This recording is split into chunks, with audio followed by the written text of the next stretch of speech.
Testing, testing. Can everyone hear me?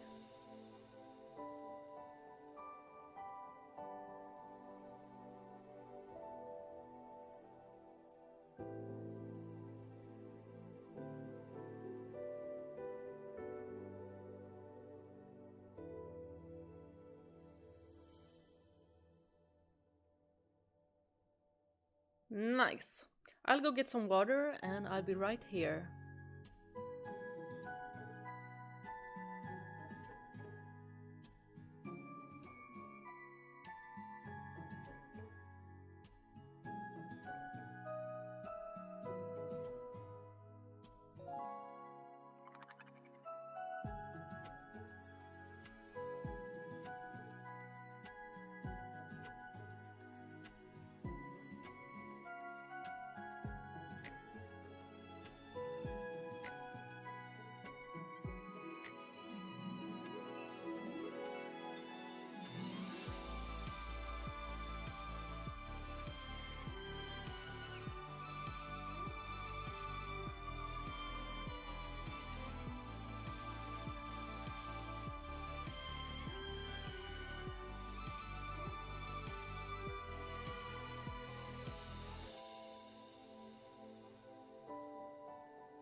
Hello everyone, and happy Valentine's Day!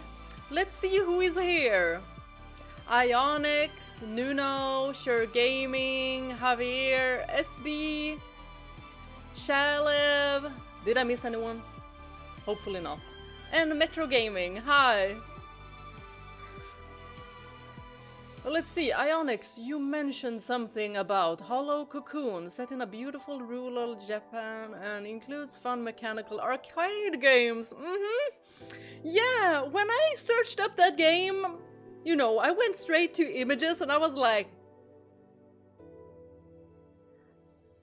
I feel like that's a game I'll be screaming every single second. But it looked pretty. There's a new Silent Hill coming. Was it the one called the Town Hall? Yeah, I am also very excited to continue with the story of a house in Fata Morgana. Has it been 2 weeks? Javier, have you been sleeping for 2 weeks and just woke up? Is that it? Is that it? I guess it's fun that a new Silent Hill game is coming, but I'm starting to get tired of we are making a traumatic tale in a different, unrelated town and slapping Silent Hill on the title. Marketing! I know exactly what you mean. I want an expansion on Silent Hill's lore. Yes, I want that too. I have so many Silent Hill games to play though. I wonder how different they're gonna be from one another.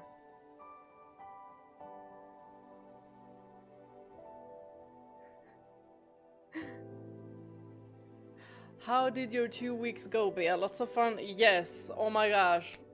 I was hanging out with my best friends the previous weekend. We had so much fun and it was so nostalgic. Like having the trio together again. It was just... You guys, I was about to cry when we separated again. When I got home and I checked Messenger, my friend was like, y'all, I cried when you two left. And then I got so teary-eyed and I was like, don't cry, don't cry, don't cry. Y'all, I love my best friend so much.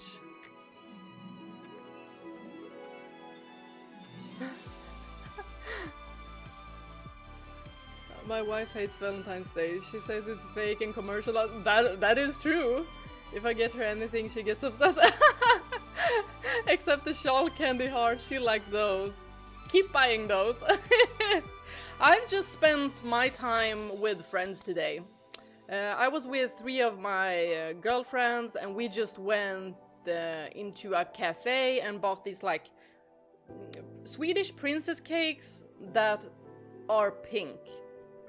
And they were so good. So good. Swedish princess cake. It is something else.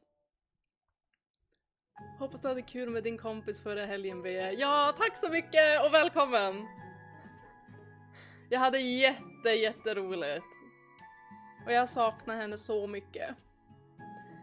Are you having fun with the game? I love visual novel games. Are you gonna play more visual novel games and Otome? Yes, I am actually, because I'm having super fun. It's like just, you know, reading a book, but you have pictures. And then you have like... We haven't had too many choices in this game, but I've played one Otome game previously to this one, and there they had a lot of choices. So maybe this game is more like you're supposed to go through like every single story. Hi, Grey Eminence. Hi, Isra. Aura! You're here. Hi. And Chaos Joe plays. Hi. People just drop in and I'm like, speaking. And I miss you. Did I miss anyone else? No.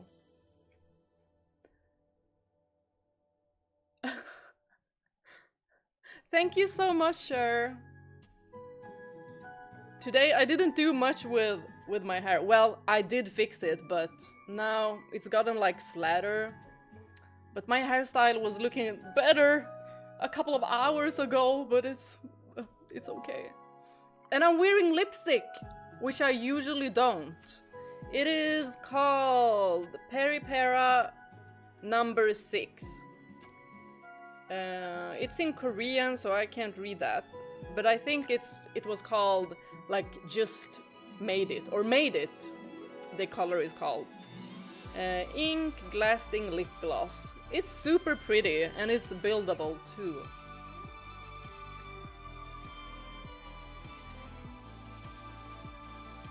When I learned it was not going to be a bear stream for a week, I went into hibernation and just woke up. Good thing you just woke up in time. Hur kallt är det upp hos dig? Här i Stockholm är det 15 minus och för oss är det basically istiden. Det är, jag ska säga.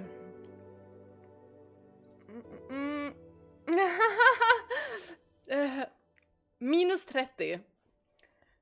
Y'all, I just told my Swedish buddy here that it is minus 30 Celsius right now.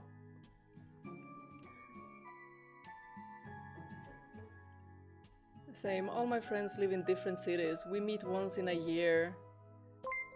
This summer we will meet at the Gorillaz live concert. Oh, Gorillaz! I've heard a song from them.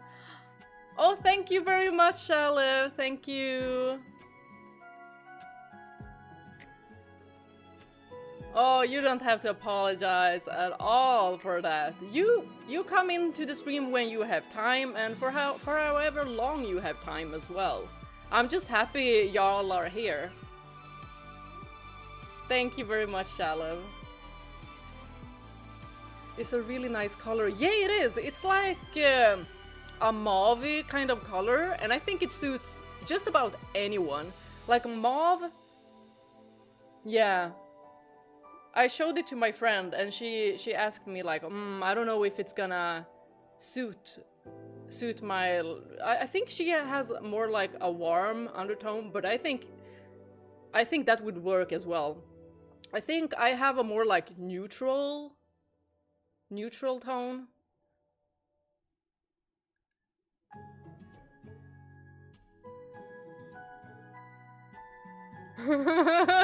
How are y'all alive? That's too cold. And the fact that I was like, oh, are we really gonna go into the city and get desserts on Valentine's Day because it's so freaking cold? But everyone felt like it was a good idea anyway, so we went. And I regret nothing because the dessert was really good. Really, really good. And I complained that it's minus 15.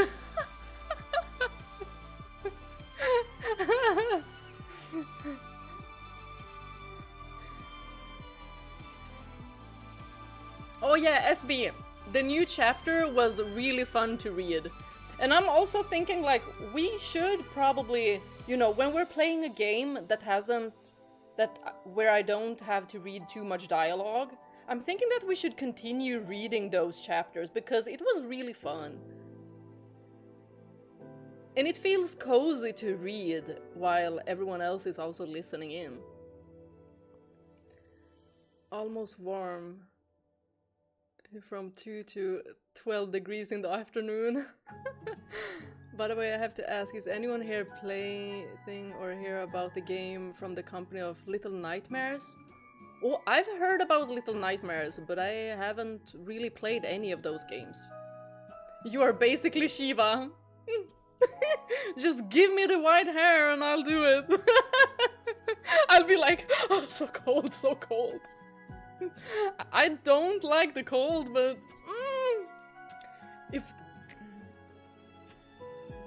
I get to be Shiva, yes, put me in the cold.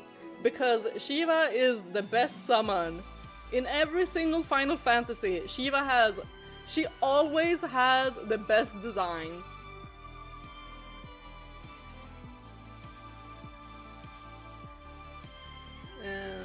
+1 Celsius right now. Yesterday was so much snow, like 1.5 meter tall in one day, and right now everything is melting. Ooh.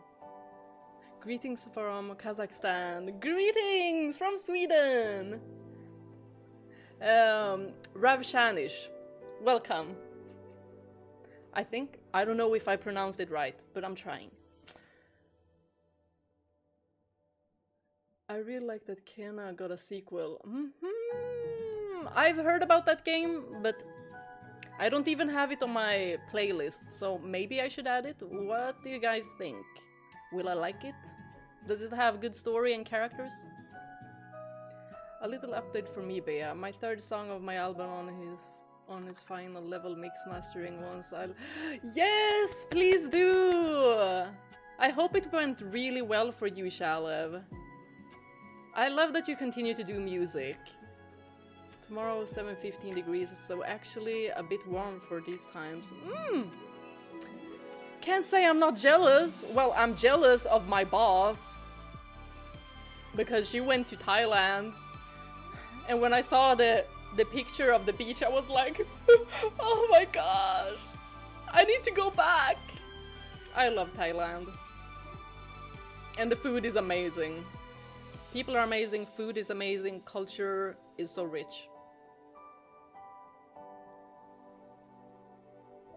Kena looks like Disney. Ooh. I especially like Shiva in Final Fantasy 10 and 16. Girl, yes, yes. My favorite design of Shiva is definitely 10 and 16. If you were Shiva, I think the colder it is, the more comfortable and powerful you could be.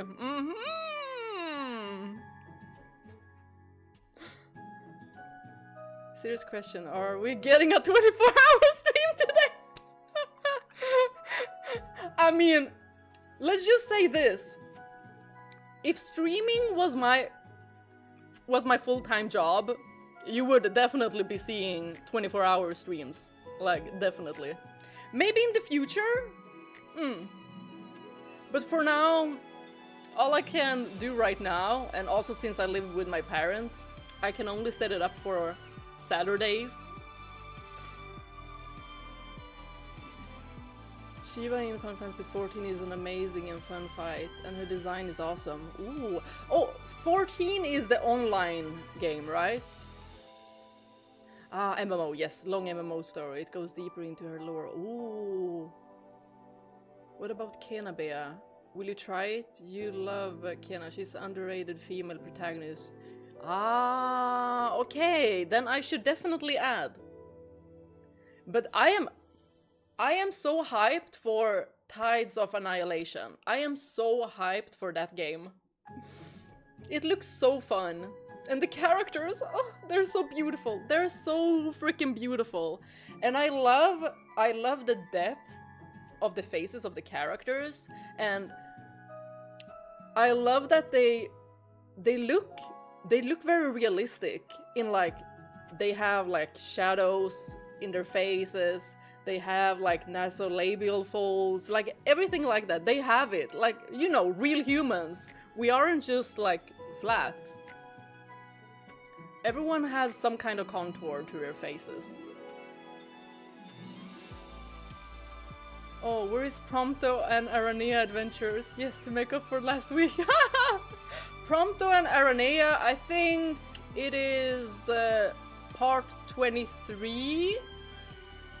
Yeah, I think that's where Prompto's DLC will come up. I think so. I already edited it and uploaded it for scheduling. Let me just tell y'all, I loved Prompto's DLC. And now, after that one, I'm like, I ship Aranea and Prompto. I ship them. They're so... No, because Prompto, he definitely needs a woman like Aranea. Definitely.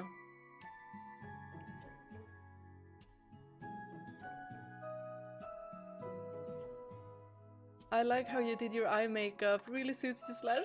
Thank you. I switched it out with like a brown eyeliner instead. So it's like dark brown. I usually do like black eyeliner. I love my black eyeliner, but now I did a more like a softer look to it. I usually go back and forth between them. Other than that, I didn't do much. Wait, yes, I did.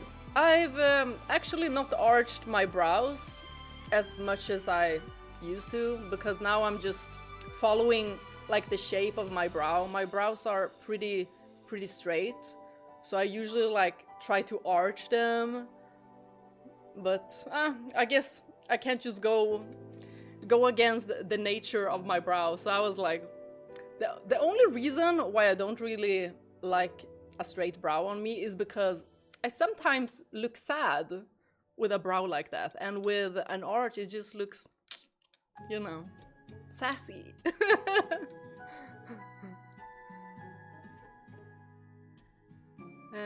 How's your cat Boris, by the way? Have you played with him? Yes, of course, I have.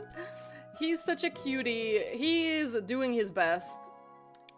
He is living his best life, and that boy is so...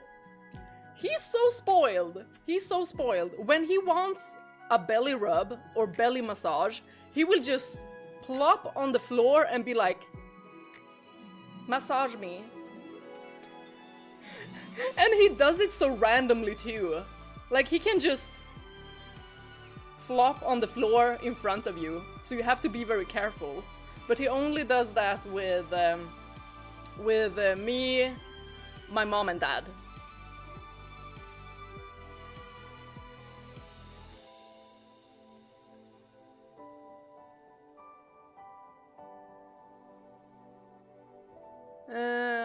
I've played 16, 15, 16, but not the online game. One of my colleagues said that he has a lot of friends that he used to play with the Final Fantasy 14 MMO. So he said that if I wanna play it one day, I should just tell him, so I'll get a good group to play with. But all of his friends from that guild were also like in Canada, the US, so will be tough to play because of the time zones. Have you done any cosplay in your life? Only for Halloween. Yeah. For Halloween, I've done Harley Quinn. Harley Quinn from Suicide Squad, and I've done Harley Quinn from, was it Arkham Asylum? I think so. I think that was the one. And then I've done Cruella de Vil, you know, from 101 Dalmatines. Is that how you say it in English? The lady with the split hair, black and white. So I did a more modern take. I do have a 2B costume now, so I will be cosplaying as 2B. I just need to fix the wig. The wig is... I don't really like how it looks right now. I think I need to like thin it out a little bit because it looks so big. So to suit me, I think I need to do some adjustments. Speaking of 15, I saw your Ignis DLC video. Did you saw that coming, Bea? Very Nyx coded. No, I didn't see that coming, but as soon as I saw that Ignis saw the ring, I was like, dang. I mean, he does anything for Noctis. Like, he's so loyal, so I just knew what would happen. I love Ignis. I ordered an Ignis figure, y'all. Hopefully it looks amazing. Hopefully it looks amazing. I don't know when it'll come, but hopefully it looks good. You guys heard about Lost Soul Aside? The protagonist Kaiser is look like Noct and Clive. I call him their cousin. Oh, I haven't. Lost Soul. Wait, I think I've seen the cover of that game. And I think you're right about it.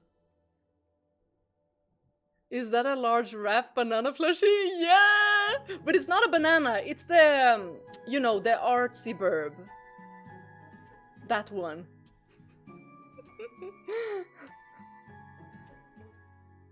Also, welcome, Night Owl. Night Owl Pyant. Will you try Arden DLC? I already have! And it is recorded. I loved that DLC as well. I think the weakest DLC was Gladios. Like, it was fun, but it was not as fun as the others. I'm also here for Bea's stream. Bea in Shiva form. Y'all, I loved that! What? Shiva was so sassy. I loved it so much. I loved it so much. Yes, yes, yes, yes. Shiva cosplay when. Give me a secret unlisted link so I can watch soon. I don't know if it's gonna work though, because I tried to do that.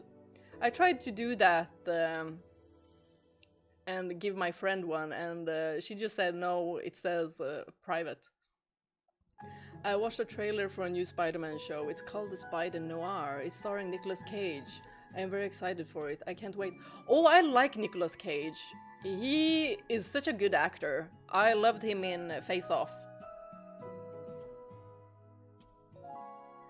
Hi, Jason, and welcome! It's gonna be in black and white. Oh, interesting. Is that because noir?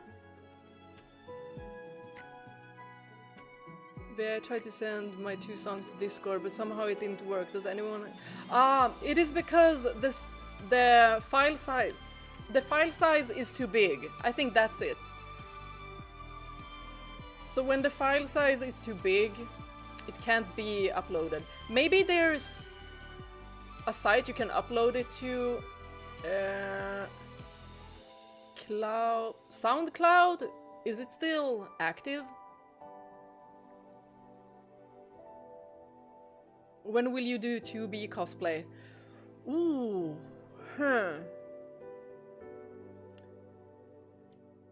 Photo sessions do take a long time, so I've seen and experienced. And I will have to have like some kind of something that can keep my phone up.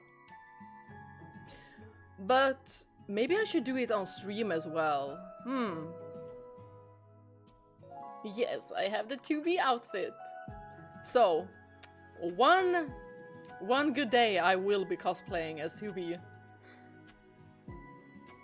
Question, which Nier should I begin in chronicle order? Replicant or Automata? I mean, you could start with either one, but I would say Replicant and then Automata. Just because of some things that will be quite nostalgic for you in Automata. Ignis, yes, I love him so much! Where is my IRL Ignis? I'm gonna find him, y'all. Maybe in 10 years.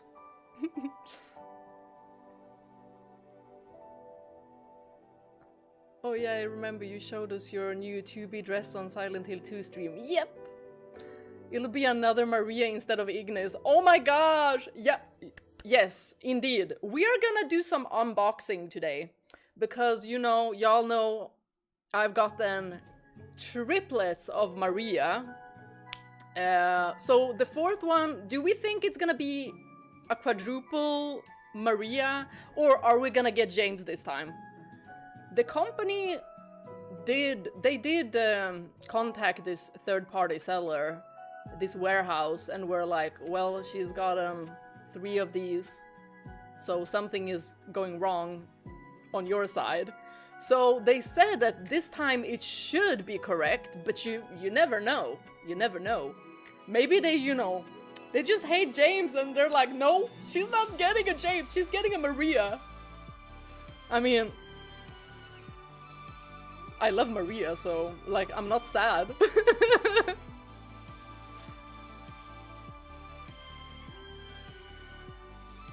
What, you order an Ignis figure, but you're going to get a Maria figure instead? We'll see. Well, the Ignis figure I bought from AliExpress because I couldn't find it anywhere else. So it could be hit and miss with the quality.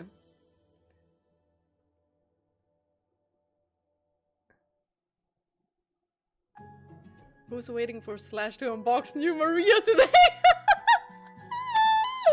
Oh my gosh, are we gonna have a fourth Maria, are we? An army of Marias. I'm in a Maria loop.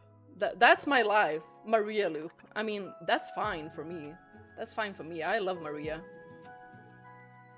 I wonder the odds on getting 3 if not 4 of the same.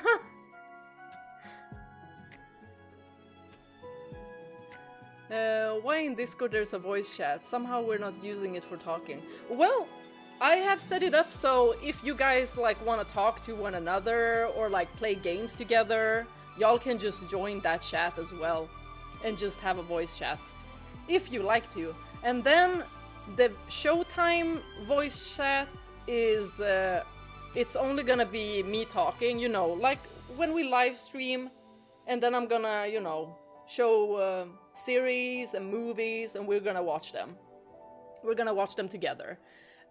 Since I can't do that on YouTube because copyright reasons.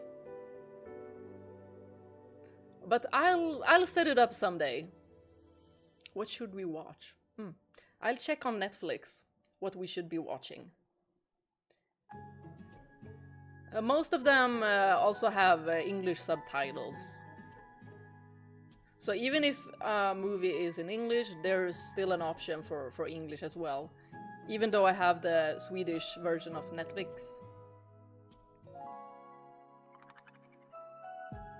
I love all the Final Fantasy games. They are the best, even Kingdom Hearts. It's a part of it.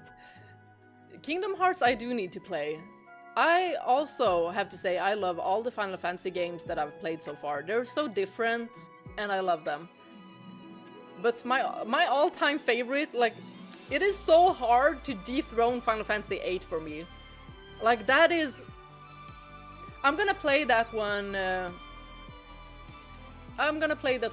very, very soon.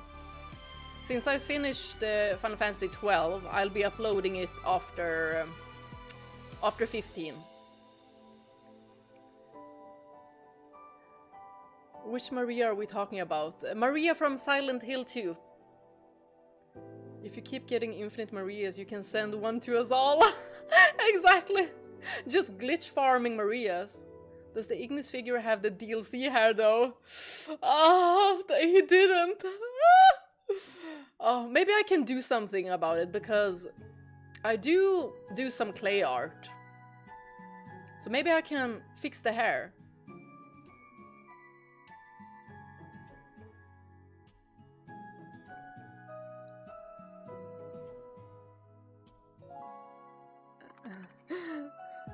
The truth is that you're not getting a James figure because he got a restraining order from you.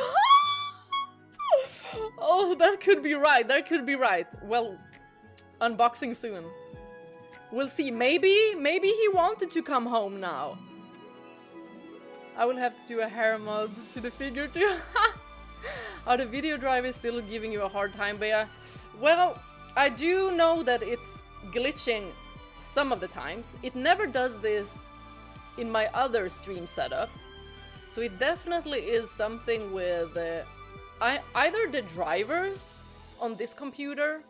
It doesn't matter like if I update them or go to an older one, but it happens more frequently on stream, I've seen. It might have to do with the frame rate of the camera and what is set in OBS. I'll have to check that out. Or it could be some cable that is faulty. I have 2 cables from the DSLR camera, so it could be one of those. Maybe you can pick out a few movies you'd be okay watching and then run a poll on Discord. Yes, that is very smart. So if anyone wanna join the Discord, I have the link in my bio. The black and white is just a stylistic choice. Fits the dark aesthetic of...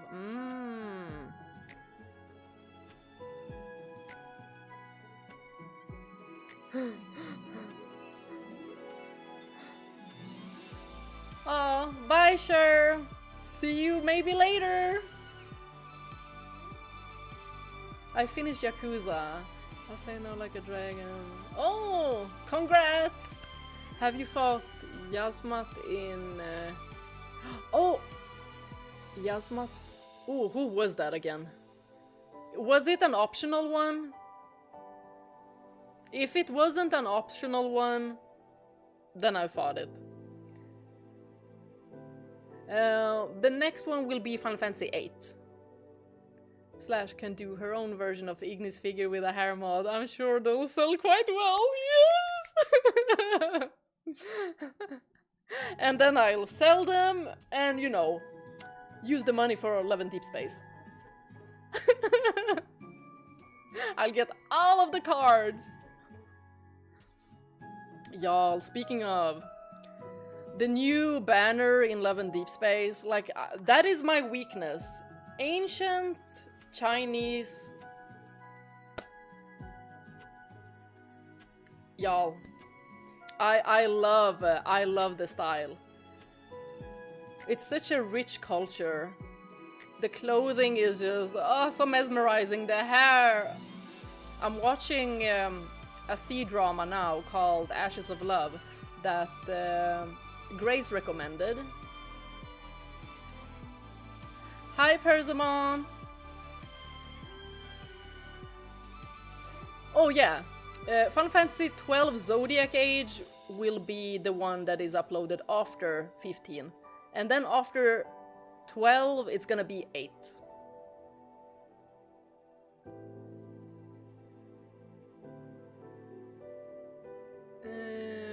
Where can I find the Discord group link? Ooh, let me just...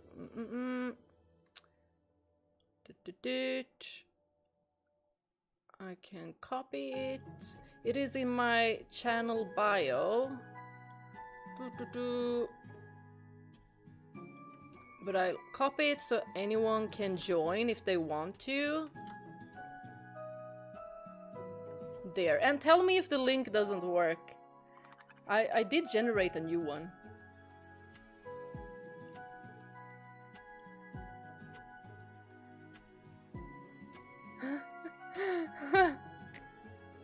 Maybe you aren't getting more James because the James figure you have wants you all to himself.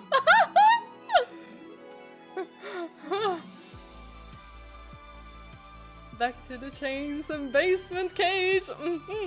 We'll see if we get James. Then y'all know what I'm gonna do. He's gonna be locked up forever. Bea, what do you think about God of War series? I haven't played it. I've watched my friend play one of the games. I don't remember which one it was, but it was an old one. It has a lot of like Greek mythology, but I don't remember much. But I remember while my friend was playing, I was thinking that a lot of the things that were told to us about these mythological creatures was inaccurate, like their personalities and such. So I was like, wasn't fully interested. Maybe it's different if I play it, but I mean, you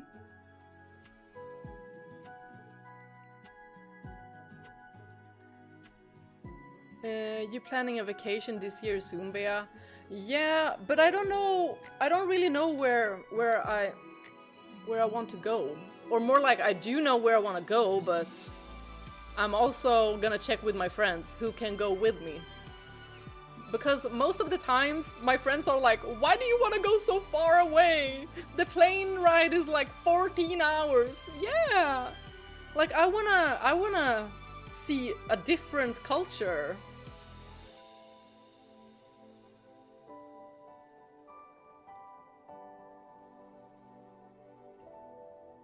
I got lucky and pulled 3 cards in less than 85 pulls. Oh my gosh, that is so lucky! I got 2 cards, 200 pulls, and then I got the crate, and I was like, yeah, I'm not having good luck right now. It's like Infold heard me when I was like, this is my type of banner. This is the banner I really, really wanted. Like an ancient Chinese vibe.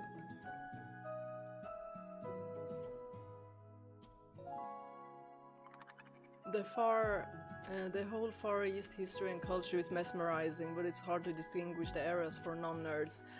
Yes. It doesn't work. What? It doesn't work? Hold on. Why does it not work? Hold on. I'm gonna generate a new link. Let me just go there. Invite to server. And I always set the link to never expire too. But it's like it just doesn't listen.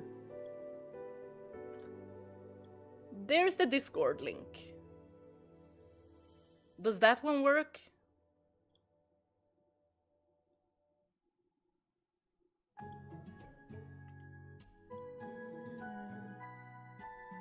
Hopefully that one works.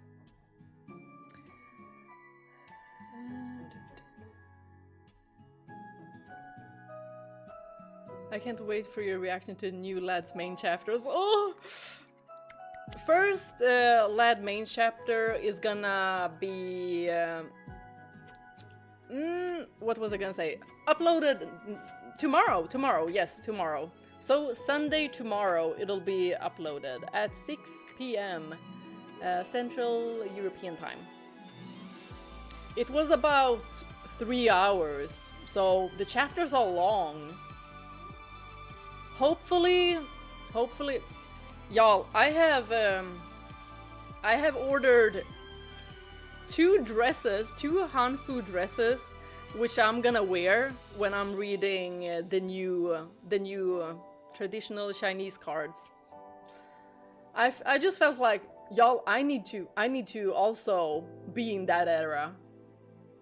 I think it's gonna be difficult to do the hair though.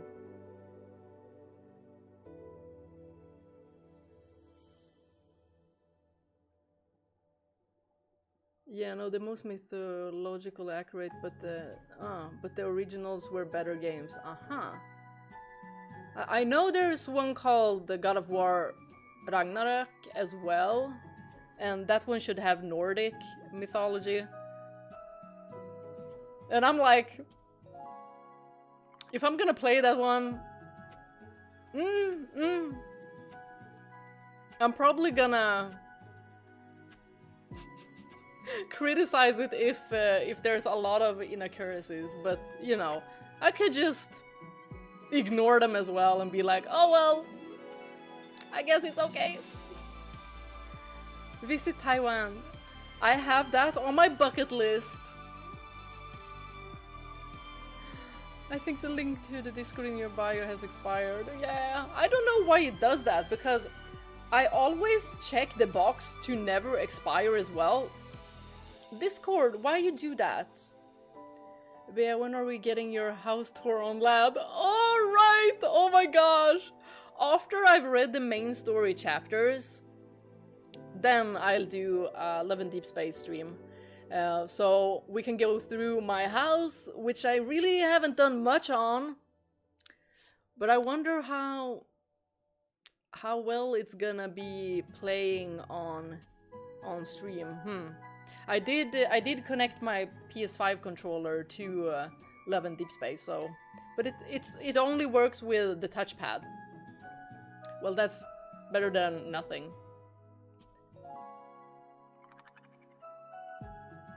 Oh, I really need to save crystals as well. Oh my gosh.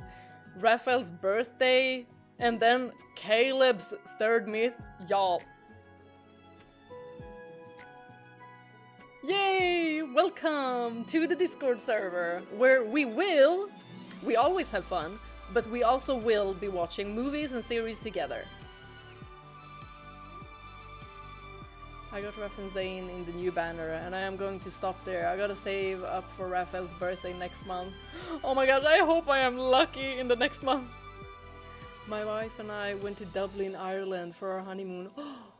It was amazing and very romantic. Irish countryside is right off the Shire.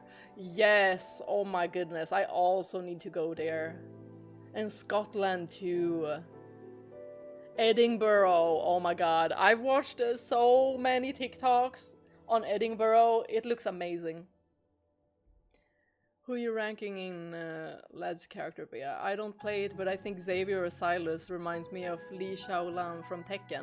Oh! My favorite is Raphael. Raphael, then Caleb, then Xavier. So Raphael is my number one. And as for the fourth and fifth, like, I can't place them. I can't place them because it just feels so bad putting Zane or Silas as the fifth one, because they're all amazing. Like, their personalities are so freaking amazing. And they're so caring and lovely.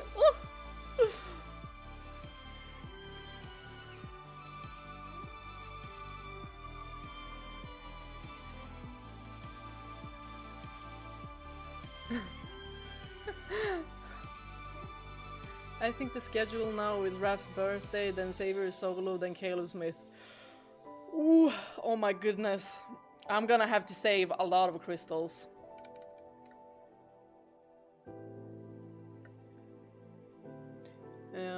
Yes, the Norse games are also inaccurate, but it is just all like adaptations of different versions with each one. As long as I go into it and I'll be like, oh well, it's gonna be like inaccurate. There could be some inaccuracies. Then I think I'll be fine with that. And it won't annoy me as much. Daryl, thank you! Happy Valentine's Day! And welcome! Yeah, had a lovely dessert with my 3 girlfriends. We just went to a cafe. We went there so quickly because it was so cold. We have had -30 and it is -30 again. So yeah, -30 Celsius. We had something called the princess cake, but this time it was a pink one and it was shaped like a heart. So it was super cute.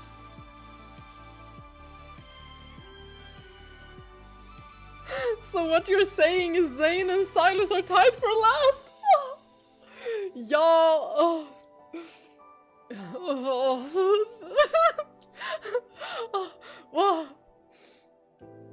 Well,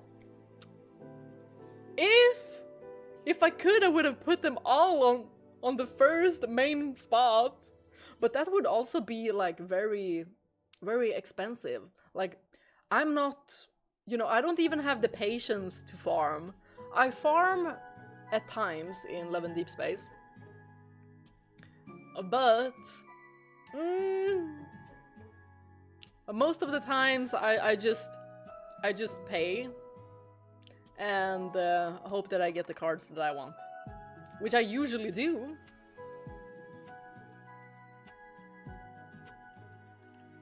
But having like all of them as mains, ooh, no, can't. I would have, but I'm also, you know, since I'm also a content creator now since November. If I think I already said this in one of the streams, that I am a content creator for Love and Deep Space since the end of November. So that's nice. So there I'm also getting something, but I can't, you know, I can't say anything because of NDA. You guys know Stranger of Paradise, Final Fantasy Origins? I've heard of Stranger of Paradise. I know that there was an issue streaming that game though, or recording it, because they didn't want anyone to put out the cutscenes from the game.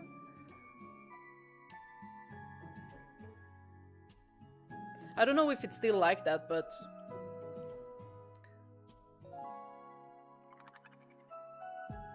oh, right, Daryl. So sorry. So sorry about your cat. I hope you'll be feeling better soon. I can't imagine how difficult it must be. Y'all, oh, I don't even want to think about my cat. Oh. I'm gonna be like a zombie when that happens. Oh my gosh. Wow, 3 girlfriends. I've only ever had one. Any one time must be a lot of work. I call all of my female friends girlfriends.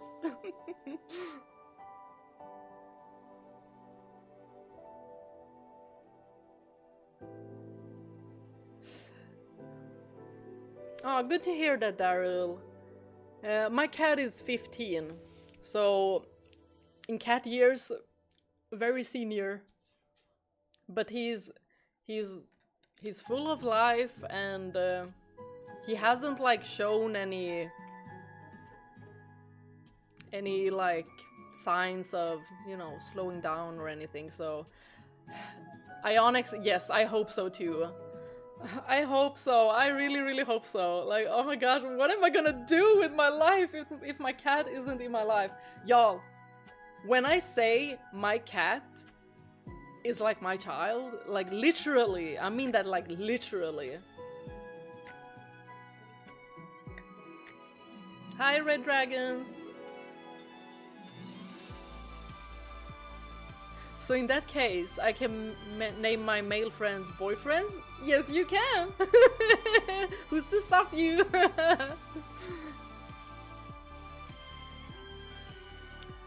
Yeah. Did anyone see PlayStation State of Play?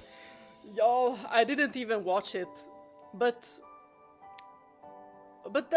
that's also where I'm thankful that when I went into Discord, y'all just showed me what was important.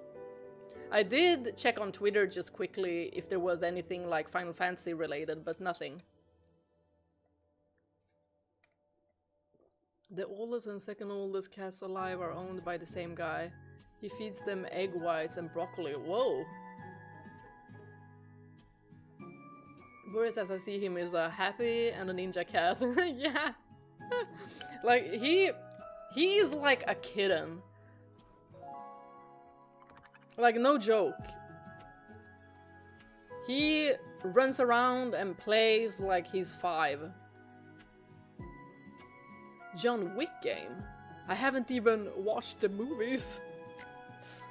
But I love Keanu Reeves though, so I should. Should we do the unboxing? I think I had it here.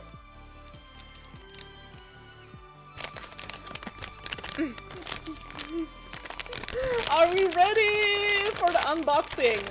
Who will it be? Will it be James or will it be Maria? Who do we think?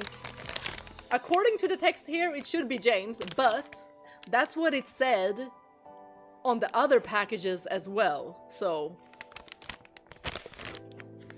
who do you guys think it'll be? Maria or James?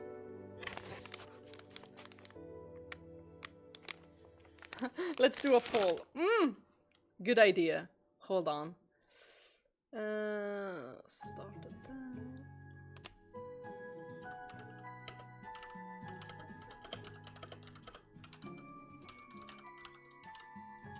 Hold on. Maria. James. There we go. Let's record just in case. Y'all, if I get Maria, I'm gonna use this as proof. I'm gonna use this stream as proof. I'm gonna be like, y'all, I'm not joking. Because a fourth time, the company must be like, okay, now she's just lying. Like, give us some proof that you got these.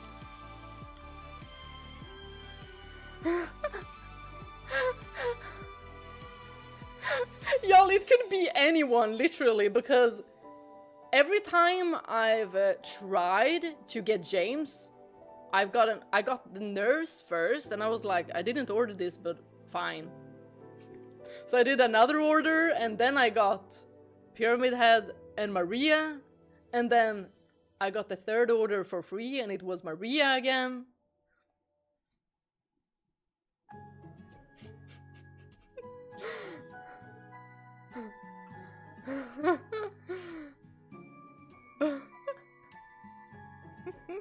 Y'all, it's gonna be so funny if it is actually Maria again. But I really want James this time. Like, I'm gonna put on some lip gloss whilst I wait for all of you to vote on the poll. Wow, this is so pretty.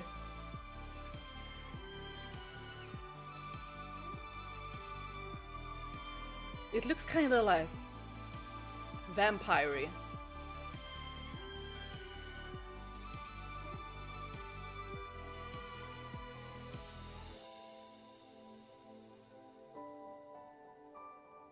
Yeah.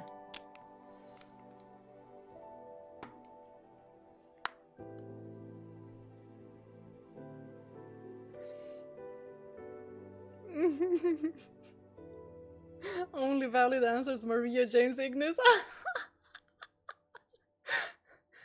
If it's a Maria again, you need to restart Slash. Your reality is glitching. I'm in a Maria loop. I hope the Marias never end. You know what? Like, I'm not gonna be sad if I get a Maria. But I'm gonna contact them again and be like, I got the lady again. They were waiting until Valentine's Day to send you James. Maybe. I mean, wouldn't it be so lovely to get James on Valentine's Day? I mean, I got this package, y'all know, last week, but I didn't unbox it because y'all wanted to see it live, so here it is, live.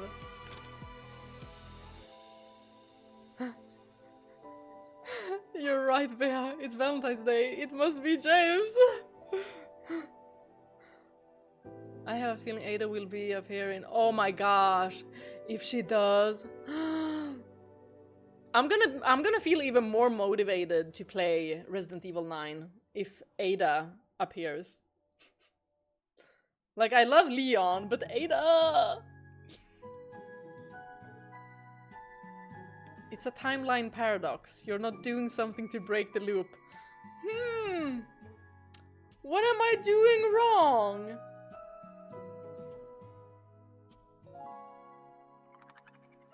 Should I get a James body pillow? Will that break the cycle?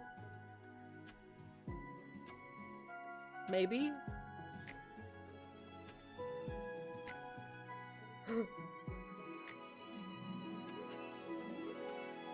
Okay. We're gonna end the voting now.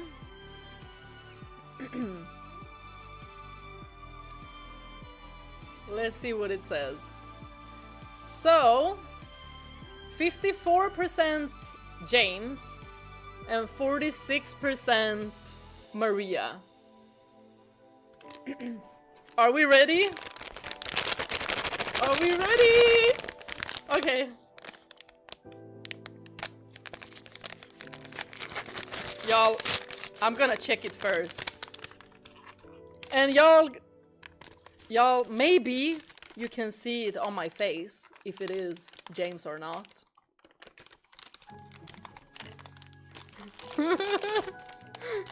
You need to pray for Maria to be in the package, then it will reverse to James. Oh, too late now. I already opened it. Who is it gonna be?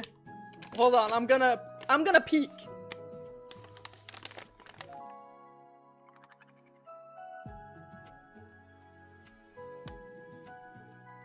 By my facial expression, who do you guys think it is?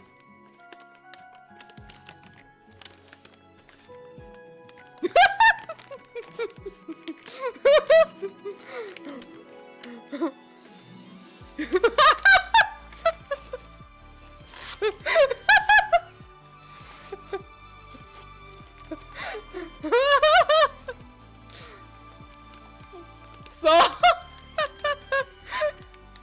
let's see who it is. Dum dum dum dum dum dum dum dum. Shaky hands. Bam! Ah! We got him! Mwah. We got James. Finally!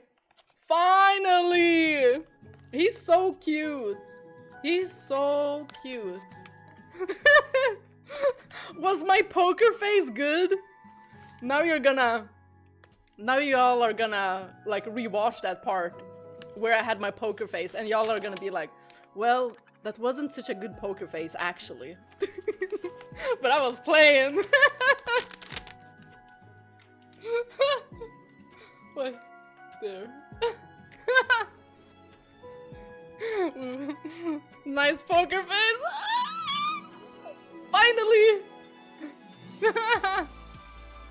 You voted wrong 54%. Yay! When you took a peek, that was the blankest expression you've ever shown on stream. Yes! So, maybe I do have a good poker face. Internally, I was like, don't smile too much, don't smile too much. James, let's go! Oh, Cat is here! Hi, welcome! We finally got James! And he looks so cute. So freaking cute, look at him. Adorable.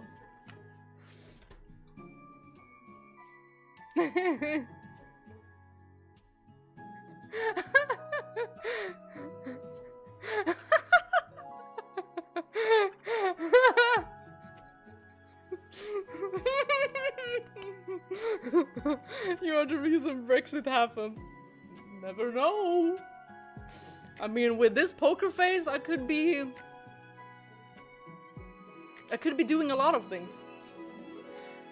Thanks, Bea. Now I will never going to play poker with you.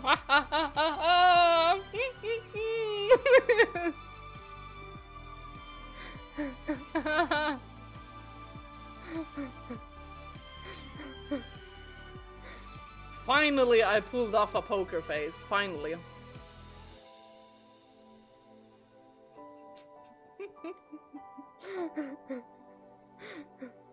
Well, I was also leaning a little bit towards Maria.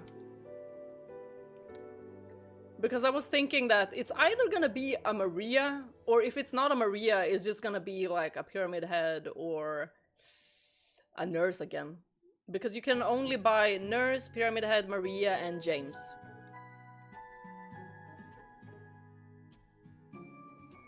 Also, everyone, I got a Nintendo Switch 2. So the first game I will be recording will be Ocarina of Time. Zelda.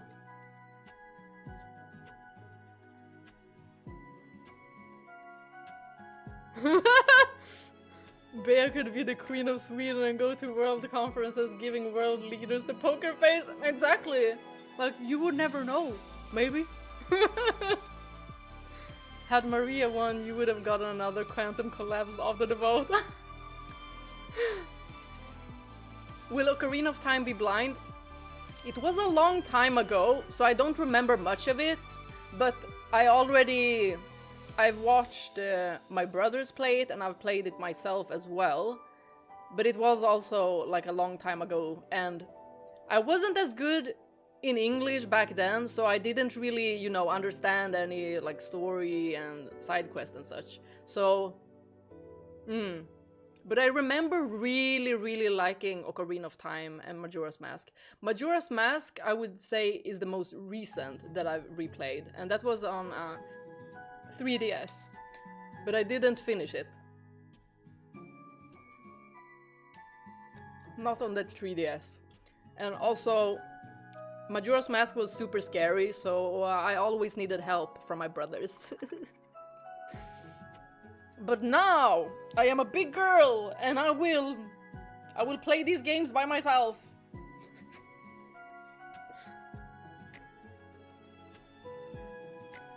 The color of the cup is wild.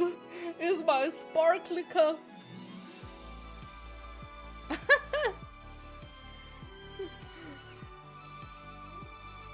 There's some really creepy faces in those games.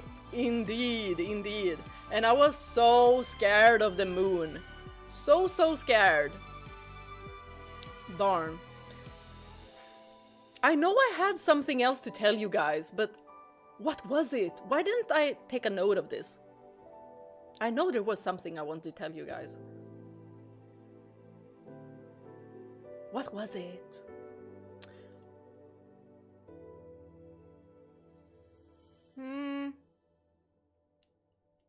It'll come back.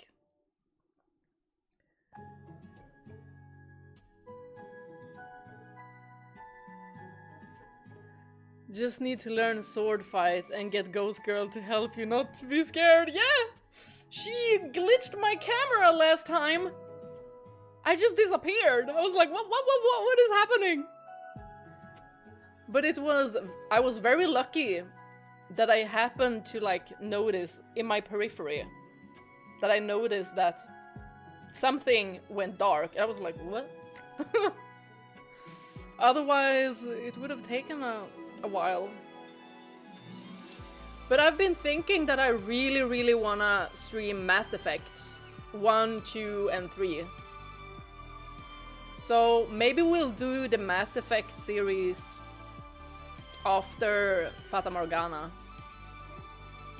Or should we do Silent Hill F?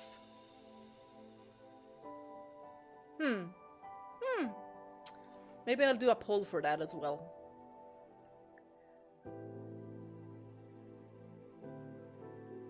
Does the cup feel smooth or a little rough from the glitter? It is kind of rough from the glitter.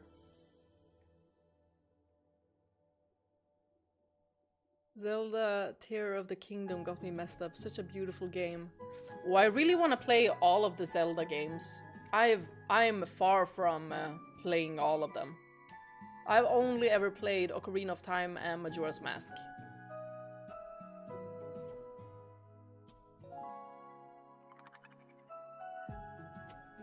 Which is it for Switch? The Tear of the Kingdom?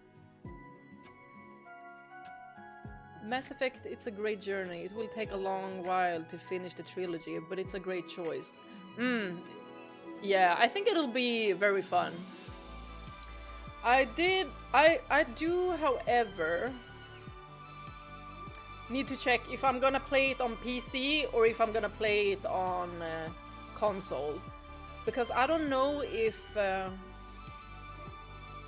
my computer is gonna run it smoothly if I play Mass Effect and I stream and record on top of that. Because my computer is doing a lot of things at once.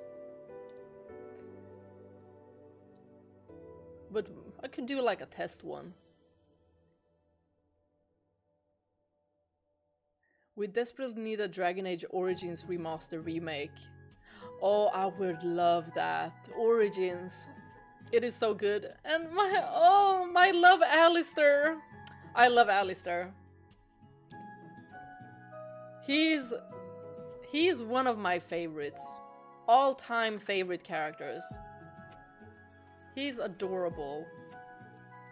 But my vocal teacher recommended and pushing me to perform with my original songs for my album. I'm a little scared and don't know what to do. Good luck, Shalom. I think you're gonna do amazing.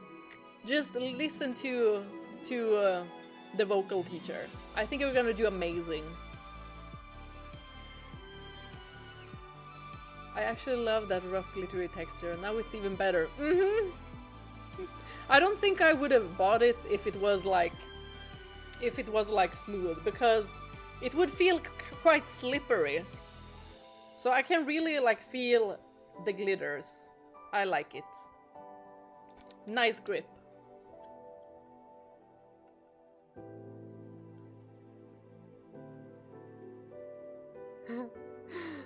Only if Tally is your shepherd's BFF. Oh, I love Tally.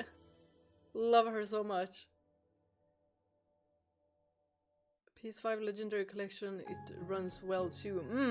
If I do play it on PlayStation, then I will definitely have to connect keyboard and mouse, because I cannot fathom playing a game that is a shooter where I don't have a mouse, because I just can't aim.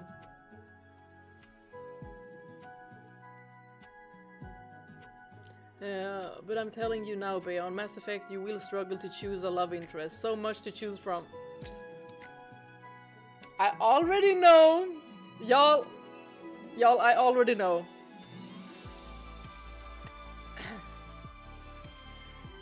For all of you who didn't see the last stream, I did mention Garrus. He is one of my absolute favorites in the Mass Effect series. And have I romanced him almost every time? I might have. But I like Thane too. I'm really into the aliens. In the first one, there weren't many options. But I mean, Caden, he looks good. Will you try Life is Strange series? Yes, I will. However, I'm gonna have to check if there is an option to switch out the songs, because a lot of the songs are copyrighted, so I will get copyright claimed. Will you choose the same husband again in Mass Effect? Yes, I will! Yes, I will! Since I don't have it recorded, it'll be like, you know, the first time. But this time, I'm already gonna know who I'm gonna pick. And if I ever play a male shepherd, that's gonna be a tough one. Because it's either Miranda or Tally.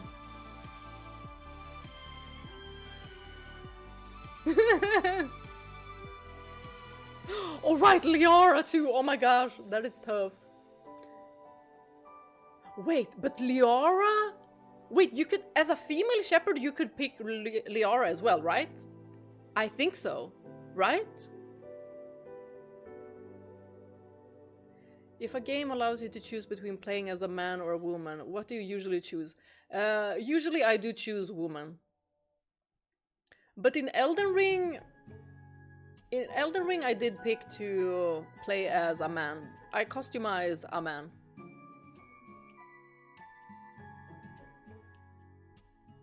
But usually I do pick women characters when I think about it.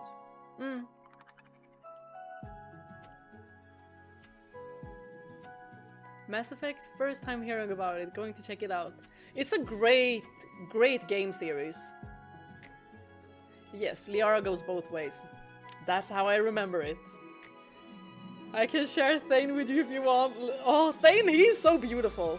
Like, out of all of the love interests, I would say, of the male love interests, I would say Thane is definitely the most beautiful one. I remember thinking like, wow, he has nice lips.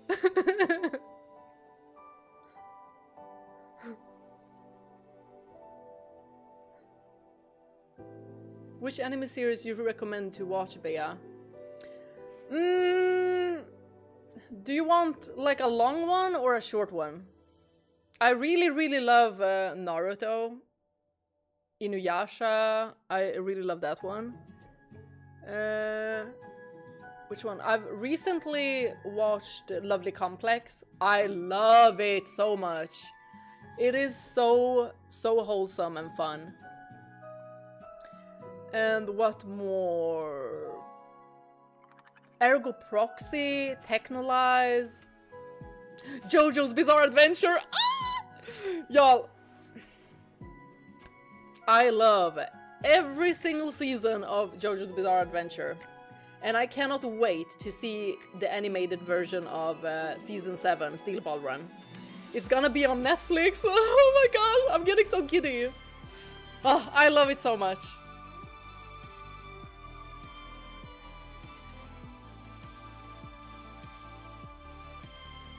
Build yourself a female shepherd bear. Try it and will you take Garrus? I will take Garrus. He's so charming. Like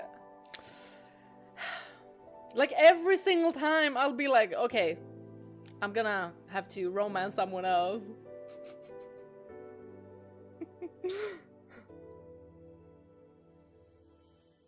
My mom also played Mass Effect. Ah.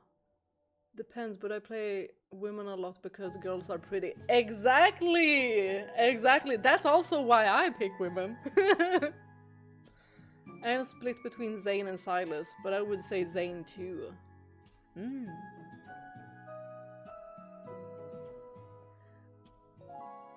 Long anime and short anime series. Long anime, Naruto. Bleach as well, but I need to start watching Bleach again because I haven't watched all of it.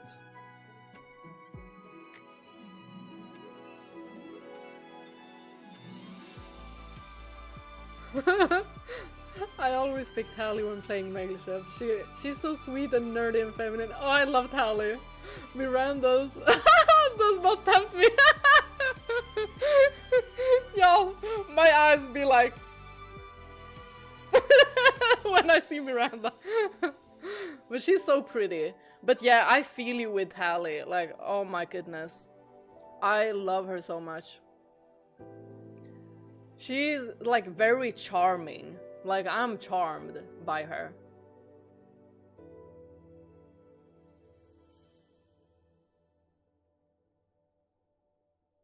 Oh, From Me to You is the perfect rom-com. I haven't heard about it.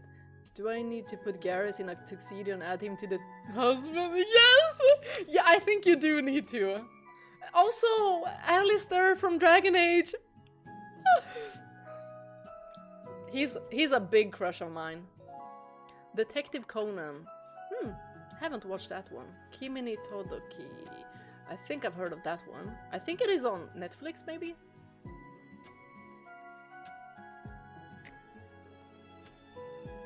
Garrus is middle-aged. Did you know that, Bea? No wonder you chose him. I see a pattern! Well, Garrus is an alien. Like, he could be 500 years. I'd still go for him. I recommend you all to watch Journal with a Witch. It's a really good anime. Ooh, one of the best of yours in my opinion. But it does deal with grief, so avoid if you don't want that. Sounds interesting. In Cyberpunk, I made a hot babe version of myself. Oh, good one. Whoa, I should do that. Make a hot man version of myself. I haven't even thought about it. I will do that. One Piece. Oh, right, One Piece look great, but I can't bother to start such a massive series. That is exactly why I haven't started, because the series is massive. Have you watched Arcane? Ah! Have I? I love Arcane. I love Arcane so much. Oh my gosh. My favorites were... my absolute favorites. I had a lot of favorites, but my absolute favorites is Victor and Vi. Ooh, Detective Conan is as long as One Piece. Whoa, if not longer. Whoa. Have you listened to Lifehouse Band as I recommended you? Yes, I have! They sounded wonderful, and the singer was really, really good. Hi, MM! Welcome! Good to see you! And happy Valentine's Day! Have you ever watched the trailer for Dragon Age Origins before the game was released? It's epic. I was so sold back then. I have never watched it, actually. Slash, the girl in From Me to You looks like the girl from the Ring movie. Oh! Bang! That sounds scary.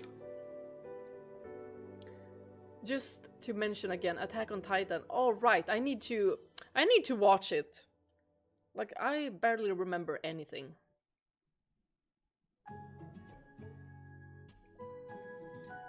What if you created a hot male version of yourself and then that character became your #1 husband? Not sure how acceptable that would be. Well, is he also gonna have my personality? Because I think that 2 of us will be too much. Like, I need an Ignis in my life. Ignis, Alistair, the lads man, yeah.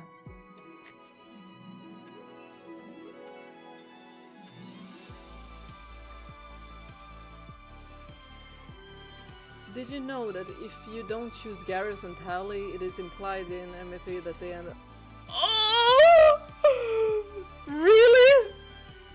Well, good thing I always pick Garrus. I will now. You can react to the Sacred Ashes Dragon Age Origins trailer now. Oh! Hold on. Should we do that? Wait. Ooh. There we go.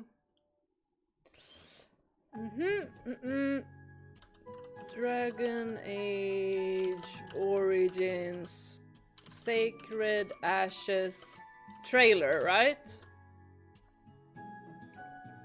Hold on. Where do I have it? Screen capture.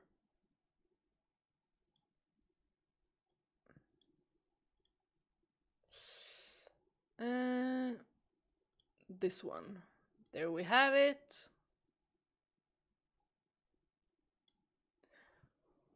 Is it the first one? No, not that one. Upscale. Is it the second one?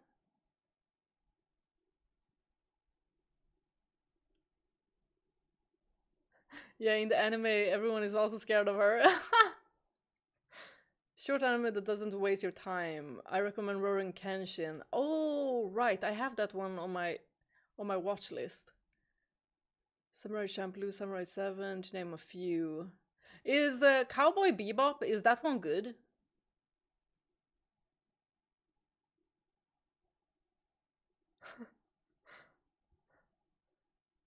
It will be perfectly acceptable because it's not creepy when it's just yourself. It's just self-love and appreciation. Yeah, that's how we can see it. I wasn't going to spoil it for you. That's why O never told you the reason I never chose Garrus or Tali, despite I love them both. Ah! It's the Sacred Ashes. This one? Wait, what does that mean? It doesn't have any copyright, right? Maybe I can go with this one from XA Bunny. XA Bun. Can I? 16 years ago. What? Really?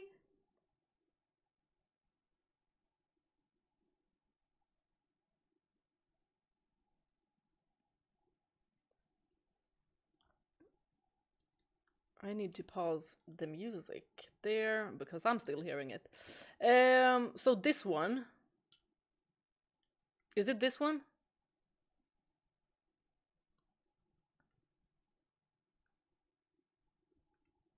16 years ago, 1.6 million views.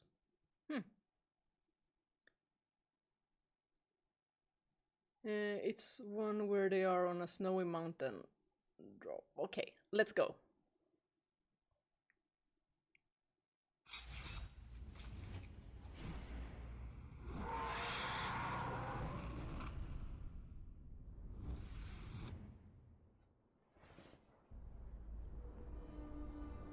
Keep moving. The legend says the tomb sits atop this peak.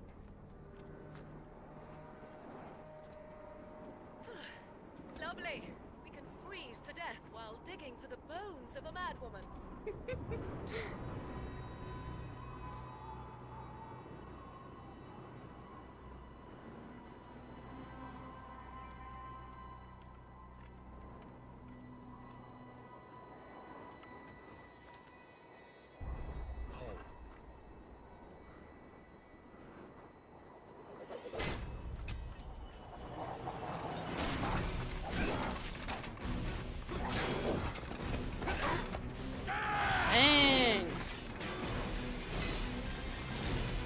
This is well done, and we have Stan.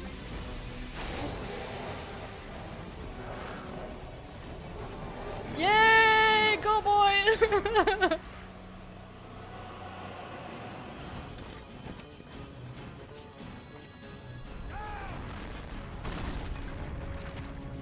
Wow, this was actually well done. 16 years ago.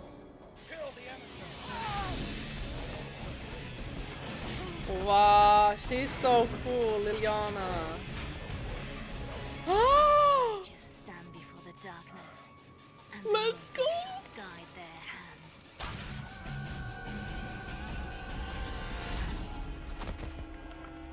Steady.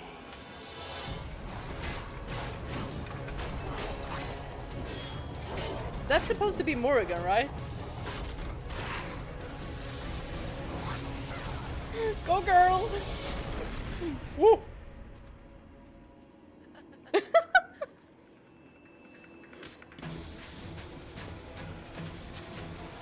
Whoa! Whoa! You can actually do that in game.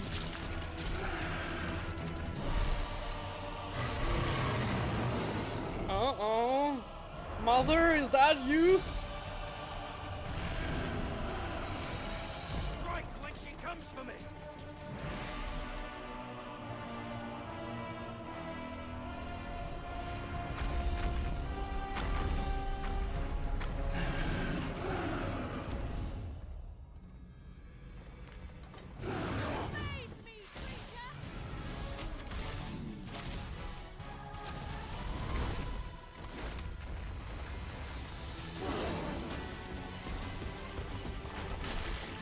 This was so well done.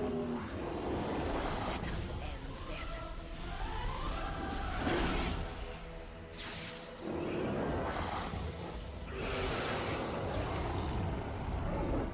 Wow.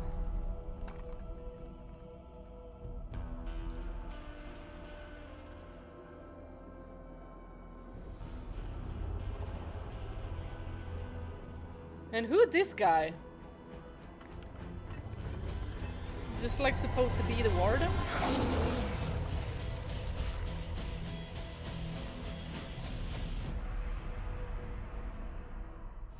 Wow.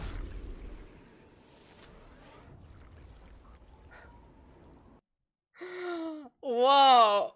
Okay, that was amazing. That was amazing.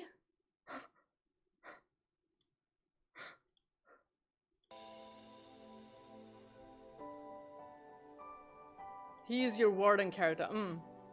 My warden was... What happened with my... Hey, camera! Ghost girl, don't do this to me! Camera? My camera is acting up.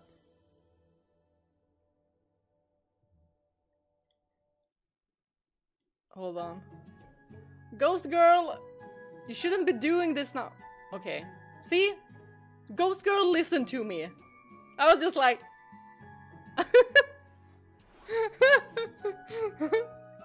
Sometimes I'm like, I wonder if the freeze is just for me. I'm probably gonna have to check all the cables, just replace them, for the camera at least. Just in case, that is it. Strike the pose.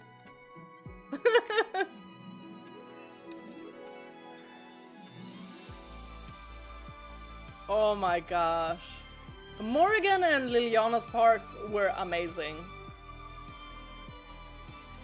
Did you see the Final Fantasy VII Ever Crisis wallpaper, Bea? The one that Aerith and Tifa are baking cupcakes for the team? What? No, I didn't. If I saw someone transform to a giant spider, I am surrendering there on the spot. Girl, same. Love the exploding dragon eyeballs. He's your warden character. Mm-hmm. The warden stealing the kill like in game.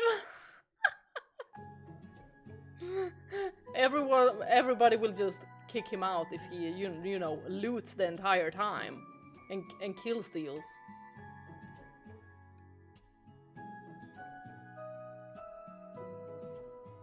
It was very well done. 16-year-old trailer. That was really well done.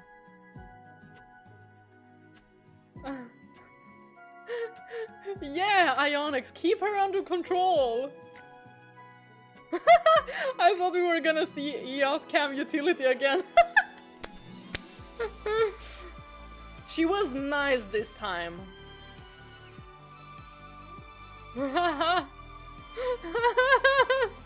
I'm not her boss. Well, someone parent Ghost Girl.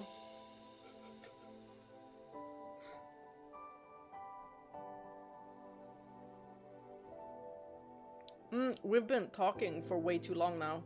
I'm thinking we should be playing the game. Hold on. Also, I might have to summarize what have happened so far, if I remember everything correctly. I mean, well, Mel got kinda rejected. Poor Mel, he got rejected, y'all. Does everyone see the game? Is it visible? And do y'all hear the music?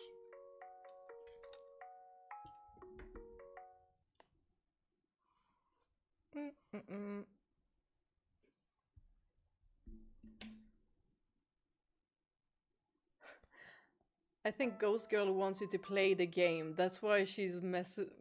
Yes, that's why. I see game, I hear music, I see you, I see chat, I hear you. Yay! So everything is working. Ghost Girl, don't mess with my camera. No EOS cam utility this time. Yes, but maybe the game volume can be higher. Okay.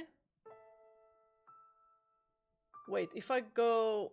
I'm guessing you have to go inspect your memories. Most recent. Load, yes. Okay. A little higher.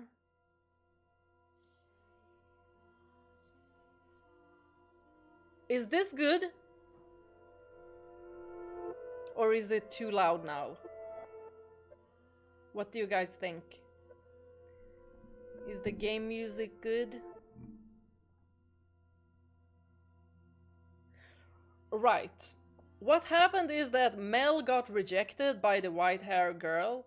He wanted to give her this rose that the jeweler had created. The same jeweler that he bought something for his little sister. So I'm guessing that the little sister will probably see this rose that was not made for her from the same jeweler, and she's probably gonna be pissed. But also, I feel a little bit bad for Nelly because her dad already like found a suitor for her. And it seems like she's gonna get married off, so I kind of feel bad for her.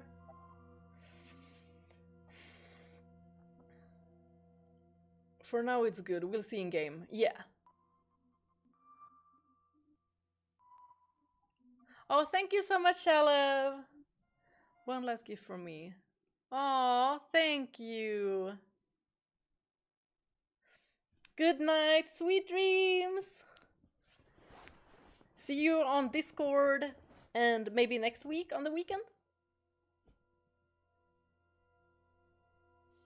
Find the girl, but which girl? Perhaps the ghost girl? No! Ghost girl! Keep yourself away for now.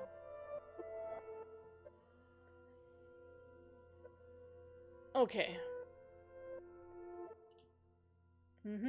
What was there more? We still don't know who the person with the maid is, because she's like transported us into this era, and she's speaking, the maid is speaking to this person that we're seeing everything from, their POV. We don't know who that is. Maybe it is the father? Or somebody else? Like, is it Mel and Nellie's father? Or is it like maybe the white-haired girl? We still have a lot to uncover, but we now know that it seems like the white-haired girl seemed to have been homeless. They said that she was a beggar. So is it true or is it not? We'll see. But the first cutscene we had with her, like the first image, it did seem like she could have had, you know, some kind of different struggles than these rich folks because of the clothing. Bea, I'm glad I caught you live, but I gotta go. It's 7:30 a.m. Oh, for me, and I haven't slept. Hope to catch your next live. Hope so too. Good night. Sweet dreams. Bye. What? What is this? That day? Today is Jill Valentine's Day? Jill Valentine. Oh, I love that. Okay. Because I think I'm gonna upload it separately from the stream. I'm not sure if I'm gonna do that, but if I do, I wanna like adjust the sound levels and stuff. And like usual, cut like breaks and just chatting parts. Let's see. Am I in the center? Yeah, kinda. Okay. This may seem sudden, but I must confess that I made a grave mistake. My transgression is that I was unable to completely predict where this path we were traveling led. My hands were full dealing with my immediate day-to-day tasks. So I could do naught but pray there was happiness waiting in the future. Happiness for everyone who lived within Rose Manor. But I am but a mere maid. Somehow I doubt this very, very much. I mean, she can like teleport us back in time. A mere maid? Well, wait. Maybe this is the white-haired girl that is thinking. Could be that. Yeah, most likely. There are limits to what I am allowed to do. And furthermore, it was not my place to offer her my hand. Okay. Roads, such as the one we were following, have a way of diverging with little warning. And if you do not turn the wheel exactly right at those sudden forks, you may end up somewhere horribly off course. I was well aware of that fact, which is why I thought that what I did was for the best.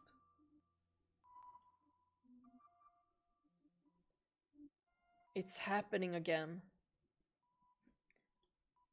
I made sure the door was closed, but I can sense someone standing there. Oh my gosh, Mel! What? This is scary now. Someone watching me. The maid. Footsteps. They're looking down at me? I want to open my eyes, but I can't do it. Curses. You're just going to leave without doing anything, aren't you? Then hurry up and get out of here. Free me from this torture.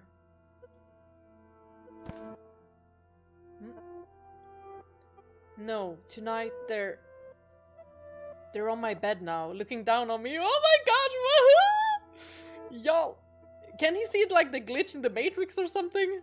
So scary. My neck. Is somebody trying to strangle him? What? I can't speak. I can't move. Is he having sleep paralysis? What? These cold fingers. What if it's the white-haired girl? I mean, we still don't know her mission. That soft breath. Or maybe he's the one that is strangling someone. What? Why? I can move my body, but that's not important right now. Ah! What? Hello? You smell of roses. Girl! Okay, this was pretty creepy, girl. Wait, Mel, are you dreaming or is this...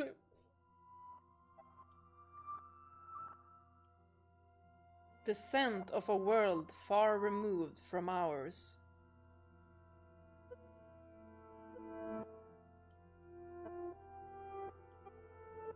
He made to gasp at the sight before him, only to realize he could not. The pressure of her cold fingertips wrapped around his throat robbed him almost entirely of the ability to breathe. Why? He silently mouthed the word.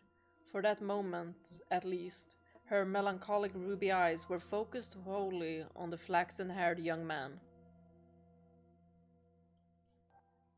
In them glowed a faint flicker of willpower, and a continuously burning agitation that roused her to action. I told you to stop being so kind to me. Girl, we don't like strangling. Look at this poor guy.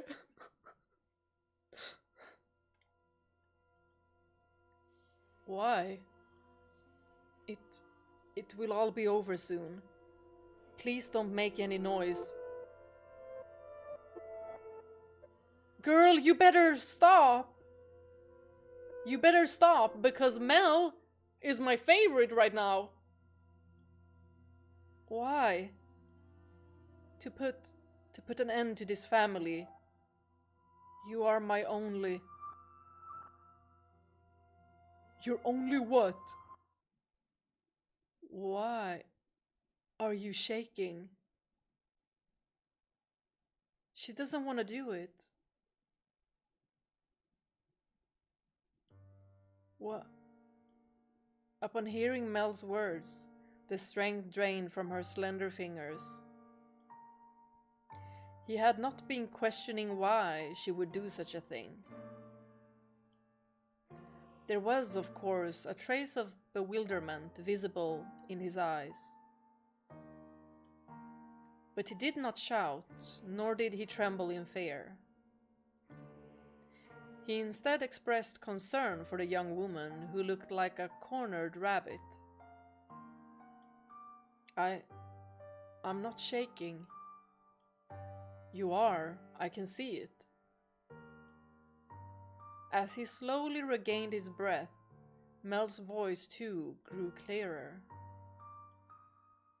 Conversely, the red-eyed girl's grew progressively more faint and raspy. You are not doing this because you genuinely want to. There is some other reason. This is what I desire. Have you been to my room before? You have. I'm sorry.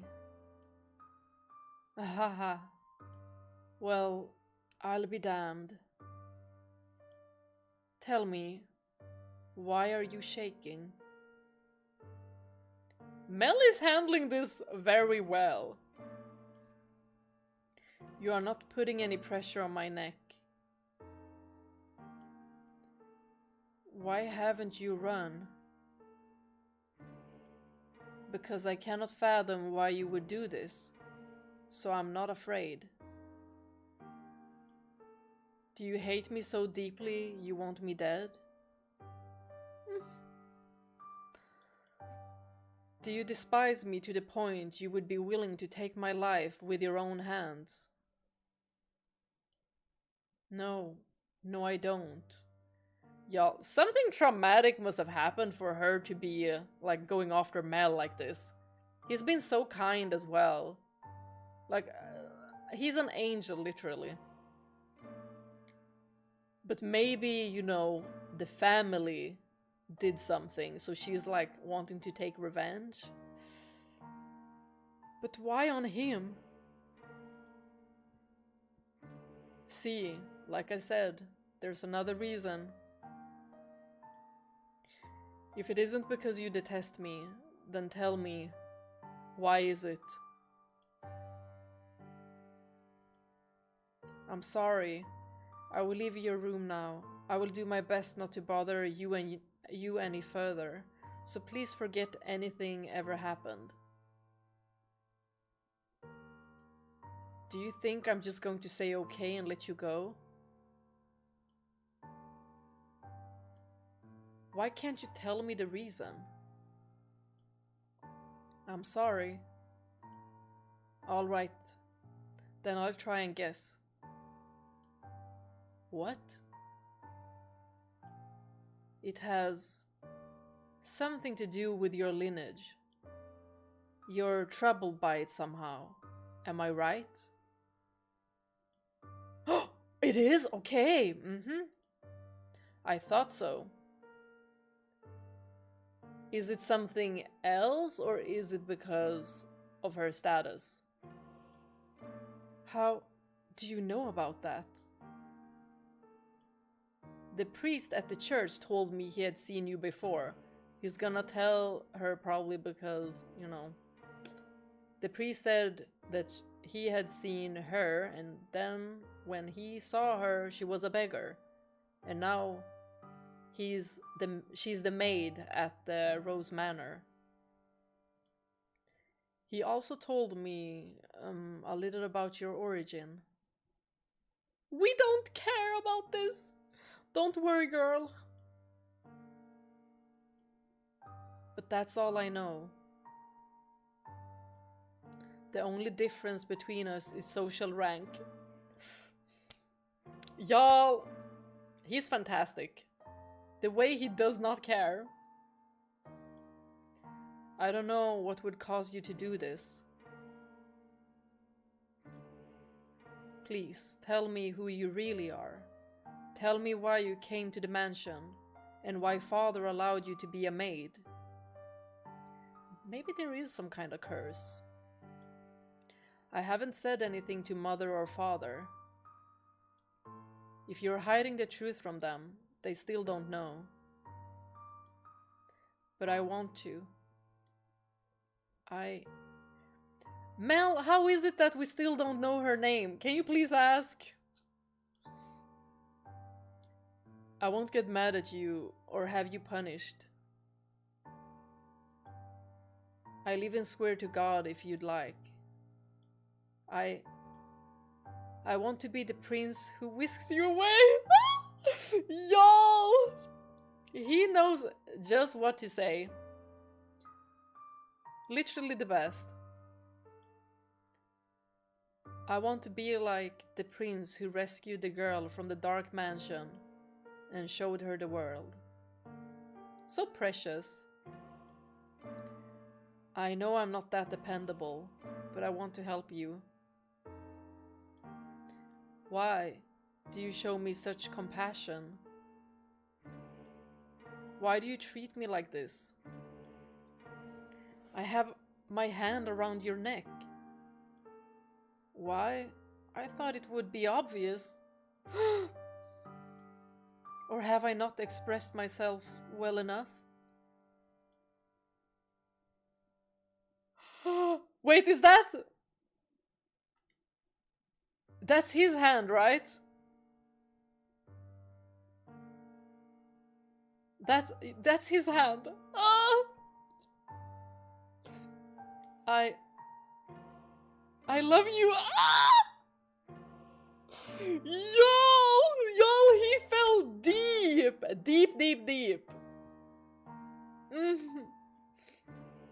Already, I love you. Like,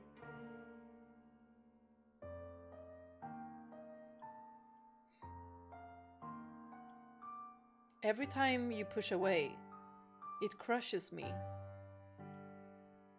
I didn't even know my heart could feel such distress.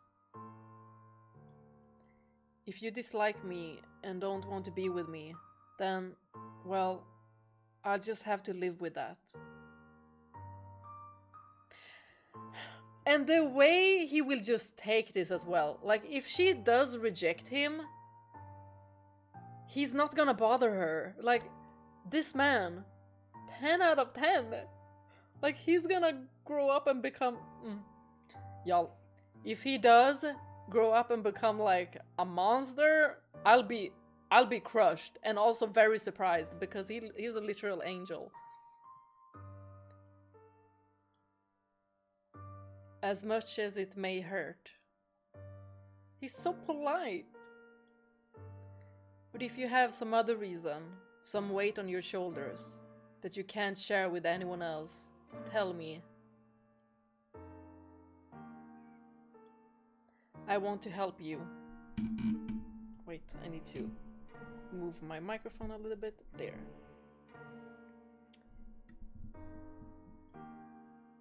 There are other options. Things we can do about your... No, that's not it. Huh? I've tried to hate you so many times. So yes, there's more to it than just social status. But I can't do it. I couldn't make myself do it. And that's good. What do you mean? I had so many chances, but I couldn't do anything. You mean... here? She spoke in a stifled voice, as if every word had to fight to escape her lips. She appeared so fragile, so precarious, looking down on him, that it seemed as though if a gust of wind were to whisk through the room, it would blow her away completely. Her pale fingers were trembling, like she had tried to squeeze them again and failed. However, her hand did not pull away from his still, slender neck. Her hand is so cold. He did not challenge her, but simply kept his eyes affixed on hers, as if carefully watching to see what she would do next. I'll say it as many times as I must. I love you. And I wouldn't be able to accept losing you without knowing anything. So please tell me the reason. I'll see to it that you're taken care of. Those are the words of a man of means, Lord Mel. Of someone blessed enough to have pity for others. You are a foolish young man. He's a gentleman, I love him! Y'all, if something happens to Mel... Y'all, I'm gonna cry. You know nothing. But the greatest fool of all is myself. If you agree to punish me, I will talk. Tell me. Her long white hair and his soft flaxen hair touched. For just the briefest of moments, it appeared in the darkness as though they had fused together. The white-haired girl, having finally gathered the courage, began to slowly tell her tale. Y'all, we're gonna get something now! Okay. On the night of the storm, I paid a visit to Rose Manor. This mansion. My father and I were always on the move, traveling across the land by foot, so it was only recently that we heard rumors of Rose Manor. There are several reasons we couldn't stay in one place.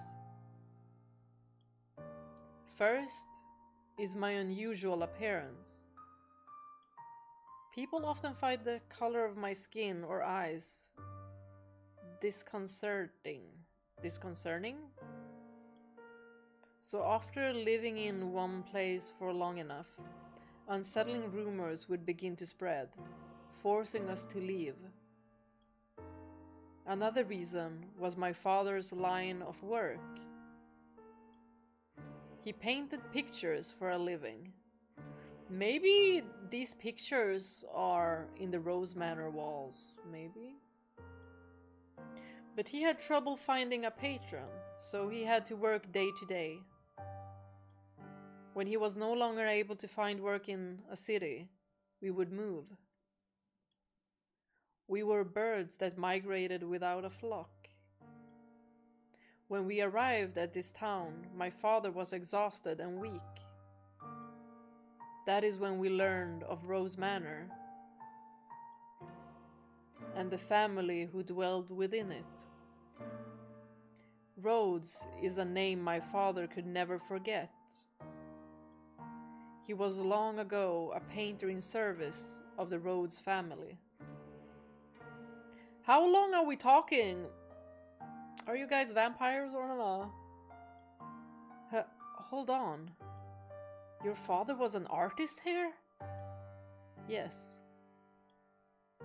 It was before I was born, so you probably don't remember, Lord Mel. So, you knew about us before you came here? For as long as I can remember, I've known the name Rhodes. My father was chased from your house. What? Just because they didn't like something he painted. Maybe it was too close to the truth. Having failed the Rhodes family, no one else would become his patron. Just as good reputation spreads, so too does a bad one. Branded once as a failure, no one will take you in ever again. You nobles throw your parties and spread your gossip about this painter or that sculptor. The rose you tried to give me is an example of that. It was certainly crafted with skill, but the jeweler is only known because some aristocrat spoke highly of him. My father's paintings were no less skillful. His was a talent that could not be easily imitated. But no one was willing to separate the art from the artist. The Rhodes family stole everything from my father. But even thrown out onto the streets, his only skill was painting. That was all he could do to earn a living. What little money we had for food, he gave to me. He did anything he could to ensure my survival, even at the expense of his own well-being. My father passed away in this town. Up until his last breath, he was only ever concerned about me. He held me in his arms and ran his fingers through my hair, an apologetic look on his face. If I had a normal appearance, I'm sure life would have been much easier. He was always telling me how sorry he was for making life so hard. Even though it's not his fault, I look like this.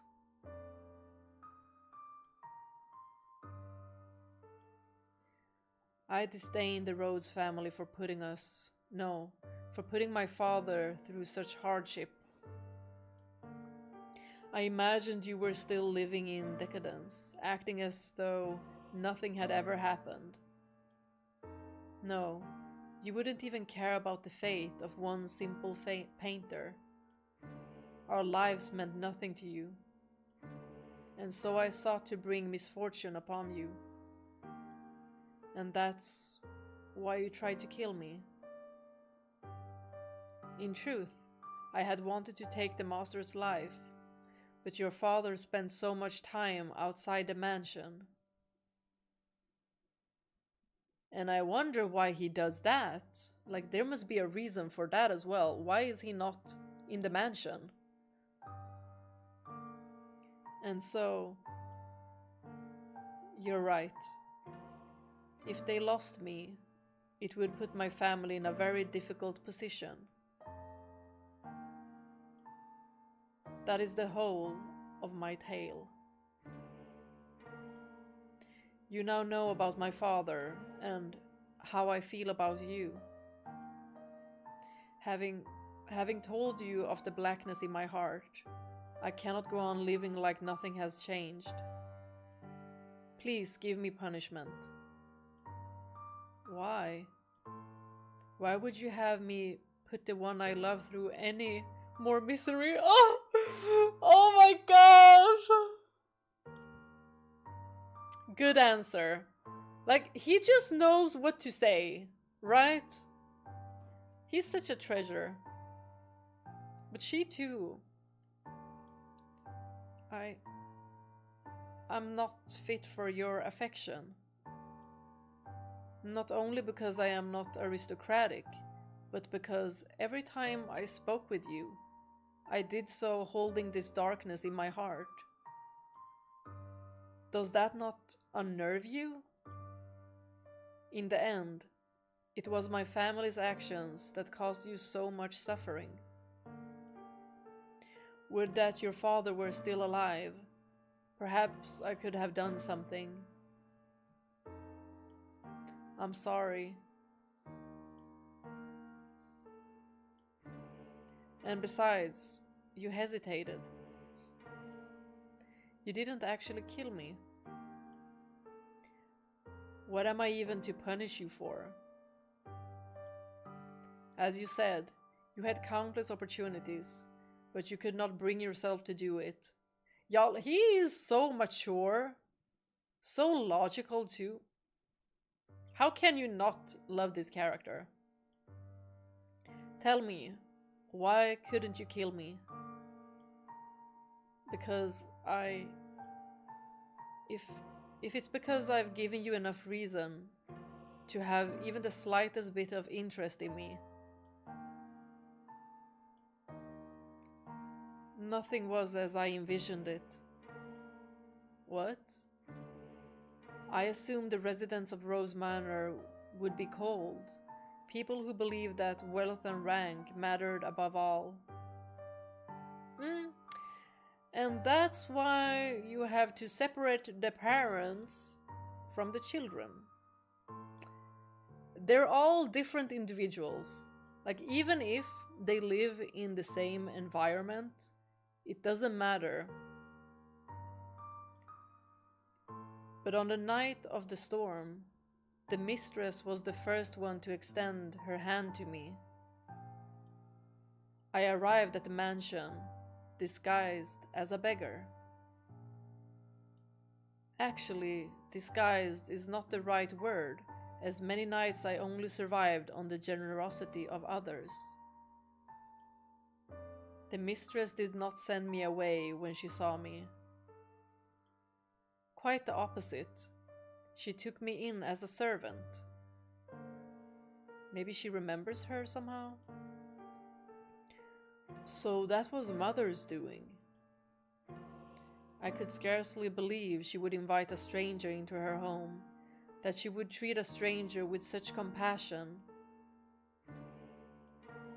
I thought perhaps she knew who my father was, and maybe she did. But I had never met any of you before, so she must simply be that kind-hearted a woman. And the mistress continued to treat me with kindness, despite my disquieting appearance and the darkness in my heart. In time, I began to grow less and less sure of myself. Was what I meant to do truly right? Were the things I felt truly justified? But it was a certain fact that my father was here, and that he had been chased out. So I decided I should take your life, to put an end to everything before I wavered any further. And then...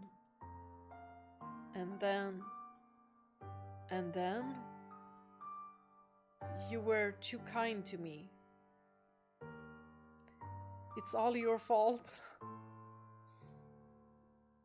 Because you laugh with such affection, because you give me smiles like that, because you say the things you say. I'm sorry. No, don't apologize. I'm so happy to hear that. Despite the unusual circumstances. Please don't say you want to leave. Don't ask me to punish you. I couldn't do anything for your father, but at least allow me to do something for the daughter he cared for so dearly. You are far too kind-hearted. I'll be happier with you around. You can become a real aristocrat. Huh? There are families that would be willing to adopt you. Especially knowing it would bring them ties to the Rhodes family in the near future. Are you saying, as long as you're okay with that, of course.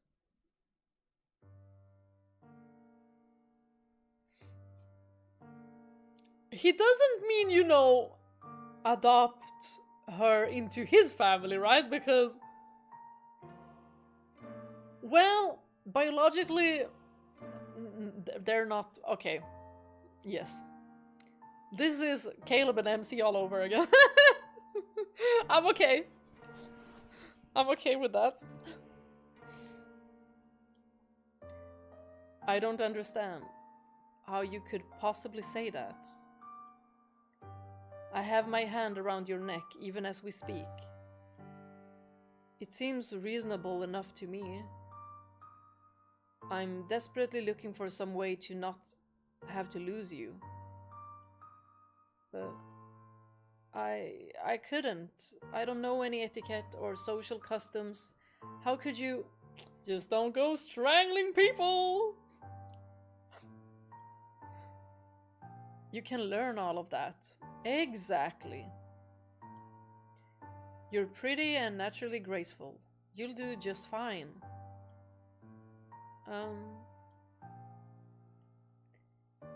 You are such an aristocrat, Lord Mel.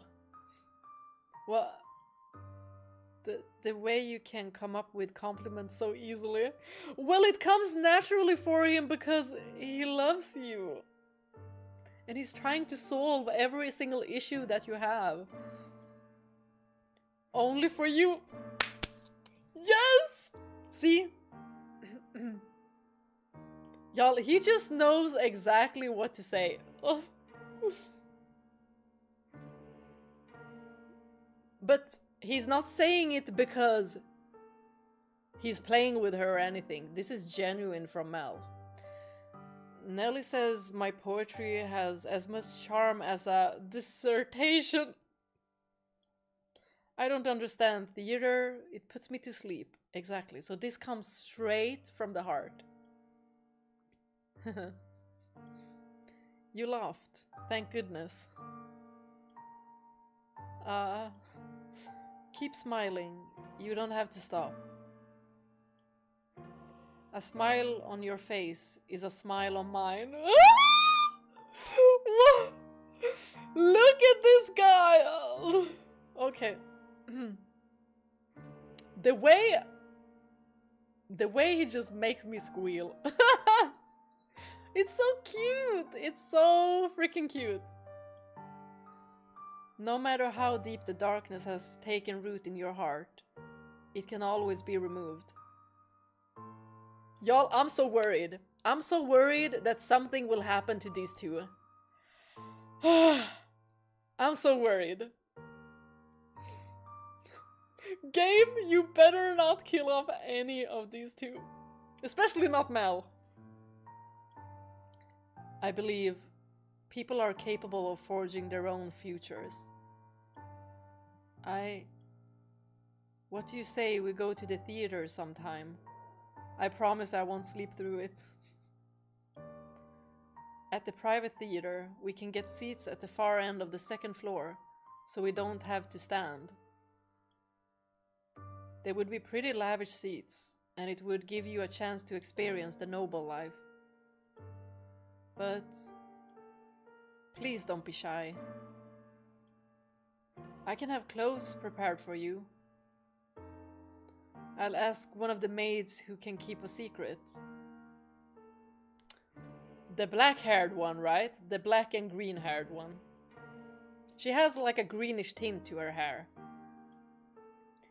Say, the one with... I knew it! Yep. Well, obviously. She kind of scares me though. I don't know what I'm supposed to say. How could you show such compassion for me? Because he's human. I try to inflict harm upon you. He's just this kind-hearted human. Am I allowed to feel such joy? For every day you suffered, a day of happiness.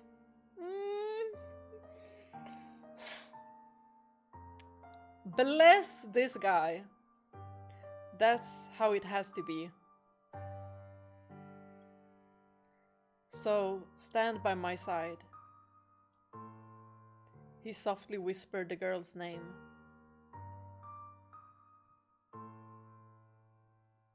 The girl's name? For us it's still white-haired girl. For several long moments, her lips trembled in trepidation, but in time she squeezed them together and made a smile. He wrapped his arms around her unbelievably slender, frail frame, holding her tight in an affectionate embrace.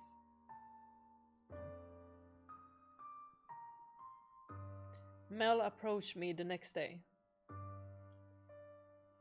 He explained to me the course of events, and then asked me to dress her up more beautifully than any other noble girl had ever been. She was already a very pretty girl, so even without much effort on my part, simply putting her in a dress, she radiated beauty.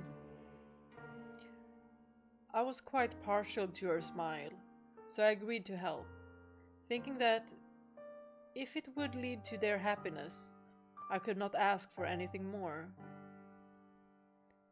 I never anticipated what would happen next, though. Why am I scared?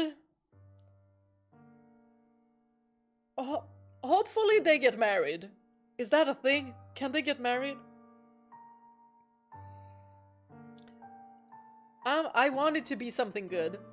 Y'all, I need to take a bathroom break. But I'm really hoping that what would happen next is not something traumatic. I'm gonna prepare paper, just in case. Just in case.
Gonna grab some water.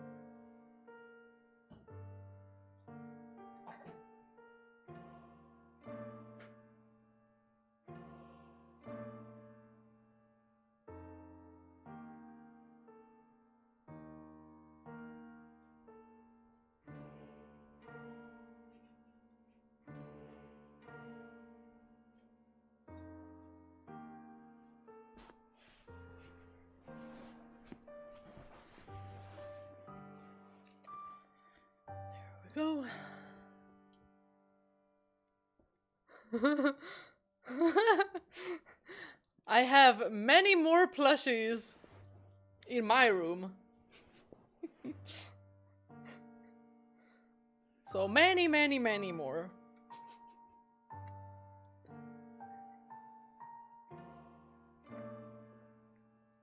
Let's see. I want to see if anyone else is a Mel fan here. No.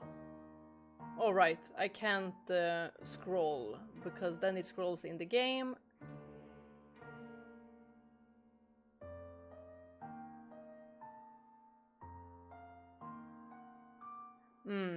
What I understood is to have a different family to adopt her knowing he is going to marry her. Yes, I hope so. Slash is melting. Yes!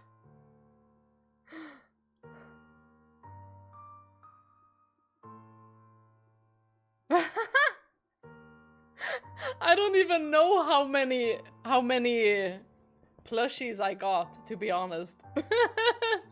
Maybe I need to count them first and then make a poll.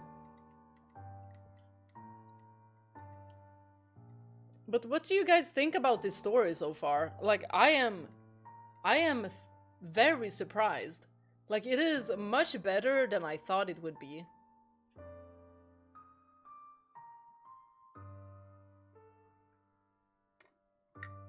I'm gonna hydrate a little bit, and then I'll continue reading. Great story and writing.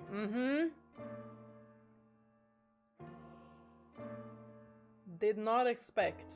Yeah, I expected it to be, you know, good because of the ratings, but it is fantastic.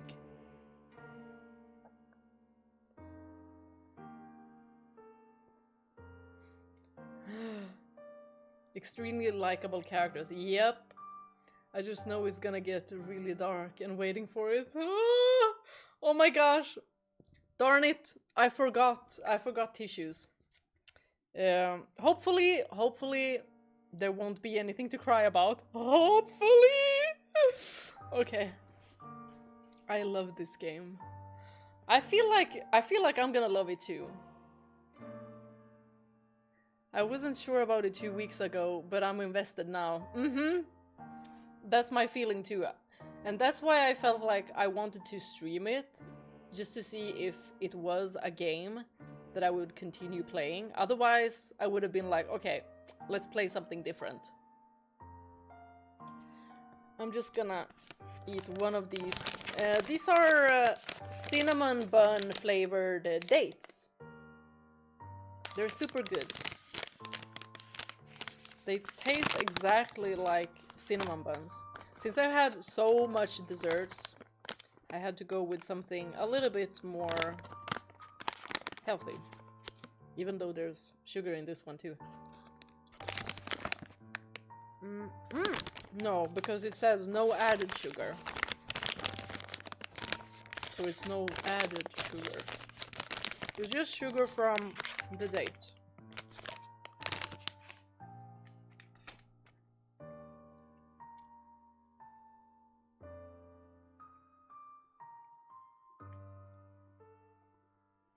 I'm also enjoying this game for the first time, so I have no clue what will happen.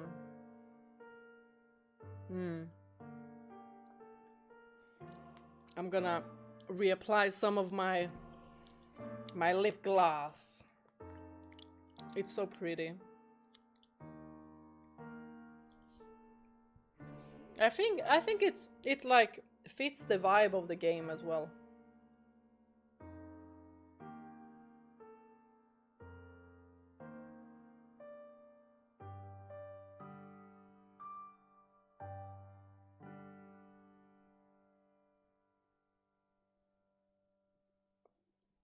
There we go.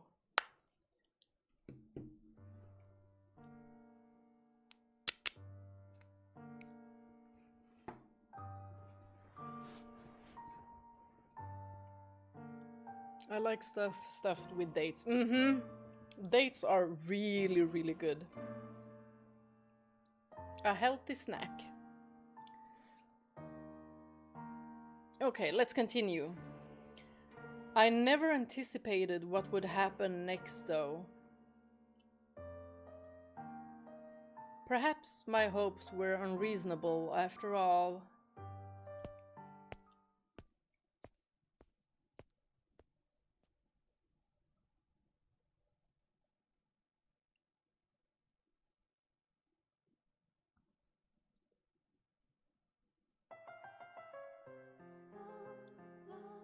Ooh, the music. Nelly. Are we at the theater?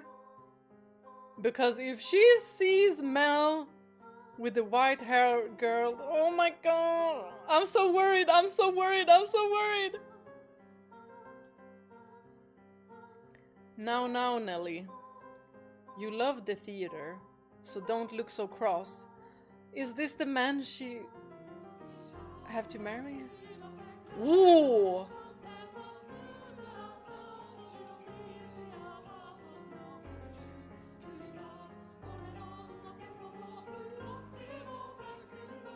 Listen to this! This is amazing. What brand is it? Dave and John's Snack Factory. It is made in Sweden by Famora Foods AB. AB.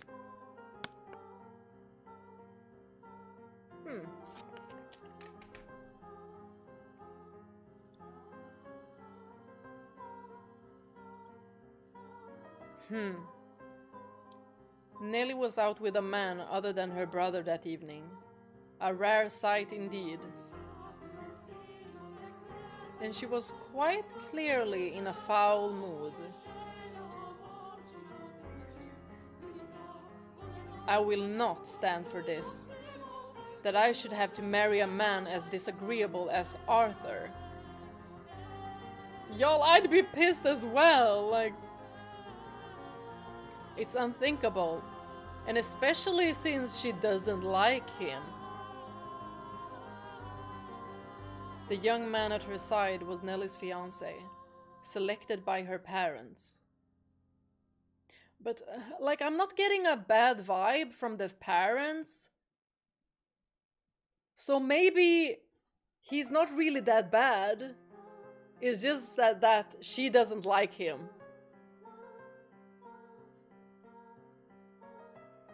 Maybe she doesn't like anyone but her brother. And she'll grow to like others when she's older. On any other occasion, she would have snubbed an invitation from any man who was not Mel. There we go, there we go. But she had little say in this matter.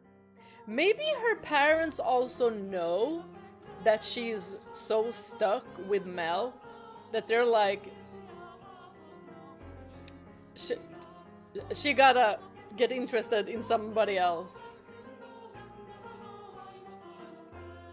But still, I don't like that the parents chose a partner for Nelly.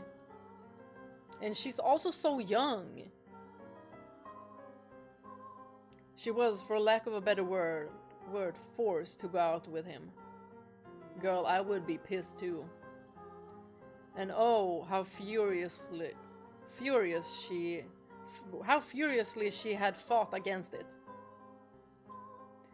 She had shoved aside the Abigail, trying to fasten her corset, locked herself in her room, and sobbed for quite some time.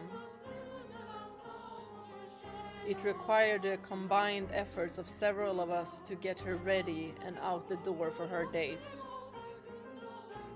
So, since this happened to Nelly, will this happen to Mel as well? I mean, he's older than Nelly. Or is it just because she's a girl? Could be that.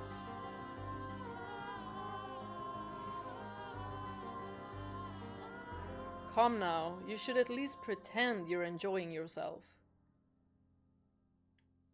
Or do you want people to think we don't get along? Boy, she doesn't like you. Do we get along? Well, I want to, for what it's worth. What it's worth to you is my name, not me. Okay, she could be onto something. Are you really going to be like that?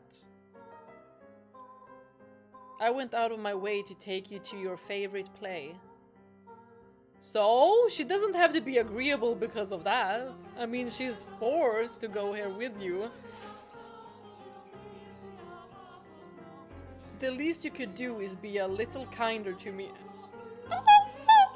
Y'all, this man!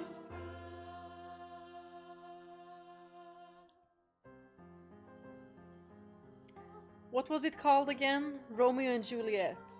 It's been running for 6 or 7 years now. A family like yours or mine could pay to have a brand new script written. So why should we have to see an old play at a theater full of commoners? But the way this line is something I could see Nelly say as well. So in that way, they kinda match.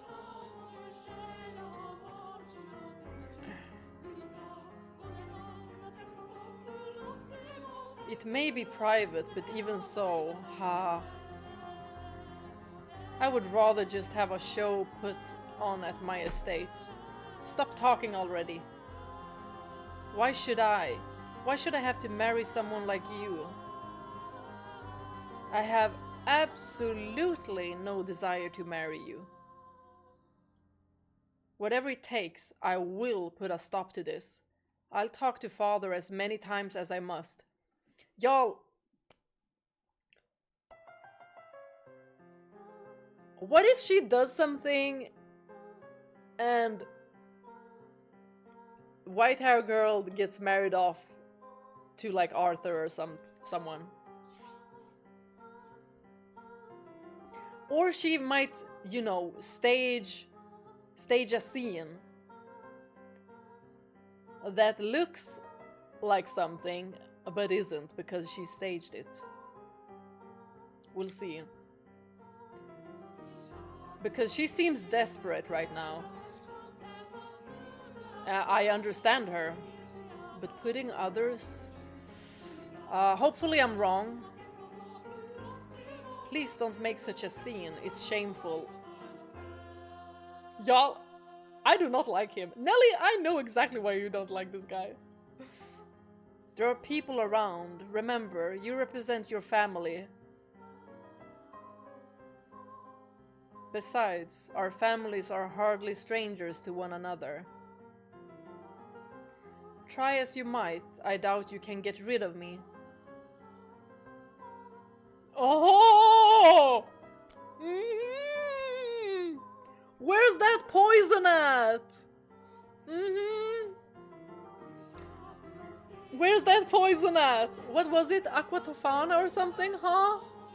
Belladonna? What was it? No matter what you say, you can't break this engagement. You don't. Your parents gave you too much freedom, and look at what a spoiled little girl you became because of it. As if you're not horrendous, Arthur!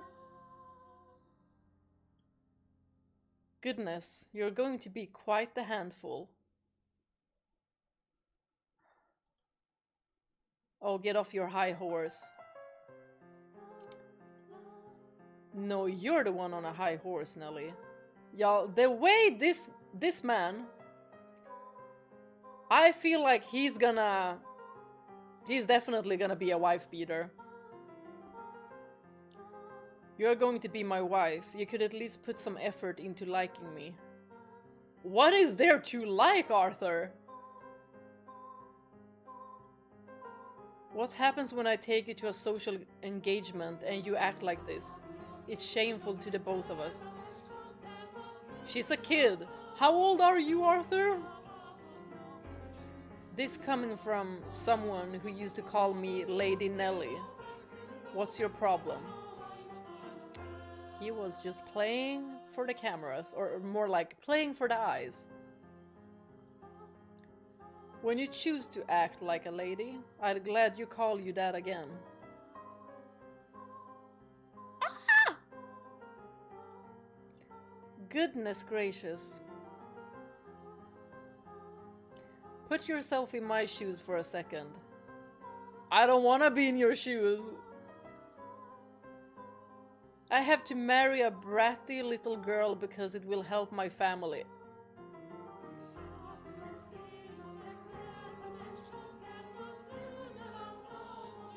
How dare you talk about me that way? Y'all, I'm worried for Nelly. Hopefully they don't get married off. Like something happens, because that guy is definitely gonna be abusive. You're not a damn princess. Open your eyes. If you think talking to your father will get you out of this marriage, you're welcome to try. I doubt he'll have it, though. Do they have something on their family or what? Otherwise, you can just go complain about it to your friends. Oh, that's right. As far as I'm aware, you don't have any friends. Enough. As you wish. This is so frustrating. Why should I have to listen to this jerk mock me? Agreed. I have Mel. I know if father won't listen to me, I'll ask Mel to talk to him.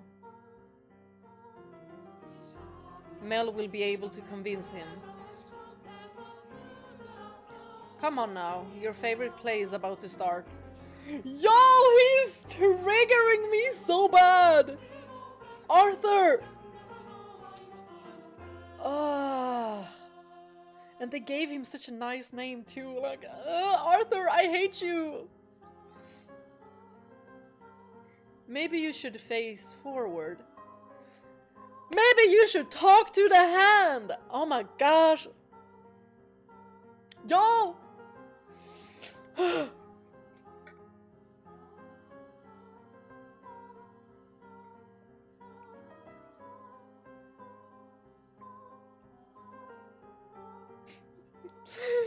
I'm just imagining myself being at this play with them, sitting like behind them and being like, should I pull his hair or not?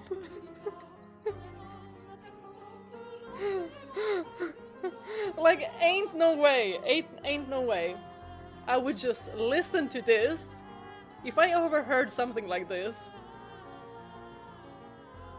like, there is no way I couldn't do anything. Someday that will get me in trouble. Someday, but not today. Enjoy it while it lasts. You won't be talking down to me much longer.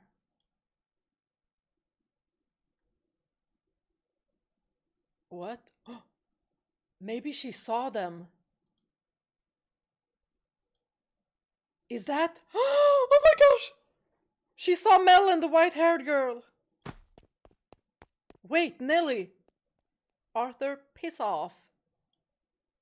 Get back here! Wah wah wah. What is that damn child's problem? Maybe you shouldn't be with that child. I didn't give her permission to leave. Yeah! Permission! I'm about to strangle this man. How? I want to know how old he is. He better also be a freaking child. Because otherwise I'm coming into this game and I'm just gonna have a talk with you. Oh. Permission. Please. Father will be sure to hear about this. Oh, that's right. Run to your father, you little shit. I cannot have the roads making any more of a fool of me. Yeah, you already are a big one, so I don't understand how you could become a bigger fool. What an idiot. Now what's Anneli gonna do? I'm so worried. Nelly, please.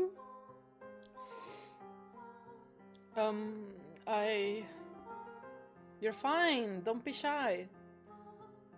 Oh! Wait. Oh my god, so pretty. And the way that they are matching one another. Look at this.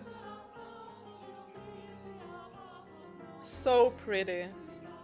What a lovely dress.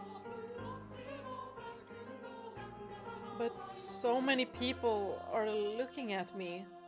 Because you're gorgeous! Ah. Yeah.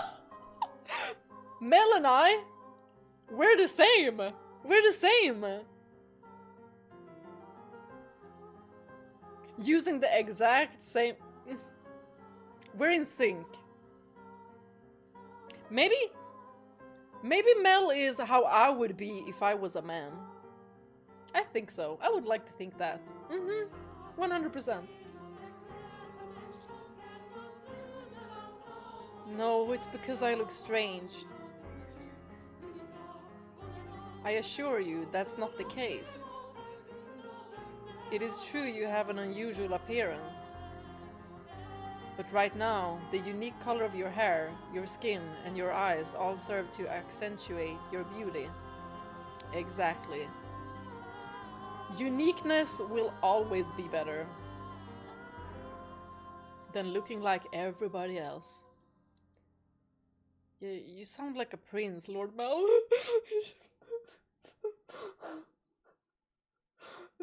He's gonna be your prince. Well, you think so? I mean, I did say I'd be a stand-in prince for you, but I think you're a wonderful prince. Not just a stand-in. Oh my gosh. Nelly, don't come here. Go into a portal and just disappear back home. Okay? Don't come in here. Don't ruin this. Which makes you my princess then.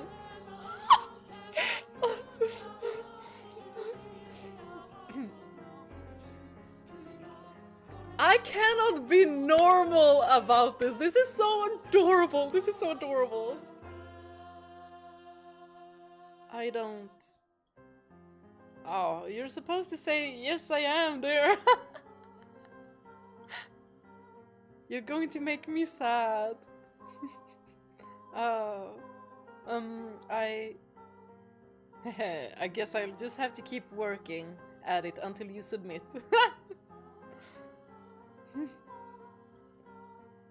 Oh hey, the play's about to start. What am I supposed to be doing? Watching the play? Or maybe she's too nervous. Nothing in particular. Just sit back and enjoy the show. Oh, but there is one thing. Yes? If I start dozing off, could you maybe wake me up?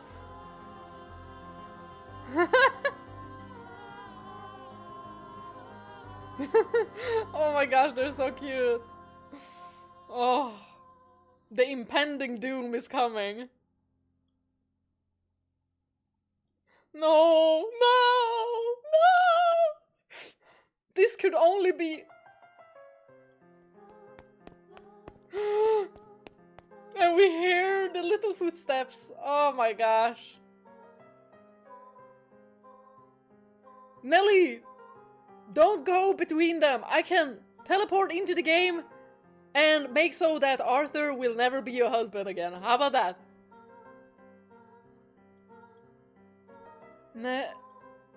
What?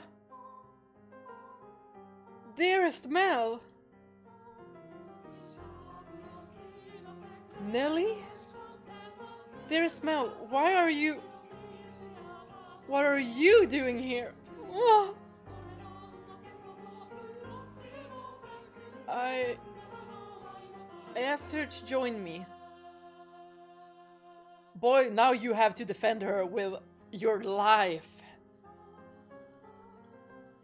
It's nothing to get worked up over. Okay, I like that he is standing in front of her.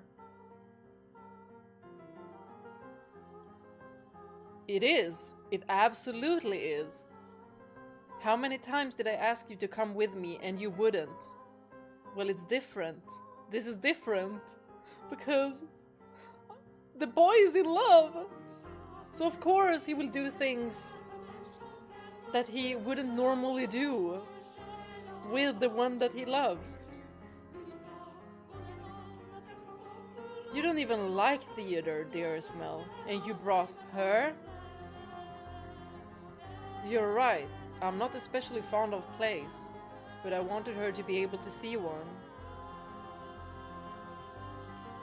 Why are you making such a big deal out of this, Nelly?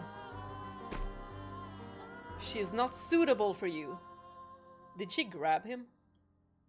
What? She isn't good enough for you. Why would you choose her? She's creepy and you have no idea where she came from. Girl, stop! Don't talk about her like that, Nelly. Yes. You tell her, Mel. But you don't even know who her family is, and he does not care. I do. What? Lord Mel? It's fine. You just stay quiet. Like the other maids, she comes from a respectable house. I looked into it. However, circumstances prevent me from telling you what house that is. No, you're lying. That can't be. She doesn't act like a lady. She lacks etiquette and she probably can't even dance. Dance, you say? Let's go. You expect me to believe someone like her is from a good house? Enough already, Nelly. Tell her. Uh-oh. Mel yelled at me. Uh-oh. I think she's actually genuinely sad. Because he's always been super nice with her.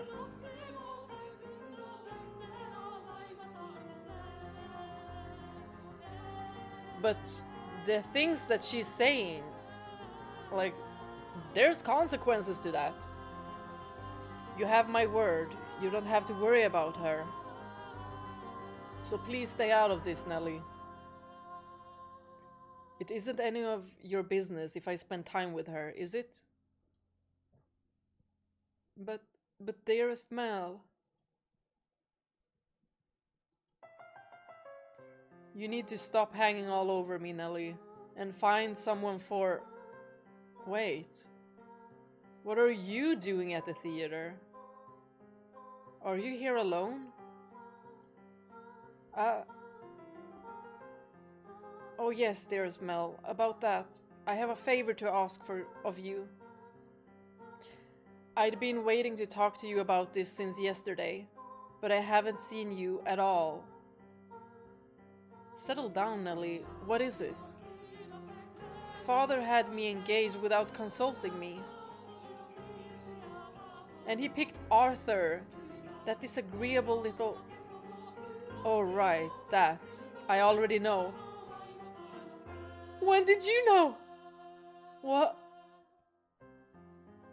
I feel like she's gonna feel...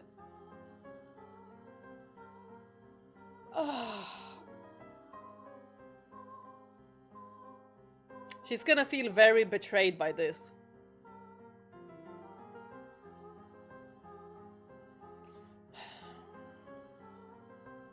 I heard it from Father.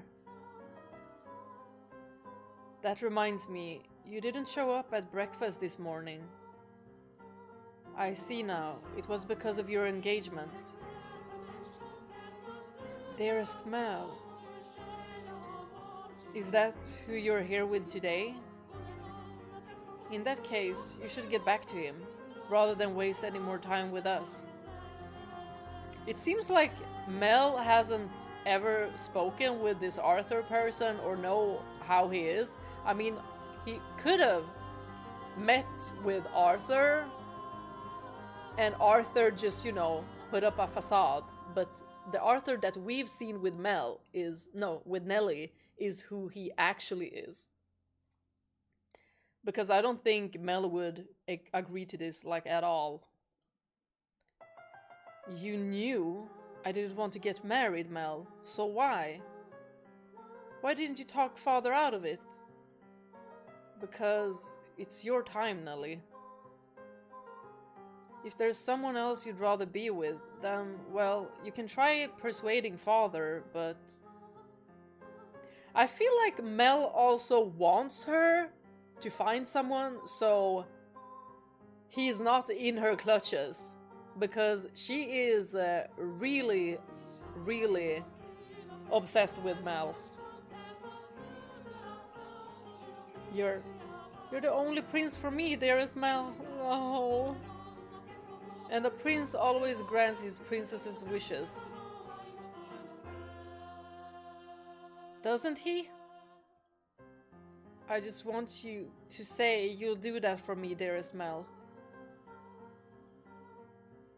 Lady Nellie, you stay out of this.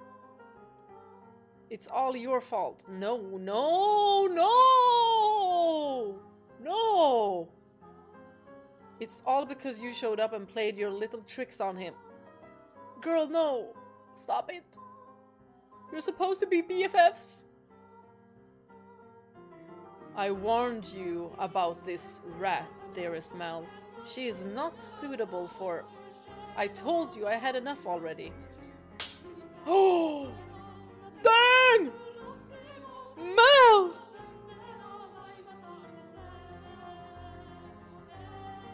I'm gonna pretend he was swatting away her hand. How much longer are you going to continue acting like a child? I can deal with you being a spoiled little girl, but how dare you be so derisive to someone else? Mel hit me. Lord Mel. Go on, the show's about to start. Yo! Like, I feel bad for Nellie, but she's also...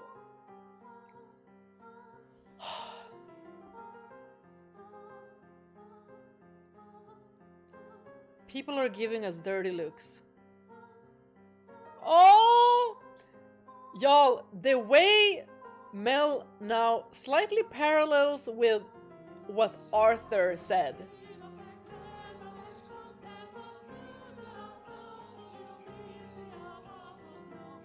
Return to your betrothed now. I will apologize to him afterwards as well. Y'all, he's a demon, no! Don't apologize to him. Nellie, tell him how he is with you. You said you would always be by my side. That you would always be my prince. The time for make-believe is past, Nellie. No. No! I refuse to believe it. I will not have it. Nellie! My goodness, that girl. Are you not going after her, Lord Mel? No, just let her go. The only place she even has to go is home. Oh, what if something happens to her? Then what? I just wish she'd start acting a little more like an adult. But she's a kid. I imagine Lady Nellie simply. She what? No, it just wasn't my intention to get between you. Don't blame yourself. It's not your fault we had an argument. But you two are so close. Well, yeah, we're siblings, so we're close, but nothing more. I do care about Nellie, and I enjoy spending time with her. But she's my sister, nothing more. Anyway, sorry for making such a scene. No, I imagine she left her betrothed behind without saying anything, so I'm going to go apologize to him. Ah! I'm gonna stop you right there, Mel! You don't know how Arthur is. We have to keep up appearances. Stay here, I'll be right back. Very well.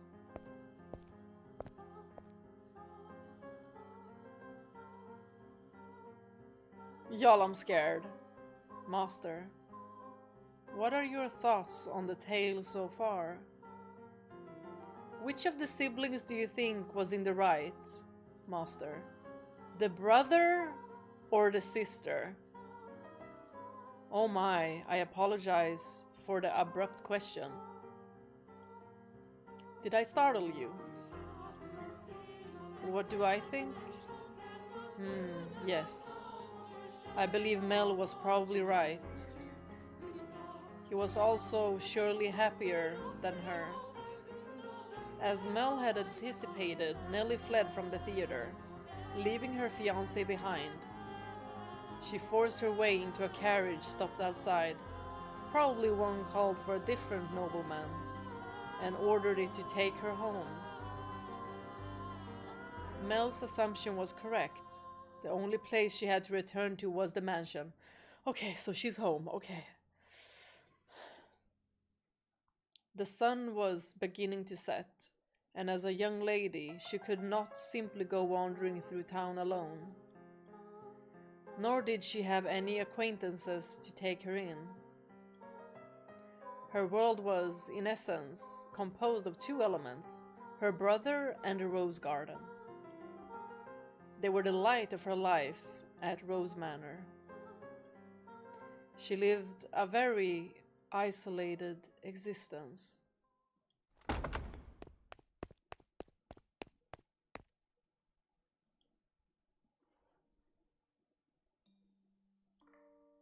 When she escaped back home, Nellie went straight to her room, locked the door, and began sobbing. The waves of her sorrow came crashing effortlessly over the levees? I don't know. Like, I also feel bad for her, but she's not a nice person, especially not towards the maids and, you know, the white hair girl.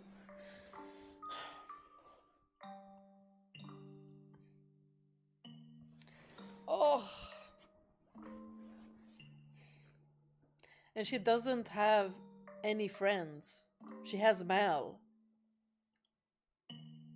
Tears streamed through the cracked walls of the dams, blocking her tear ducts.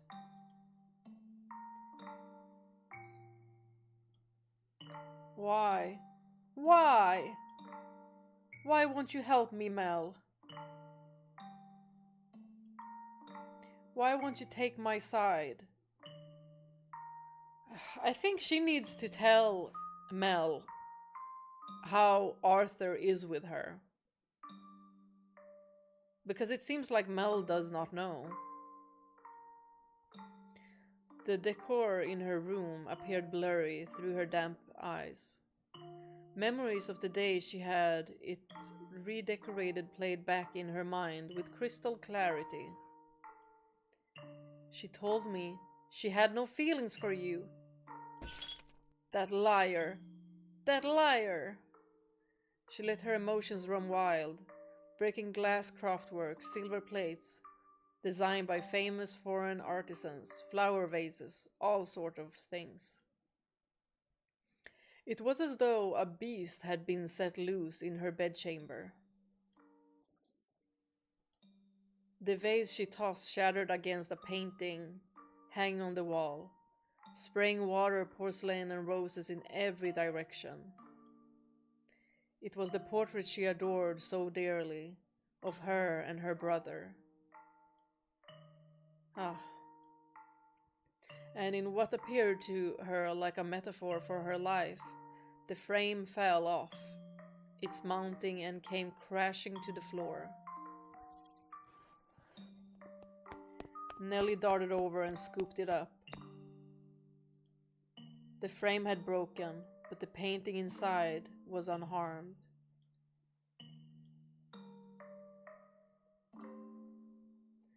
The two smiling children were still the very image of happiness, inseparable siblings gently holding one another's hand.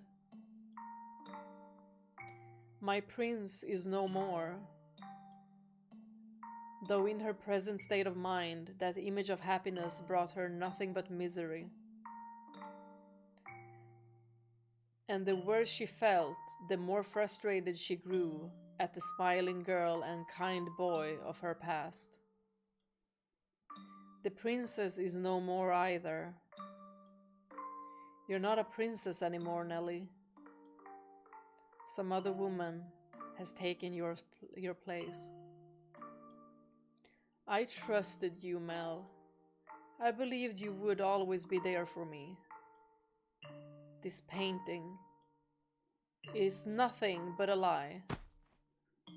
That's not the real Mel. That's not the real me. It's all a big fat lie. A lie. I wish this painting never existed. That it was never made. What if something happens? What if this painting is magical somehow? I mean, the white-haired girl is also interested in these paintings. That I never had a brother. This painting. In a fit of emotional distress, she scratched feverishly at the painting she once considered precious. What if something is hiding in it? She put more force into her fingers than she, or perhaps anyone, might have imagined she could. Flakes of paint began falling off the canvas, and in time she noticed something peculiar. Huh? What is this writing? Something's hidden beneath the painting. Or the paint.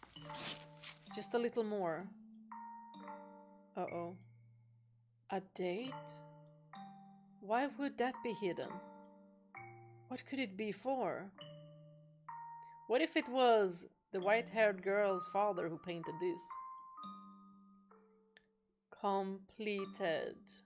Completed May 1587. Y'all, I don't even remember which year it was now. 1587. She read aloud the faded, scratched-up handwriting. After staring blankly at the text for some time, the color in her face began to drain. What is this? How could this have been painted 16 years ago? Oh.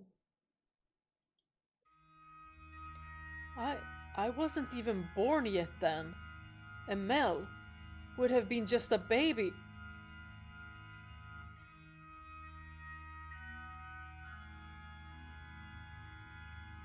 Then, is it like a time skip, or are these two somebody else other than Mel and Ellie? Is this not me? Is this not Mel?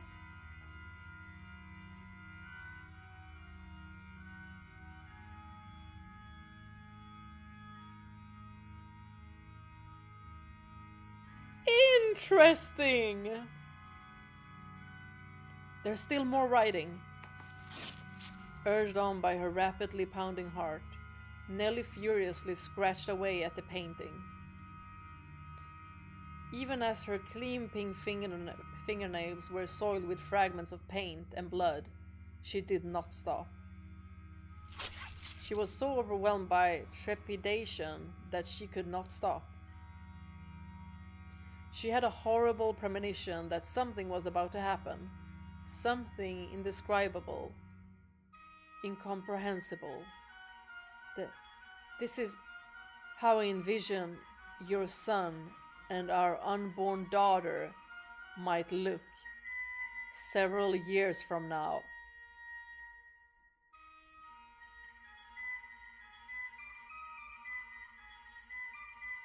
What in the...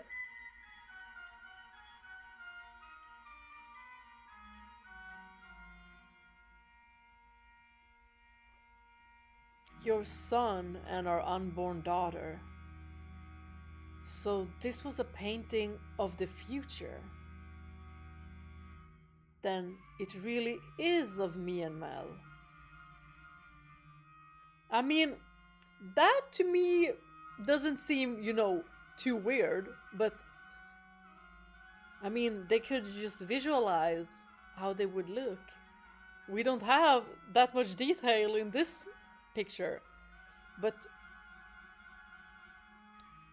they must be kinda similar to Nellie and Mel then. For them to think that it is them. No, use your head, stupid. I'm only 14.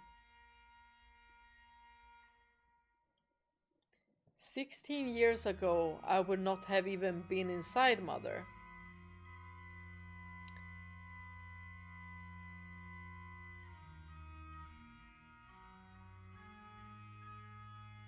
Oh my gosh.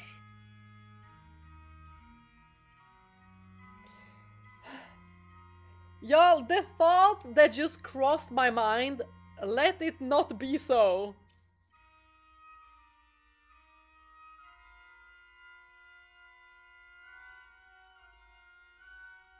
The thought that crossed my mind is that maybe the white hair girl...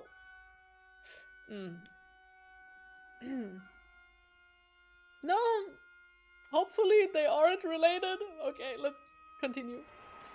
But then who is this?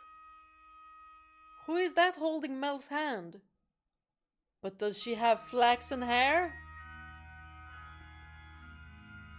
Who is that with my brother? Although hair color can change. Hair color can change. More. There has to be... Found it. There's more writing. I have to know what this is. Calm down. Calm down, Nellie. It's nothing to get worked up over. I'm sure it's nothing. Calm down and read. There's nothing to worry about. If our unborn child... This is what the writing on the painting said. If our unborn child does not have your hair color...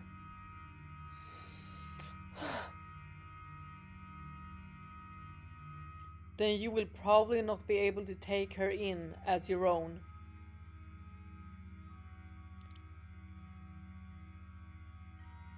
Y'all! Am I jumping to conclusions? Y'all, I think...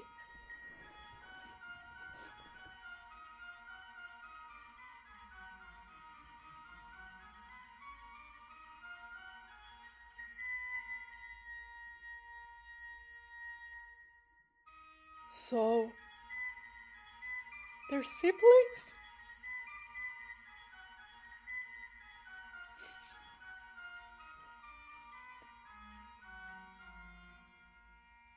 I will be punished and my life made miserable. And so I pray that this child might have flaxen hair!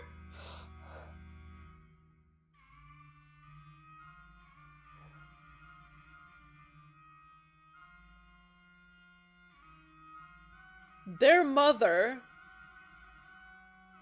And white hair girl's father is what I'm thinking. So, half siblings? Ah. Though, is it a sin to wish she has in her a trace of me?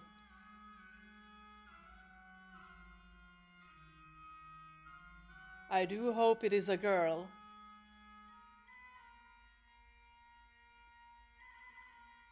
What am I reading? I don't get it. Someone tell me, what does this mean? A painting from 16 years ago. Hair color. Sin. I do hope it is a girl. Did it change? Oh my gosh! Y'all! I think the painting changed! It turned white! The hair turned white! Oh my gosh! Oh my gosh! Oh my gosh! Oh my gosh! Oh my gosh! Oh my gosh! Oh my gosh! Oh my gosh!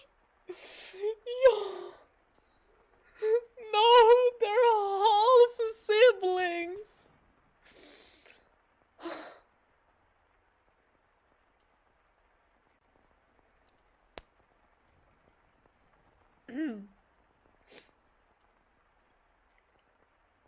It's Nelly. Let me in.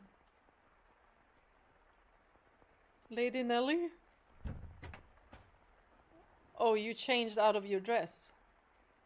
That's a shame. It looked nice on you. Haha, it really did look so nice. Oh my gosh. Almost like you were a princess. Lady Nelly? Say, I've got a question for you. Do you mind? By all means. What color hair did your father have?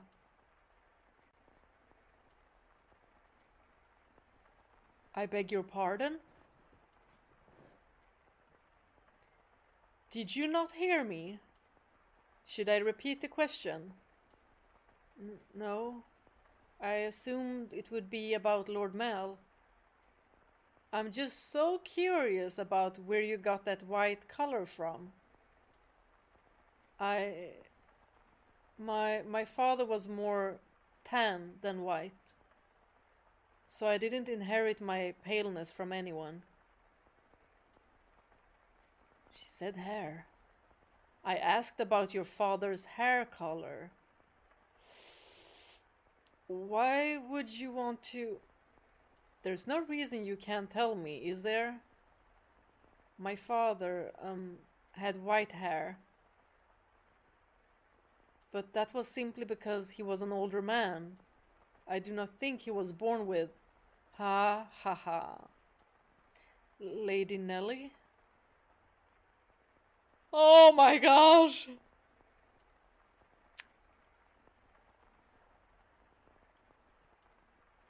Oh. Hey, guess what? I figured it out. I figured it all out. And it was so simple. There's only one difference between you and me. The thing that Mel fell for is... Why do you have those? No, stay back. Did I hear something sharp? Oh my gosh.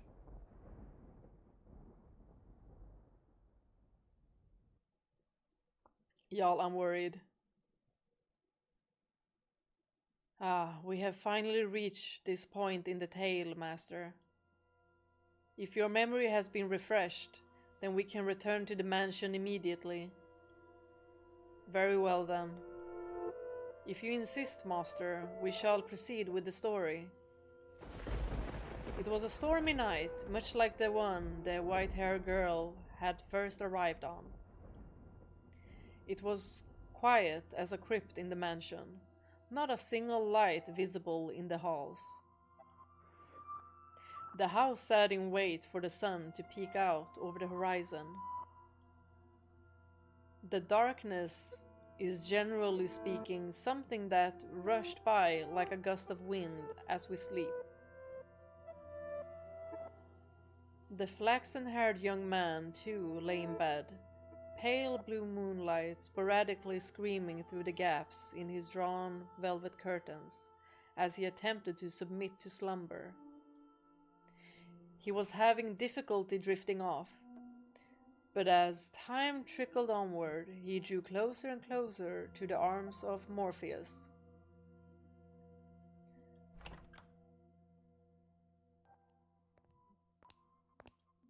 Suddenly, he sensed a presence in the room, much like the one from those nights some weeks earlier.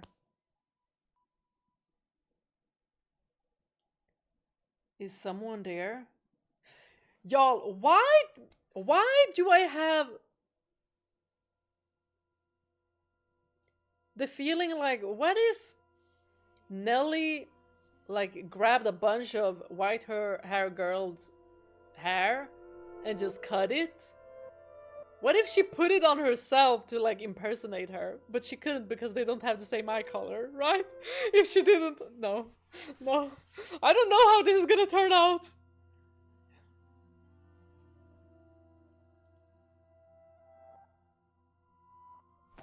Answer me. A slender feminine finger pressed gently against his lips.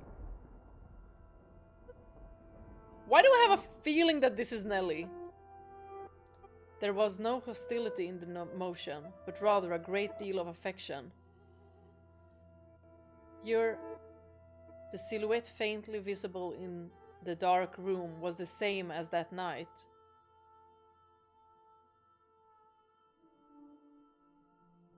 I think someone might be in a disguise. A flash of lightning shone through the drawn curtains, illuminating her beautiful white hair.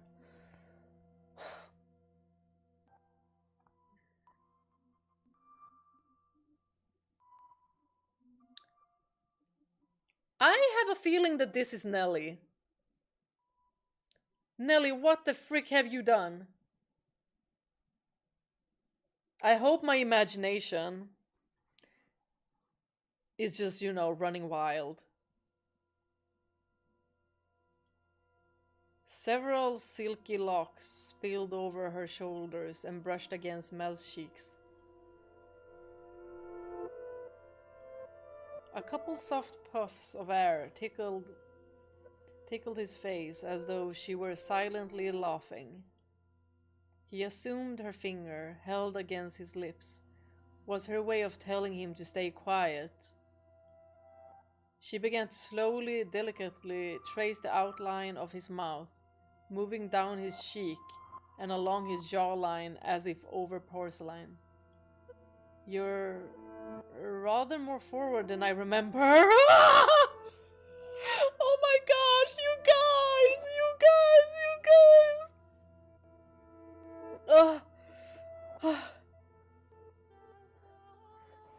Well, I suppose you always were quite daring. This isn't the first time you've sneaked into my bedchamber. And she's not saying anything. Y'all, this is Nelly. Sexy girl. The boy said in an attempt to conceal his surprise. Do you remember the night she came to exact revenge on him for her father? Indeed, she had proven herself to be a rather bold girl once already. Or if Nelly did something, like threatened her to do something. We'll see. It's dark. I can't see you very well. Okay. The darkness is shielding that it is Nelly. With the white hair girl's hair. Why don't I light a lamp, or perhaps we could open the... Before he could finish, The white-haired girl sealed his lips with her own.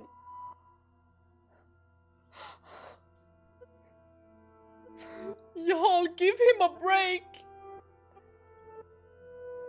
In the near-total darkness of his bedchamber, the two shadows appeared as one.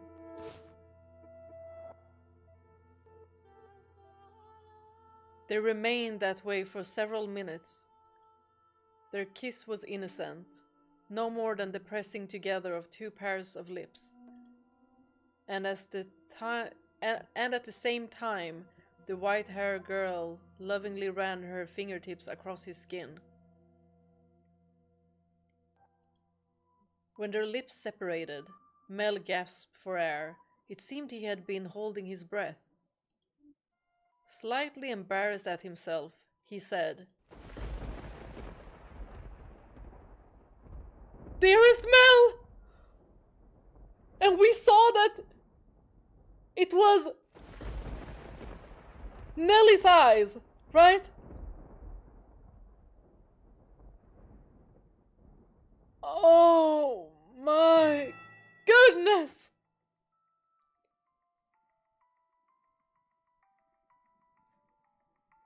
Y'all! She took off all her hair! She must have scalped her! Even the hair looked bloodied. Oh my goodness! This is terrifying! You evil! Nothing. He could not speak. The silhouette hanging above him was certainly the white-haired girl's. What the frick? Is she like wearing her skin or something?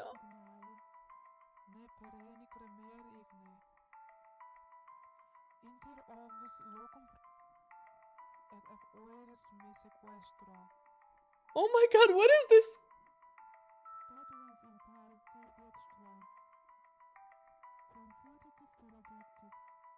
What language is this?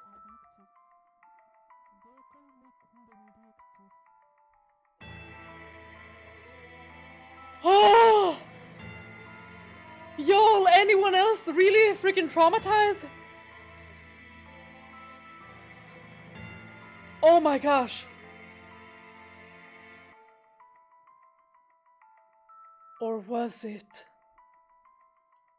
Because his next words were, "Get off me." He reflexively shoved the girl straddling him aside. She rolled off the bed, landing on the cold floor, but slowly, gradually, she crawled her way back toward him. Go away! Y'all! Why did I even feel bad about her? She could have been pitiful, but she could also be evil. Several things can be true at once. Y'all! That wasn't very nice. Oh my gosh! Veiled in darkness, she slowly lifted her head. And then there was another flash of lightning. Oh my god, I was scared to see her. The heavy fabric of the curtains rustled, balls of light streaming between the gaps. Ah!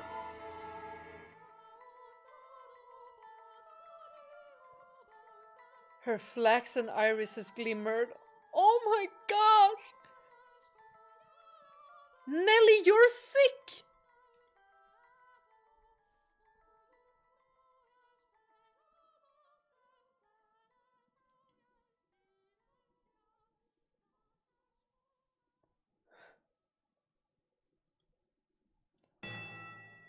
Though in the bluish white light, they took on a twinge of almost golden glow. No need to be so rough. This isn't the first time she's visited your bedchamber. Is it, Mel? Girl, you are freaking freakishly obsessed. We need a restraining order. Is a restraining order a thing in this age? Or did I not kiss you the same way? Oh my gosh.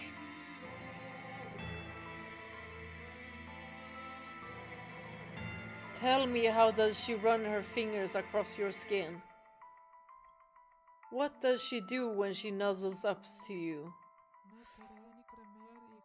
Oh. Stop. Stop this madness, Nelly. I don't think he realizes that she took her hair straight off her scalp. Why would you do this? Because you like white hair, don't you, Mel? You like white hair, which is why you fell for her, isn't it?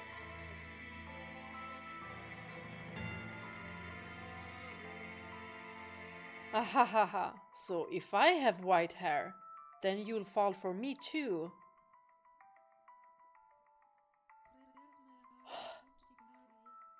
Then I can be your princess again, dearest Mel. You need help! What are you even talking about?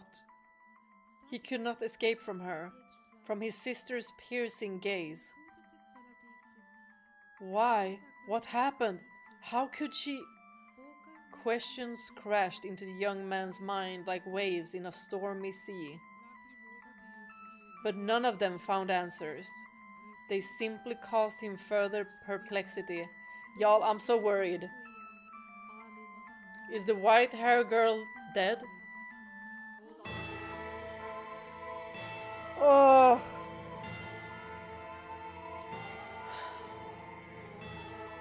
This is even worse than I had imagined. Your hair. What happened to your hair? How did you get it that color? Oh, this? Haha.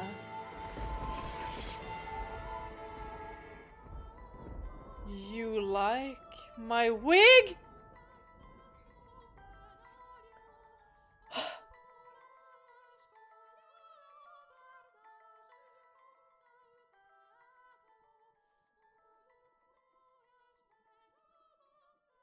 Y'all, I didn't want to be right. I wanted this to be a nightmare.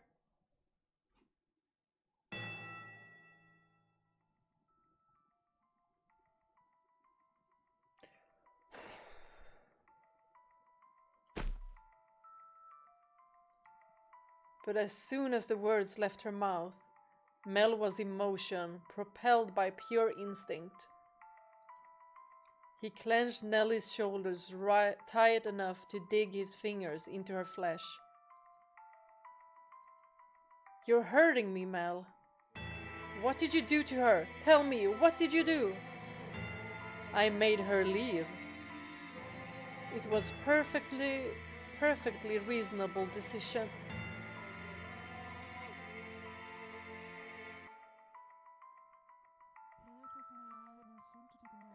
She was obviously not nobility, and thus hardly fit to be part of this household. But there's no need to worry, Mel. I'm here to take her place. You're crazy! You sound like a mad woman. It doesn't matter if she was of noble blood or not. She promised she would stay by my side. And Nellie's gonna be like you said, like you promised me that you were gonna be on my side. Oh my gosh. So why? How could you do that to her? I promised you that long before she ever did. And I love you far more than she did, Mel. Have you lost your mind? You're not making any sense. Where is she now? What is she doing? Y'all, did she kill her? It's always her with you. What more could you want from me? Tell me, what does she have that I don't? What do I have to do to get you to focus on me and only me? We're siblings. And now she's gonna be like, yeah, and your siblings with her as well? Oh my gosh. Don't you understand what you're doing? Oh, I understand it quite well. Far better than you do, dearest Mel. Y'all, I'm so traumatized I can't even read her lines. I even know that a former queen was executed for it.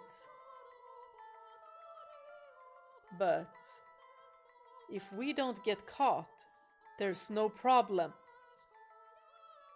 Barf. Nelly, you... Are you saying you've always felt this way about me? Oh my, you didn't notice, dearest Mel? No, I really didn't want it to be like this. Nelly! You truly are a dense one. I guess romance just isn't your strong suit. This is gonna haunt me. This image is gonna haunt me!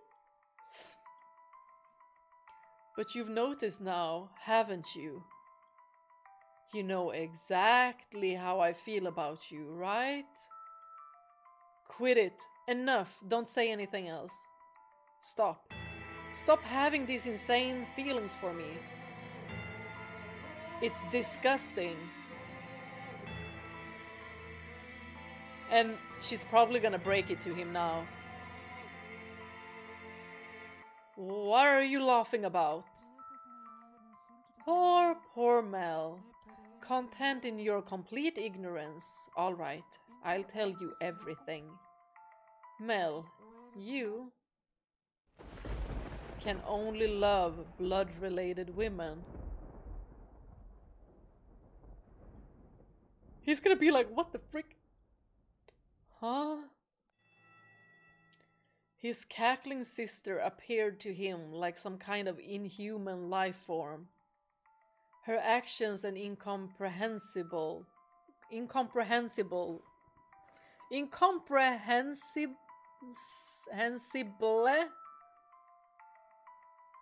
Okay. Incomprehensible exclamations slowly drained him of his strength. I can't comprehend anything because this is so freaking traumatic.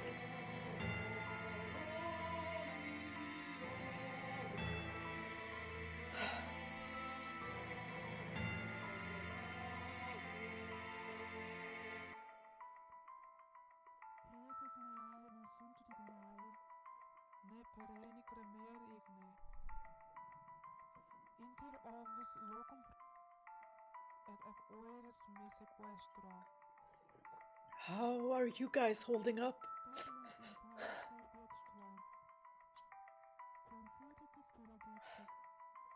What kind of deranged nonsense is that? I love her. She's your sister, Mel. Ha ha, very funny. How far out your mind have you gone, Nelly? Poor Mel. Do you honestly know nothing? Say that her father was a painter? He painted pictures for a living. What of it? For a time, her father painted for our family. This is why he was cast out. They knew of the affair. And that is why the father is not in the mansion. Because he feels betrayed.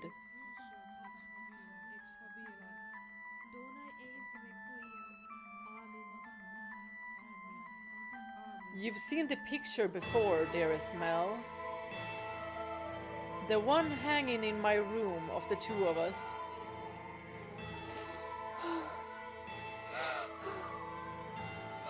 Oh! Y'all!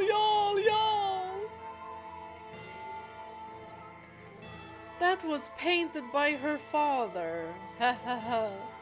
He did a good job, didn't he? I kept asking and asking until you finally agreed to hold my hand. And how did you feel about that? You were rather embarrassed, weren't you? Do you remember that day, dearest Mel?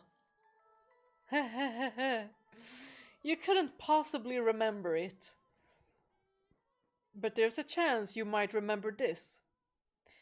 Before we moved to this mansion, we had a painter with white hair. I don't remember any such thing.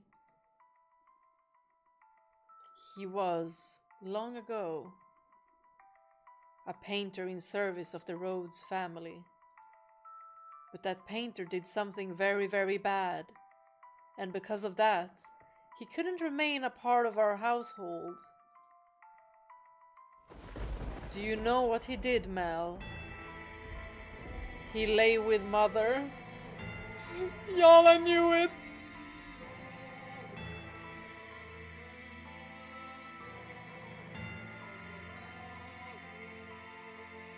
My father was chased from your house. So, I'm also wondering now, did he get killed? Maybe by the father? If the child had been born with flaxen hair, then the painter would not have been thrown out. The baby would have been accepted as part of the family. But that wasn't how it turned out. The child had white hair. She didn't look at all like she carried the Rhodes family blood. But see, Mother had me. That I'm here is all the proof you need. The girl born 16 years ago didn't have flaxen hair. Up until his last breath, he was only ever concerned about me. He held me in his arms and ran his hands through my hair, an apologetic look on his face. Oh, apologetic because he was like, I'm sorry you had to have my hair color. Oh my gosh. You're talking total nonsense. What proof do you have? If you want to see it, I'll gladly show you. The artist left a message in the painting in my room. Tell me, am I truly wrong? What did that girl tell you? You're lying. What part of it is a lie, Mel? Everything I'm telling you is the truth. Why don't you go ask Mother? Ah ha ha ha ha. I'm sure she would throw quite the fit. Mother wouldn't. The mistress did not send me away when she saw me.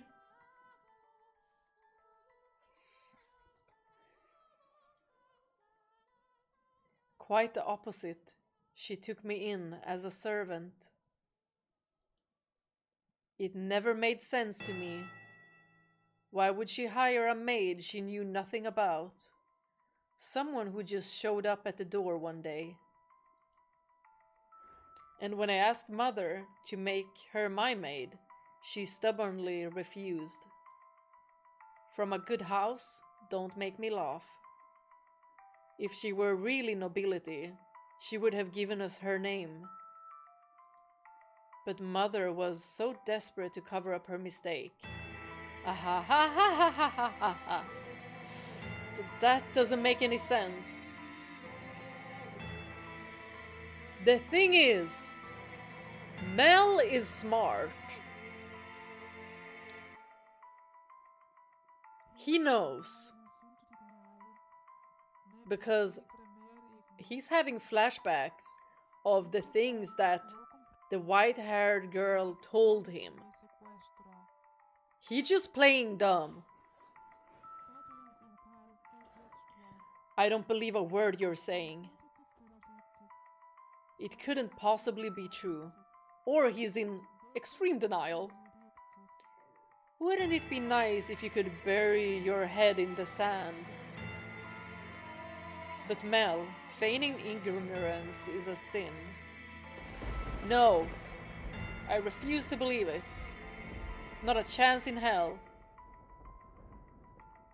You just don't understand anything. How I feel, how much I've suffered. Do you have any idea how long I've loved you? Girl, you crazy!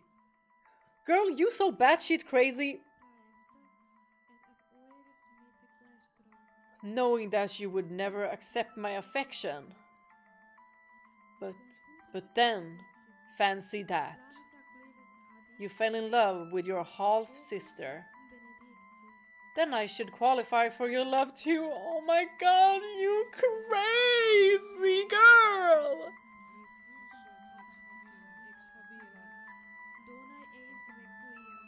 The way I'm sitting here thinking that things would have turned out differently at the theater if Mel would have just been like, okay, I'll speak with father.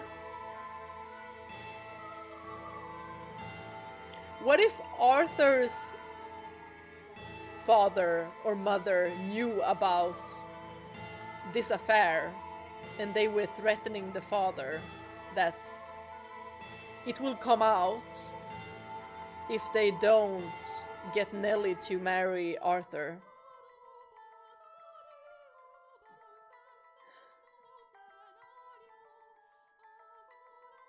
Y'all, this is crazy. Shouldn't I, Mel? Did not expect that. Y'all, I got chills.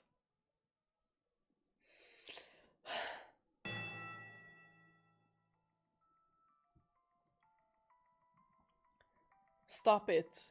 Enough. Shut your mouth. Not another word. I don't believe any of this. Mel. Ah, ha ha ha ha ha ha. I know you'll never love me.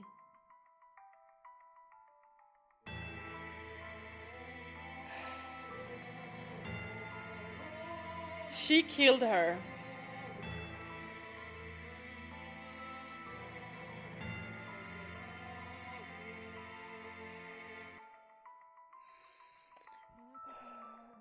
I know there's nowhere for me to run. Say, when we were kids, was that really me? She went batshit crazy. Was I really by your side, Mel? If that painting tells the whole truth, I was never once did I get to be your princess. Not even once.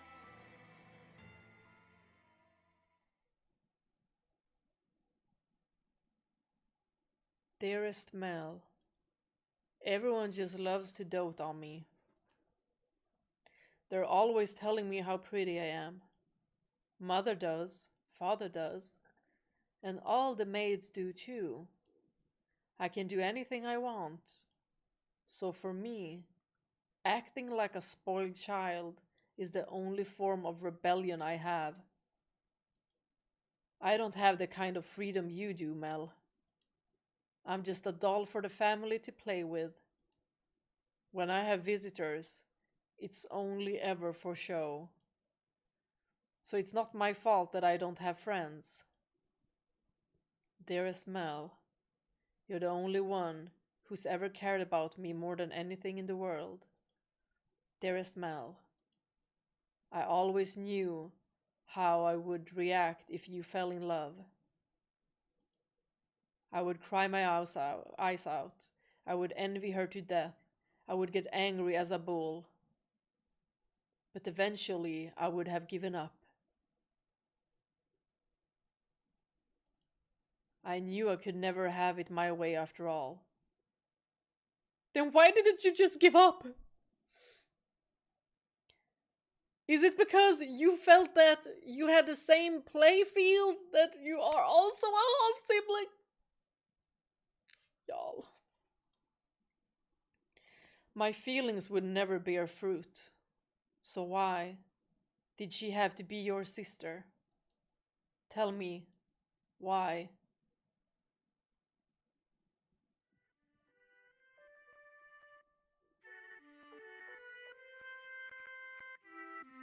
Oh, dearest Mel, here you are again, reading such hard books. Your eyes will go bad if you spend too long staring at pages. I'll be fine, Nelly. It's not like I'm reading 24 hours a day. No, that's not good enough. If your eyes go bad, dearest Mel, you won't be able to see me anymore. Ahaha, you worry too much. I can see you fine and well, my princess. Your hair glimmering like the sun, and your beautiful smile. I can see you clear as day, and that'll never change.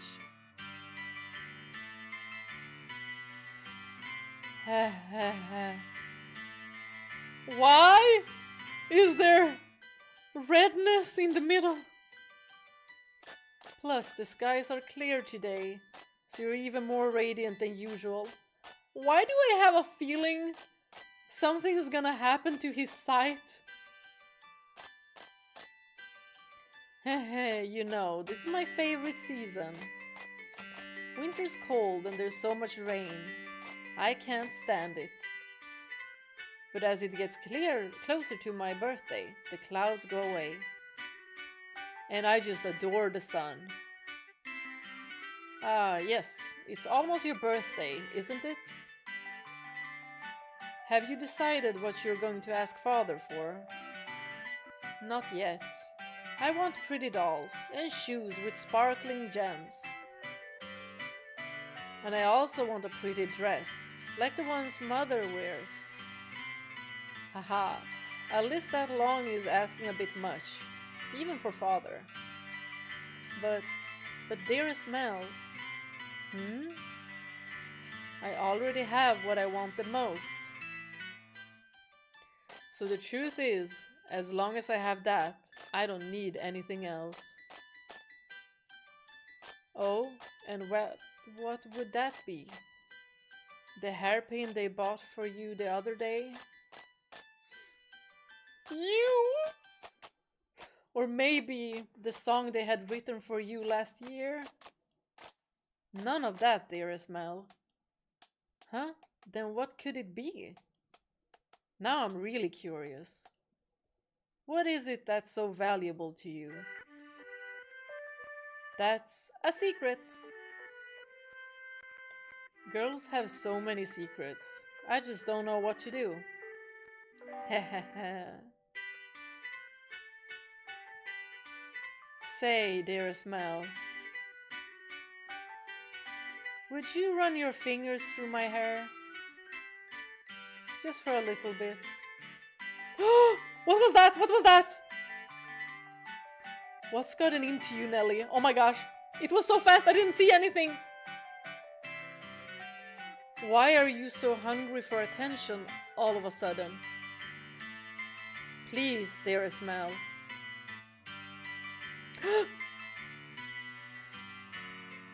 Oh, Nelly, what am I going to do with you? Come over here.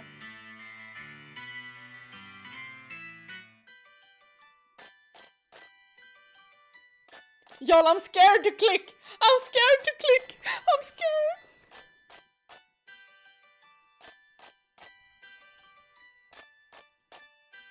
And I want to sit on your lap.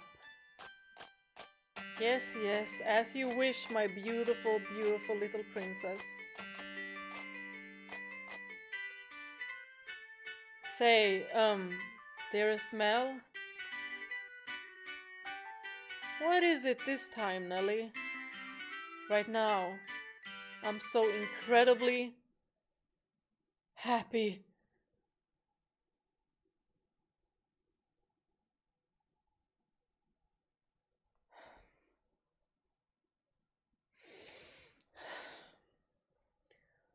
Oh my gosh. Oh, and out of curiosity, who was it that you really cared so much about? Did she kill him? I'm scared.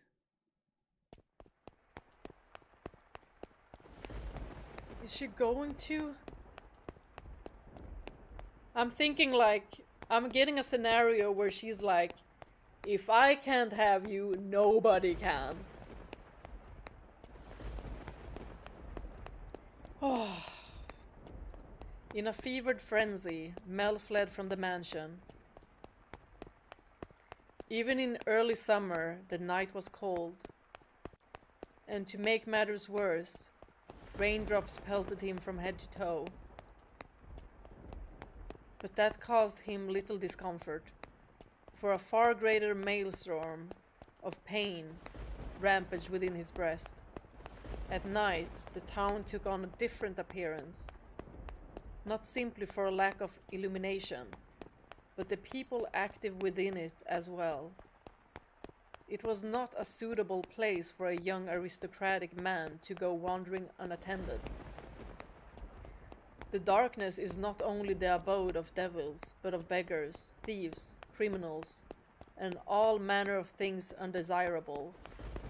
I'm thinking, speaking of beggars, I'm thinking about that beggar which he always gave something to. Maybe he'll help him somehow. Maybe.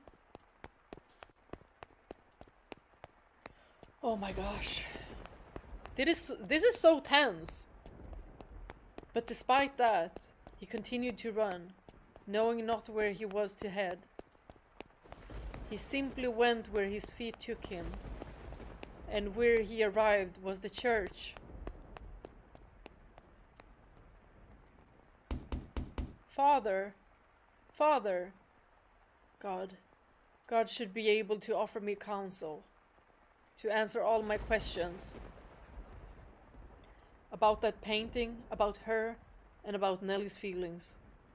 Not her lies, but the truth. Please, open the door. Oh, he really wanna be in denial, y'all. Open the door. But as you might expect, the door was locked, and the priest showed no sign of responding to his calls. The sound of the pouring rain drowned out everything else. His head dropped feebly. He looked like a helpless little calf who had wandered alone onto a dark, precarious mountain path with no end in sight. Why? Why won't anyone tell me the truth? All I want is for someone to tell me it's not true. Have I sinned? No. I didn't know anything. I didn't know. No. None of it is true. So I haven't done anything wrong. I'm not at fault, am I? Nevertheless, his sister's claims and her laughs continued to echo within his head. Y'all, imagine the trauma. If he truly believed it to be false, he would have gone to look at the painting. That he could not was an indication that uncertainty had a stronger grip on him. Deep within, he knows that is true. Fragmented images of a white-haired painter fluttered through the back of his mind, but he desperately shoved them aside. What good is the church? What good is theology? What good is God? What? Something moved near the boy. It stood immediately behind him and grasped his light dressing gown. He had been so consumed in his own world that he had not noticed the person's presence until they were close enough to touch him. Who are you? Standing there was a beggar dressed in tattered rags. Maybe this is the beggar he's been helping? He's still begging at the church? The hooded beggar tentatively extended his hand toward Mel, pleading for relief with sad, slender fingers. Were he a generous young man, Mel would have given the beggar something. Were he generous, of course. Lord, get your filthy hands off me. Mel! Y'all, he's in trauma.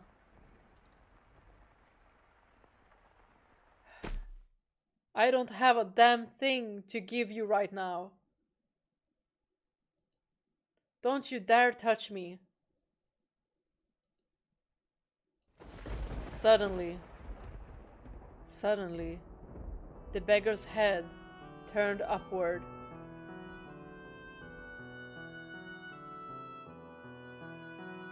My eyes catch the beggar's.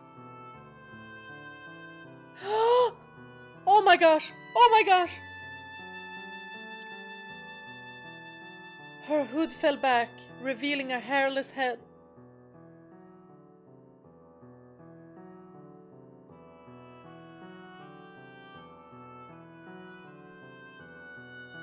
Y'all, it's her.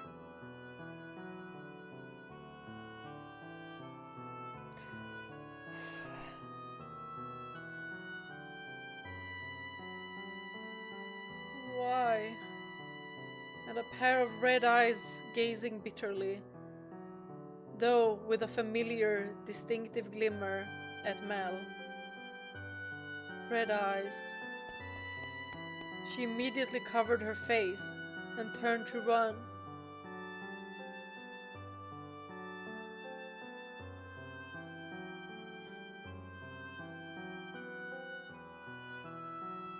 It can't be.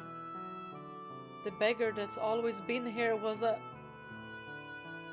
It's always been her?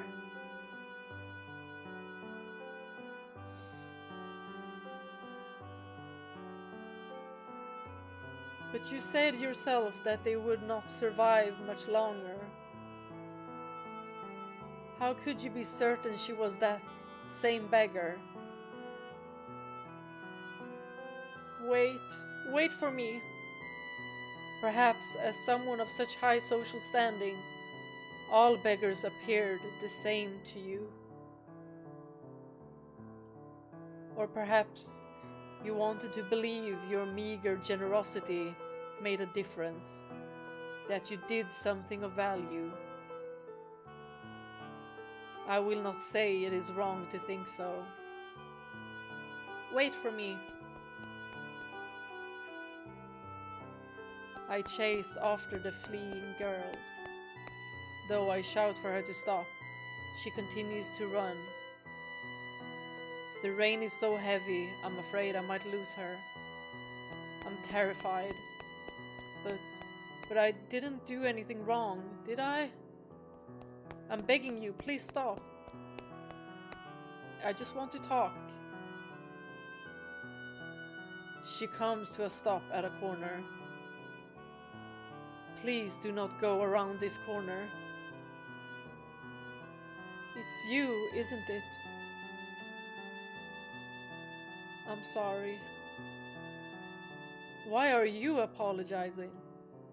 What I said back there was terrible, and for that I am truly sorry. I didn't realize it was you.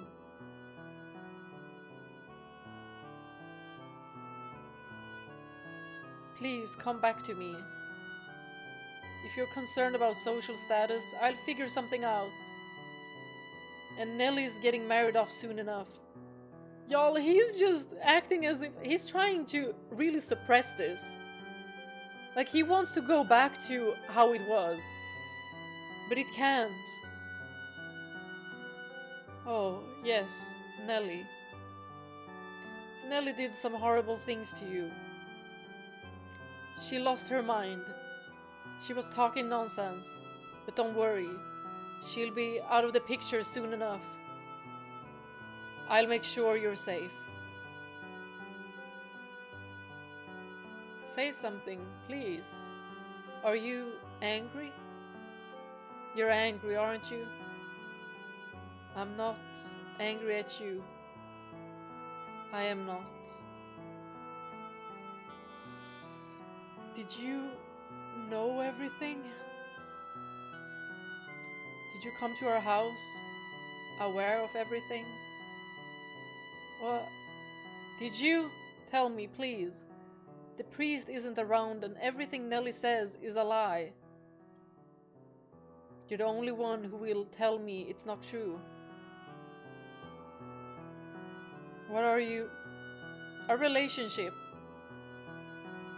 I don't understand what you're saying. Haha. Ah, I see. You don't know. You don't know. It's for the best. Ah, oh my god.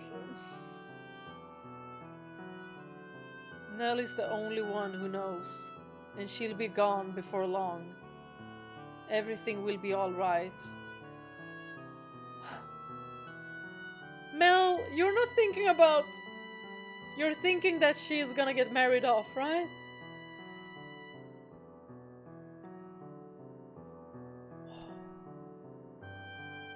He didn't do something to Nellie before he ran away? I mean, that little flashback we had? Lord Mel, it'll all be alright. Let's go back. I'll make sure you're never put in danger again. I'm begging you, stay with me. My appearance is no longer suitable to stand at your side. You saw how unsightly I am back by the church, did you not? Her hair can grow back. But she sculpted her. That's not a problem. Now I truly look the part of the hideous witch. But I am to blame. It was a sin for me to find happiness in your kindness. What are you talking about? My sin was falling in love with you. Not what happened to my father, nor how we had to spend our days. There's no sin in that. We have our whole lives ahead of us, don't we? With enough time, this whole tragic mess will be behind us. Things will only get better from here. I'll be your prince, like the one who took the girl to see the outside world. So please, give me your hand. Come to me. Don't leave me all alone. I need you by my side. Please. I extend my hand around the corner. I sense her hesitating beyond the bend. I'm begging you. I can't see what's on the other side, but a vision of her reaching out to put her hand in mine wells up in my mind. This also parallels, Mel is paralleling Nelly as well. Like at this point, he's like, I don't care if we're half siblings. But that story never had an ending. What? She doesn't take my hand. I doubt the girl ever wrote that letter.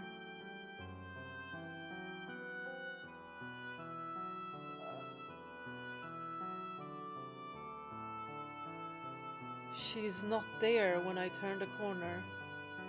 Why? How did things end up like this? Where did I go wrong? Oh God.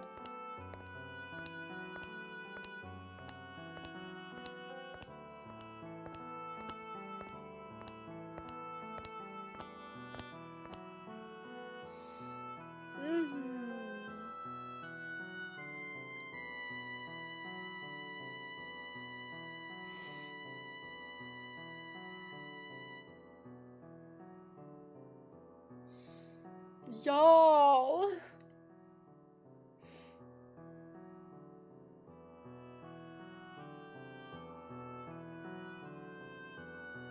Your error was likely your kindness. Thoughtlessly, haphazardly spreading your generosity. But that generosity came from your own desire to avoid pain. For your own happiness. What should I have done? I can't take this. Everyone was happy. Nellie used to laugh and smile. She once meant the world to me. How did things end up like this? It's not my fault. I didn't do anything wrong. If you pretend like nothing happened, then perhaps they can go on smiling in your head. But regardless, you must follow the path you tread. It is your path alone. The path you chose when, in that moment, you decided to run. Make the wrong choice in those moments, and you shall find yourself on the road to ruin. I would have been better off not knowing. Better off in the dark. I just wanted those tranquil days to last. They were supposed to last forever. At some point, your childhood must come to an end. And that ending may not be the one you anticipated. I can't stand this world. You yearn for a world that would treat you with kindness. What should I do? What should I have done? He did his best. Ugh. And now he's gonna blame himself forever. Someone, please, help me. You should return now. If you spend too long out here, you are liable to catch a cold. Now let us return to our own time.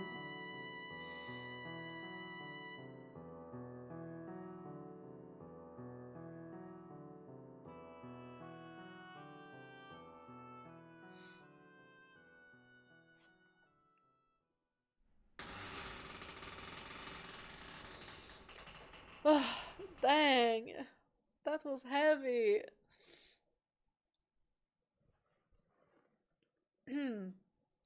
The crestfallen young man faded into the distance, and the decrepit double doors clacked shut. Through the shattered glass, you could see only the ruins of a garden, not a single rose growing within. You had evidently returned from the past. In the garden, weeds grew taller than people. You found it difficult to look at. A wolf howled in the distance. The children, the sea of roses, and the white-haired girl were nowhere to be found. You and the maid who called you master were the only people present in the mansion. And I'm still wondering who we are. What happened to them next? Oh, master, you would know better than I.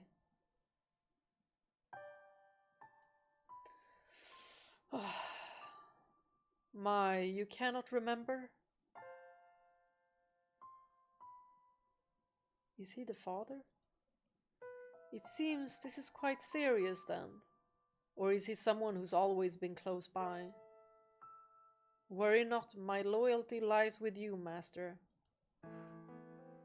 The mansion has witnessed more yet. Let us make our way to the second door.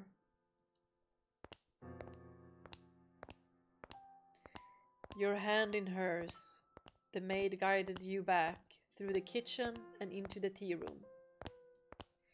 Her palms were still cold. You felt as though you were clenching eyes.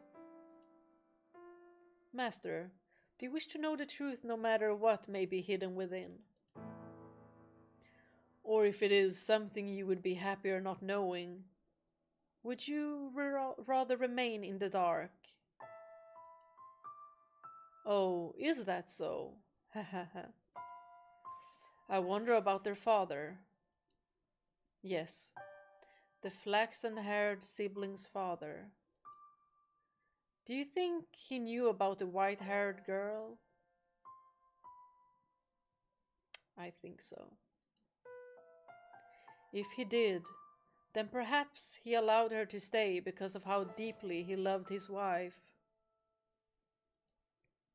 Or maybe because he did not want people to find out about her. I expect he too experienced many different emotions. Are we gonna see things from his perspective? But those pages of his story remain untold.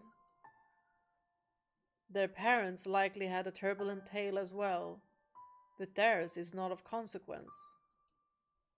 To whom? I could not tell you.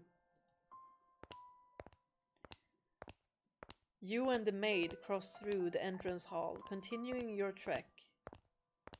At some point, the fire in the fireplace had faded to embers, emphasizing the lack of light within the mansion. The maid took a candlestick and lit it in the cinders. The small flame illuminated her pale face.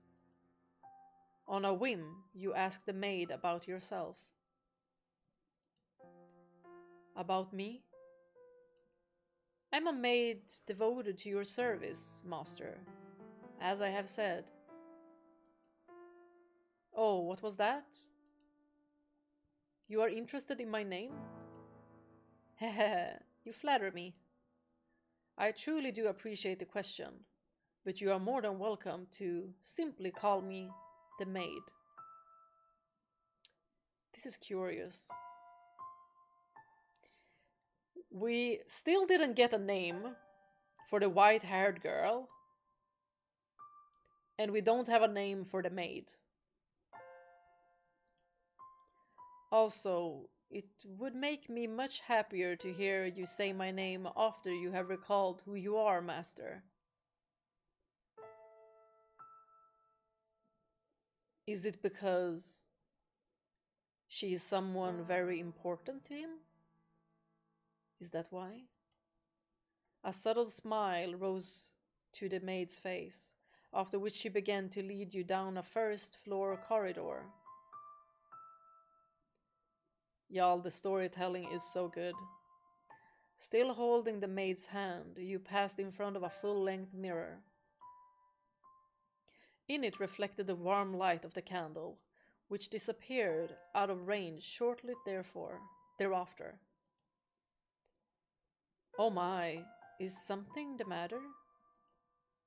Did you come across something peculiar? Heh. The maid had not appeared in the mirror. Oh!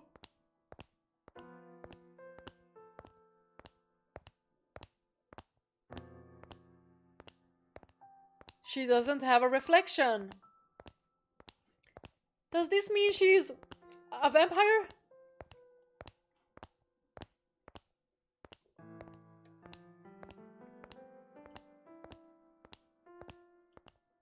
Though she was not the only one without a reflection.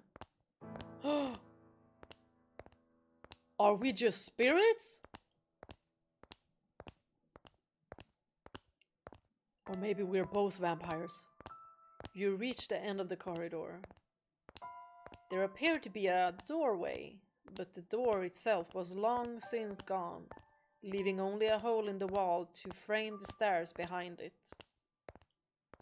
Without hesitation, the maid descended into the darkness. You have more interest in this mansion, master, than in a mere maid, do you not? Oh, I thought it was a punctuation. Though it pains me to say as much in your presence, master, this house is cursed.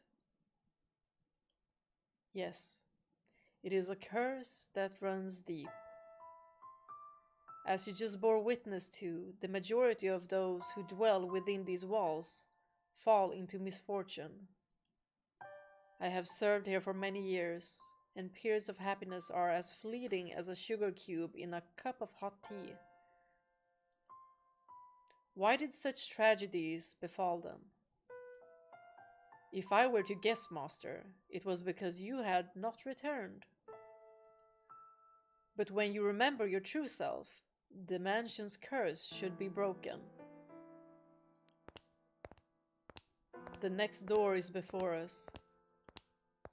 It appeared to be the entrance to a cellar. The disconsolate wooden door was visibly rotten in several places, and it seemed it might crumble at a single touch. You could hear the sound of something devouring meat beyond the door. What? Maybe there was a beast living within. Before you had a chance to say you thought it was dangerous, the maid opened the door with a chilling smile on her face. Your first impression was that it smelled of blood.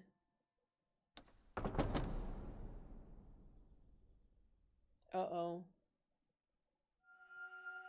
The second door.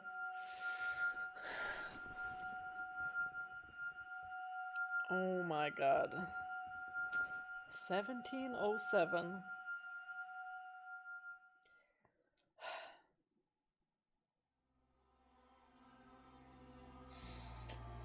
Let's see what you all thought about the previous story. With this creepy ass music. Yeah. Let's see.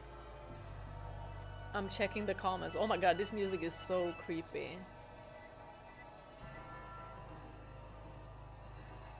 Thank you, Chaos Joe, for becoming a member. Let's see, did I miss any other? Oh, oh my god. Could Arthur be a new husband for you? Ah! Y'all, the way I wanted to strangle Arthur.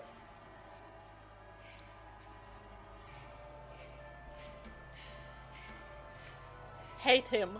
But Nelly, oh my god. Y'all, I was not prepared for that ending. That was something else. Character writing of this part is quite good. Mel's turning into Nelly. The Lord has become the beggar. That's not how you catch a cold. It's a viral infection. When Mel thought it was some random beggar and shouted to keep their filthy hand away, she saw his true feelings towards people like her and her father. Although I don't think that's his true feelings regarding like people of different statuses, because he surely was a very kind-hearted guy. He was kind-hearted, but he was in turmoil. He had just been through so freaking much that like anyone would have just lashed out at somebody touching them and not seeing who it was. I mean, I can't blame him for it. In the cellar is James, chained up in a cell. You can hear the sound of a man's desperation and despair. Shh! He doesn't want to be saved! Shh! Really dark, but interesting writing. It's quite intense. Drakengard 1 OST vibes. Oh. He was acting very emotional at that point. Yeah. We've never seen him, like, act out like that. But it is so understandable. Like, it went crazy. Of course. He about to find Silent Hill now. Okay, y'all. Let's continue with this one. This is so good! But I feel like am I gonna be able to sleep? I don't know. It was too much to handle, for real. For me, he disappointed 2 times. When he ignored Nellie's request to stop the wedding, and when he decided to deceive the white-haired girl. The part with Nellie, yes. Definitely.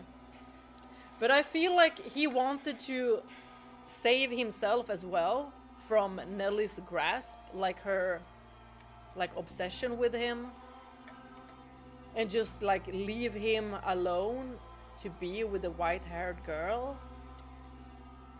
So I get it. But at the same time, he hit her too.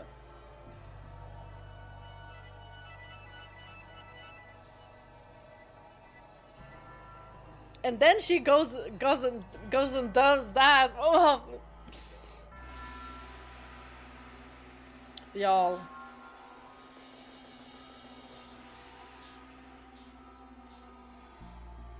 This game really wants you to think about several different perspectives.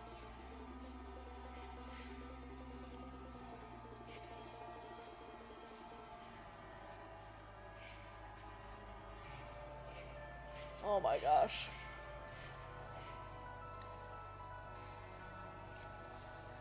But that, only because Mel did those 2 things, doesn't mean that he doesn't have a kind heart. Because kind-hearted people can also be pushed to the brink. And that doesn't make them a bad person. Like I said, several things can be true at once.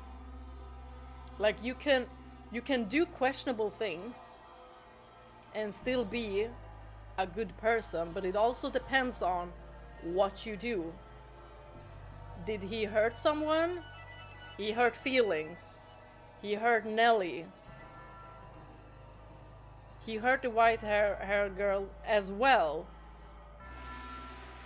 But should he be crucified for it? Hell no! Because this is the thing with good people when they do like 1 or 2 bad things. And they often get crucified. And then there's bad people that can do so much bad things. And then suddenly they do good things and people are like, oh, they're good now. But when it's a good person, they're held to a different standard.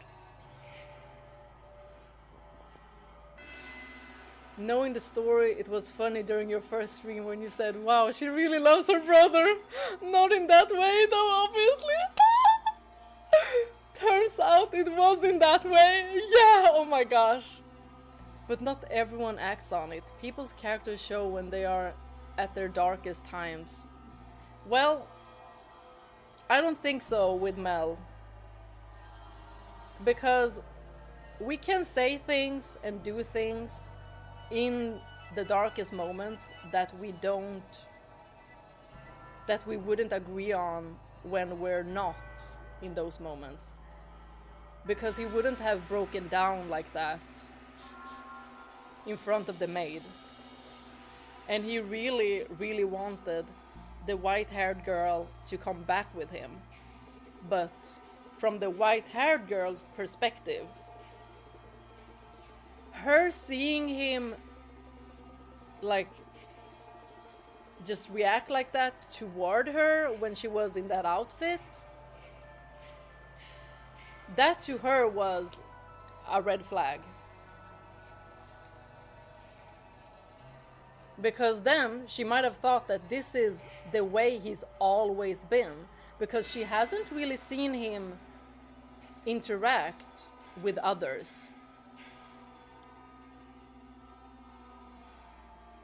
This is also realistic and good writing. Just as most of us would like to be kind, at some points when our lives are falling apart, it is natural to feel, not now, leave me be.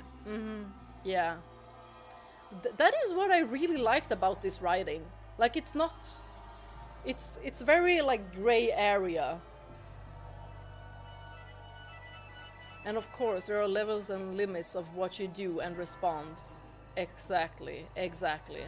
There are stuff that you can get back from, and other things that you don't. For example, what Nelly did, that is inexcusable. Freaking scalping another girl, going batshit crazy, and then tricking her own brother. That was vile. That was really vile. I've been so excited to see your reaction to the Nelly scene. It didn't disappoint. Oh my god, that was so shocking. I don't think I'll be able to stop thinking about it tomorrow, or the next day, or the next week. This is some good writing. Oh my goodness. They knew exactly what they were doing. I'd need some snacks.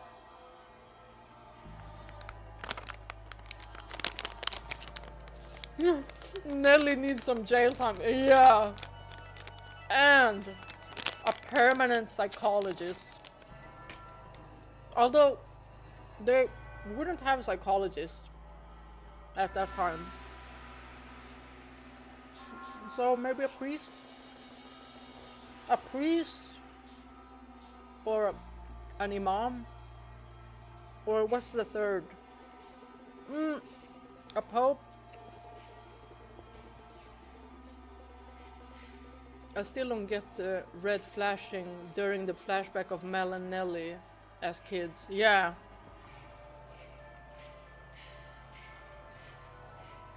I'm like, did Nelly do something like to herself? Or was it that... Yeah, I'm thinking this.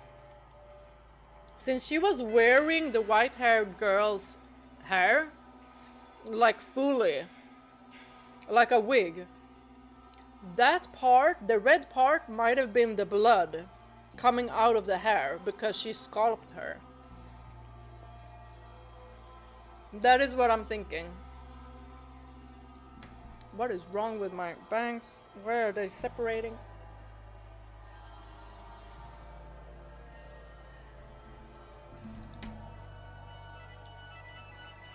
Does anyone else think that that could be it?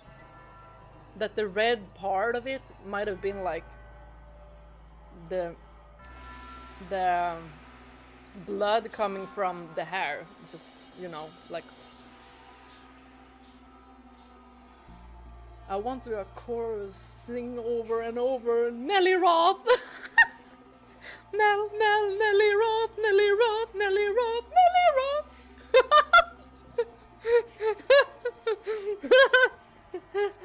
That's funny.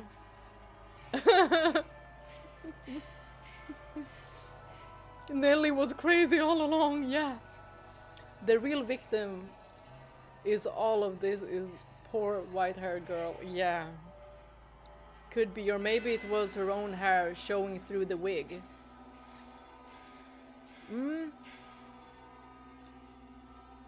Might have been. Because her own hair showing through the wig would have also been bloodied. But it would have been like in her line of sight. So that would make sense. why her line of sight was like bloodied. So she must have like visualized, hallucinated that, like that flashback, and then just it being read. Interesting.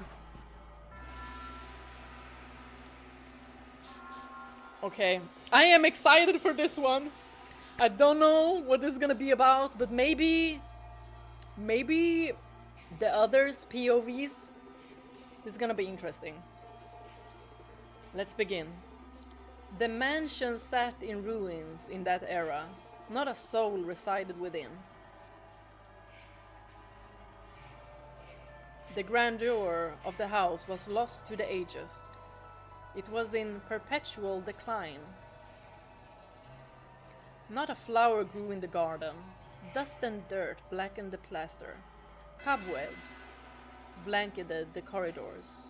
Ivy shrouded the outer walls. It was not a pleasant sight.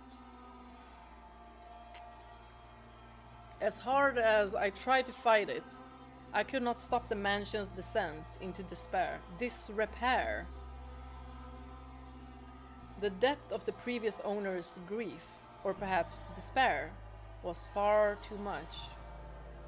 After the beautiful flaxen-haired family, people stayed away from the mansion. They had no heirs, so their bloodline simply vanished into the depths of history. Of course it's not gonna be about the father because it's 1707, it said. If there's no time traveling about. It had been about 50 years since the house last had a resident. The forlorn property appeared as though it had been abandoned for centuries, and the occasional villager who stumbled upon it did not remain there for more than a day. My time there was rather solitary. That was perhaps the loneliest time of my life. Everyone who visited the mansion feared it, and it was left without anyone to become its master. I even came to believe that my time serving as a maid would come to an end in this era. However, one day I noticed something out of the ordinary. As a servant of the house, I am almost immediately aware of any new presence within its walls. And there appeared to be someone downstairs. Can you imagine just how delighted I was? Ooh, colorful. Though the part of me was anxious about what kind of person I might find, the possibility that it could be you had my heart aflutter. So resisting the urge to rush, I headed for the basement. The cellar was where red wine, smoked meat, and other preserved foods were kept. So what was that creature something eating? By that point, the wine was practically antique. As I had expected, a man had made his way into the cellar. Is anyone there? Although I am unsure if referring to him as a man is entirely accurate. A beast man eating something?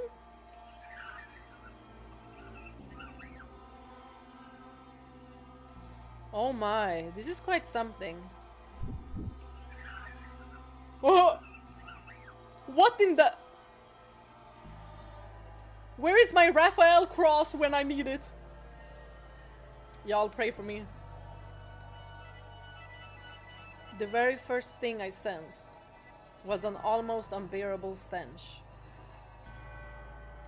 The odor emanated from the man, hidden by the food he had carelessly rummaged through. Blood-red liquid spilled from wine barrels, soaking the floor. His sunken eyes had a piercing wolf-like glimmer in them. His teeth were sharp and yellow, visible as he ripped into a chunk of meat. He grumbled in a seemingly inhumane tongue. I was looking at a beast. Or perhaps a half-beast. There was another source of odor in the room, though. It had something of a kind of metallic tinge to it, and when I noticed this, I nearly passed out. The red liquid was not just wine, as I had assumed. The beast had, I presume, stolen a weapon from the village. A sword far too nice for him lay on the floor by his side. I could hardly imagine how many people's lives he had taken with that blade. It was visibly wet with blood, even in the darkness of the cellar, but at the same time, it had an imposing gleam. The fine, luscious aroma of the wine could not mask the stench of blood and the beast. Holding my breath, I took a few moments to ponder. Ponder what? Oh, master, you know. Tell me where you summoned here. Tell me, were you summoned here by the mansion?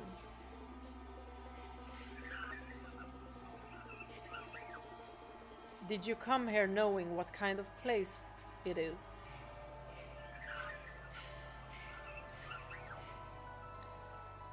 Hehehe. If you are in want of money, you are welcome to help yourself to some of the furniture. And I imagine the villagers would be willing to welcome you if you dress yourself up a bit more like a person.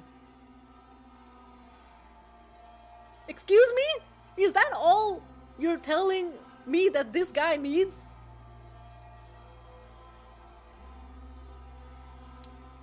This guy needs an entire makeover. I don't know how we can save this. He needs a skin suit.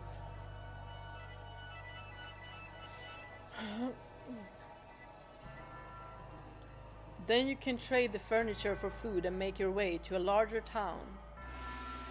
The wolf was able to fool the innocent little girl simply by putting on clothing after all. Oh! And the wolf was able to fool Red Riding Hood by wearing the grandma's clothing and skin.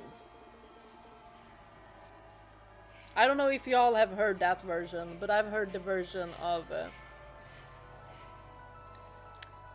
the wolf wearing the grandmother, basically.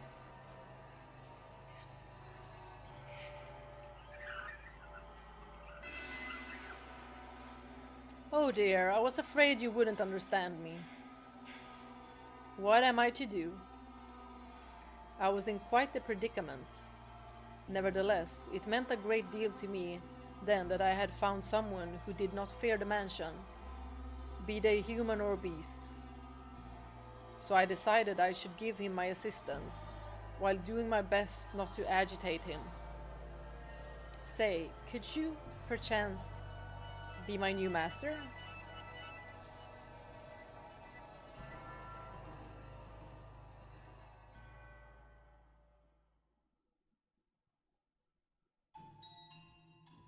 The mansion sat near the ocean.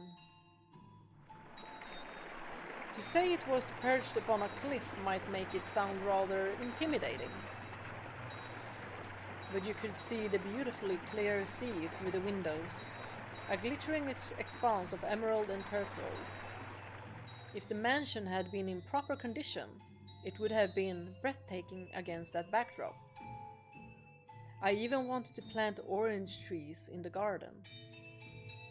Though it was a tumultuous era, the sun still shone bright upon the land, which only served to emphasize the house's unsightliness.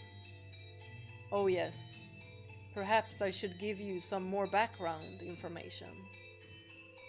At that period in time, a war had just drawn to a close.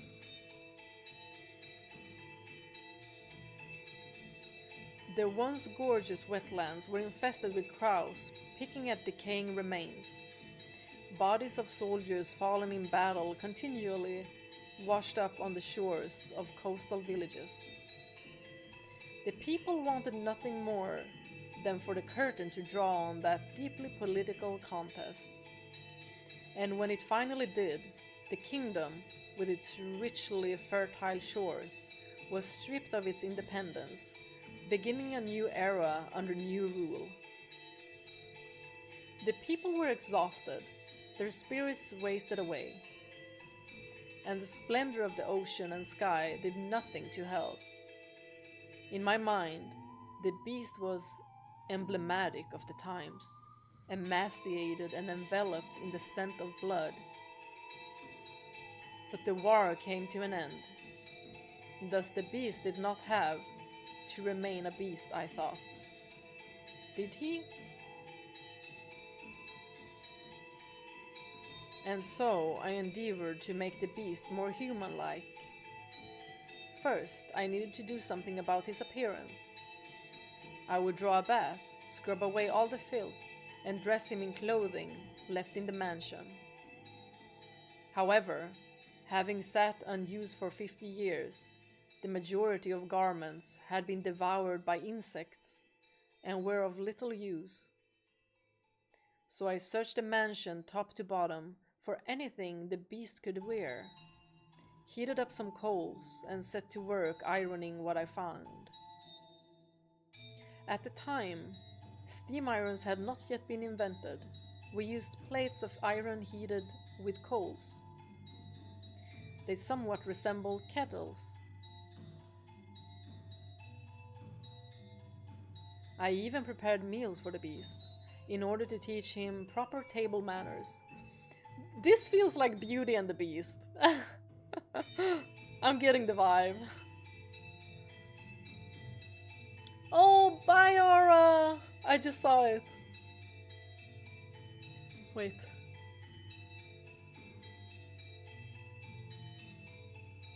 Oh, try to help her so she gets all the doors. Oh, thank you. Mwah. Bye bye. Ooh, good that I saw that. Hopefully that wasn't like 15 minutes ago.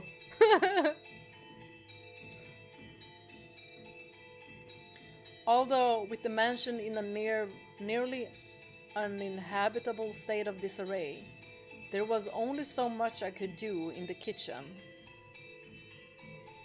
And the only supplies I had to work with were what was left in the cellar. As such, I was not able to put to use the cooking skills I had learned in the flaxen-haired family's time. Now. You mustn't eat with your hands. You want to get your fingers and face dirty?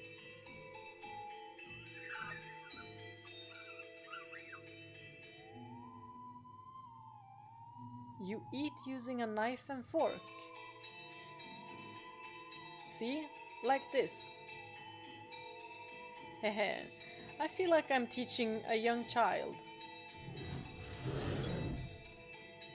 Sorry about that. A big adult man. Big strong man. Oh my, what are you holding your head for?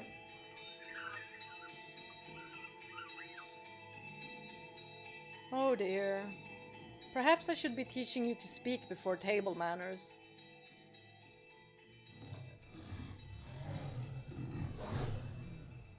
It does sound like a beast. Worry not, we have plenty of time. Plenty of time because what? You needn't act so frightened.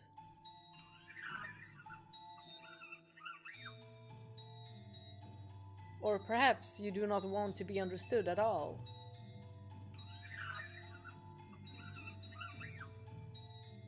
It sounds like when you draw a guitar string, when you just like do this. Would you be so kind as to tell me your name? You are, for now, still a guest. It is too soon for me to call you master. Or am I mistaken?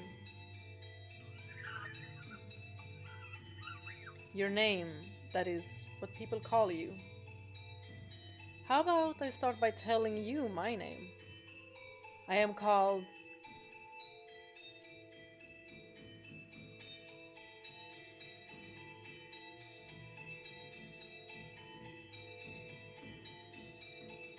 Bea!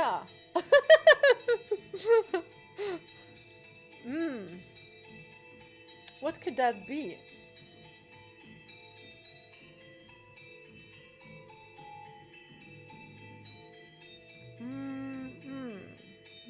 I don't know. Annabelle? But there's not there's too many X's.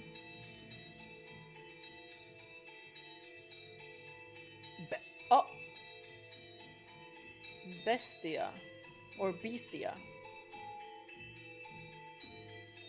Bestia. I'm gonna call it Bestia. Your name is Bestia? Hehe, I see. Then that is what I shall call you, Bestia. My, you seem to be rather perplexed as to how I was still alive. He had in fact attempted to cause me harm, however. I am a servant of the house, haha. The beast called himself Bestia. It is a curious thing. When I learned his name, he seemed to take on new importance in my mind. He was not a mere beast, but the thing called Bestia. Master. Should I ever have the chance to hear your name, I am certain you too shall become more substantial a presence. But you must always remember, Master, that even if you do not remember your name, and even if you never know mine, you have always held a special place in my heart. Oh, we gotta know about this. I need all the doors. And thus began my tranquil days with Bestia. Slowly he began to learn the human tongue. And I was, to be quite honest, rather thrilled. To be certain, I was afraid of the beast. But my fear was not so strong as my elation that there was someone else in the mansion. Someone to whom I could speak. And someone that might become my master. Come now, you must pull weeds out of the roots or they will soon grow back. This is a task that requires perseverance. You do it like this, see? There you go. Grass.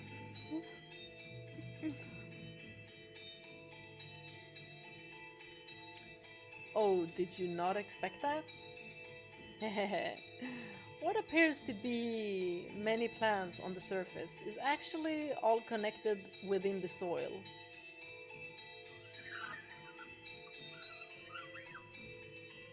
This is a task that requires a man's strength.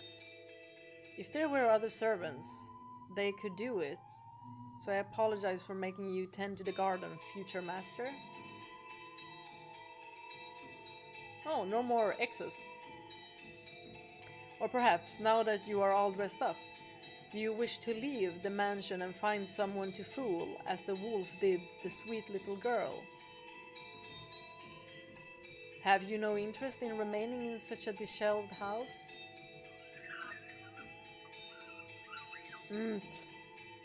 Go on. Not want leave. Oh my, is that so? Hehe. If you wish to stay, then I shall not stop you. On the contrary, I will gladly attend to you. I am waiting for the person who is to become my master. Forever waiting. I should be able to watch over you until the day you depart this world, old and wrinkled. Do you not believe me? Hehe. Are you interested in becoming the master of this house? Will be. I have to wonder if you know what you are saying, although it matters little whether you do or not. Oh my, look at that. Now this brings back memories. This is called a rose. Do you know what a rose is? It is a type of flower. Not know. Do not know. I see. Then allow me to teach you. What you have here is not a real rose. The real roses wilted and are sleeping in the soil. This is called an accessory. It is something women wear.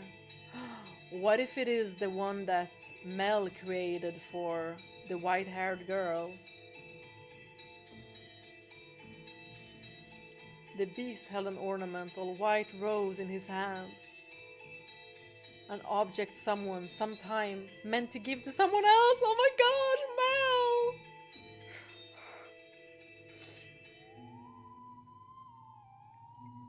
Curiously, the white rose was just as stunning as it had been the day it was made, despite being buried in the earth for so many years. I hear roses make wonderful gifts. Hehe. He stared intently at the decorative rose. I had presumed the beast would either discard it disinterestedly or destroy it. This is a little bit funny because this feels more like I'm having Beauty and the Beast vibes because now he got a rose too. But much to my surprise, Bestia held it gently in his hands, as though it were something precious to him. Are you, perchance, considering giving it to me? So you are not. Very well. Aww, sad face. What the? It is Valentine's Day, Mr. Beast. The rose to the maid.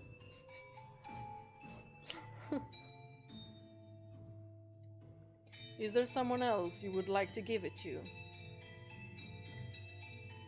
In that moment, a thought floated through my mind.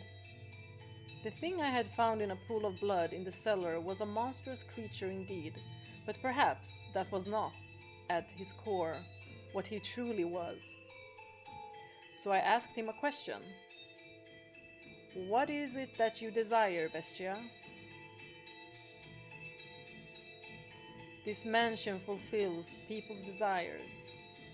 If you yearn for something, want, live, peace. Y'all, Bestia, I also want peace. Huh? Look at that filthy thing.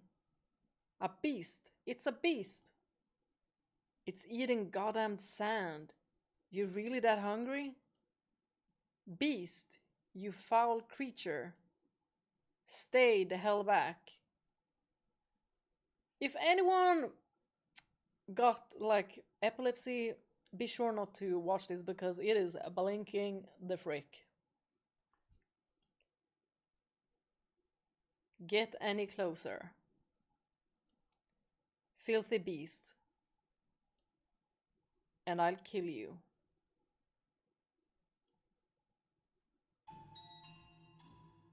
Several days passed by. As Bestia began to act more like a person, the mansion followed suit, slowly becoming more habitable, though not yet back to its former glory. No flowers grew in the garden, but neither were there weeds infesting it. The dusty corridors, shattered windows, rust-covered kitchen gradually returned to their proper state. Bestia learned how to change his own clothes and how to draw a bath. No longer did I have to wait on him hand and foot. He could take care of a number of things all by himself. What we lacked for food, we acquired from the forest. Never did he go to purchase supplies from the village. Rather, he captured hares and gathered herbs hidden in the overgrowth. They were days without incident. And though such a life may be want for excitement, peace is something that you mustn't take for granted. Those who have it cast it aside, finding the leisurely flow of time dull. Only those who have never experienced it truly know how precious it is. Bestia appeared to be content. He wore an expression of solitary serenity.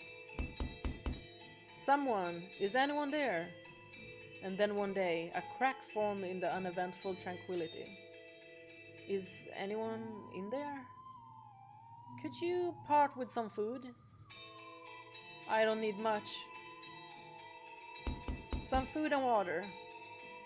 Just a little, that's all I need." Bestia looked over at me, as if seeking my aid. Ironic, no?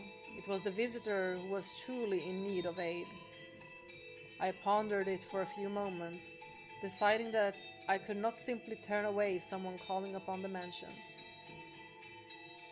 Had Bestia ordered me to not let him in, I would have followed his instructions, but he said nothing.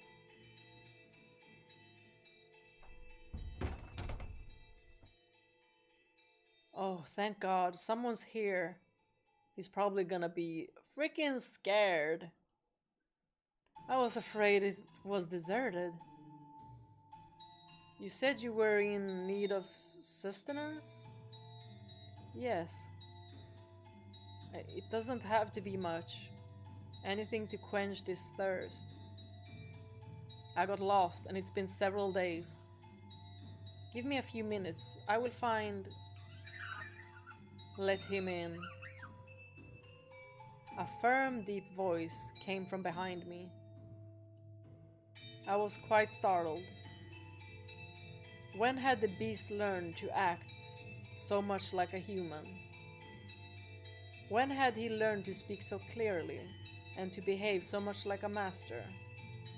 Ah. Upon seeing Bestia, a look of terror appeared to cross the wanderer's face for a moment. The should have been more like not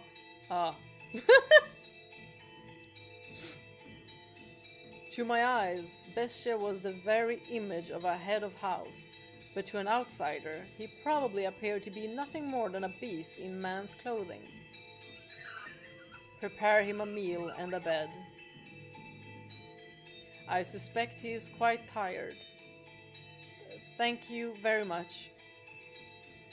Doesn't seem to be so scared. But in time, the fear drained from the man's face. Bestia sat precariously on the border between man and beast. Though he still had his doubts, the wanderer revised his first impression, deciding Bestia was human. As the wolf had fooled the little girl in the forest, he too had succeeded in playing the role of a man. Oh! Good job there, Bestia. I thought I was a goner for a while there, but you really came to the rescue. And a meal like this on top of that? You really didn't have to. Though I guess that's not an appropriate thing to say as I'm eating. Haha. What kind of meat is this? Do we want to know? Hare, okay. Oh, right, he said it was hare. I was scared there for a bit. I've been reading too much. It's damn tender for rabbit. And here I thought it was beef. You have quite the skilled chef. Oh, is she the one who cooked this? Is she your wife? Oh no, I'm merely a servant. A female servant, huh? Don't see that very often. This mansion's just full of surprises. I can hardly believe it. Lost for days, and as soon as I think I'm dead, there it is. Thinking back on it now, it's miraculous. But why are you two living alone in a house on a cliff? Oh, I beg your pardon. asking so many questions without telling you about myself. My apologies. Just a little too excited to finally see other people. I'm a merchant. I do international trade. Until a few years back, spice exports pretty much all came from one place. But now that we've established trade routes of our own, my country's fighting tooth and nail to push its exports. And in fact, some have lost a few teeth in the fight already. But that's just how it works. It's a cutthroat world. You do what you must to survive. That's just how it works, the merchant said, a sorrowful look on his face. He was quite clearly putting on a show, though. Confidence in himself and his homeland radiated from the man. I came to this land to do business, but much to my chagrin, I somehow ended up lost in the forest. Had I wandered around for much longer, I'd have lost the chance to ever see my beloved again. Your beloved? Yes, sir. I'm constantly out on business, so we only get to see each other a few times a year. But she always waits for my return. I'd like to introduce you to her if I ever get the chance. She's a pretty girl, if not especially striking. Is that so? The merchant was a man of many words, and I, for one, do not mind a lively supper table. Now this is really feeding me into this Beauty and the Beast. Because I think that the merchant, the daughter of the merchant, will probably meet this beast. Though I know not how Bestia felt, at the very least, I was glad we had invited the wanderer into the mansion. He was, after all, holding a proper conversation with someone, and he seemed to be having success concealing his piercing beast-like gaze. However... All right, I stopped by the village before entering the forest, and I heard a bone-chilling tale there. Uh-oh. As soon as the merchant brought up the subject, a palpable tension spread through the room. They say there have been sightings of a beast. I have no idea. I've never seen a beast before. It's a creature unlike anything anyone's seen before. Not a wolf or a bear or anything like that. It even attacked the village once, killing several people. Thankfully, the men managed to drive it out. But the creature is still alive. There's nothing in this world scarier than a vicious beast.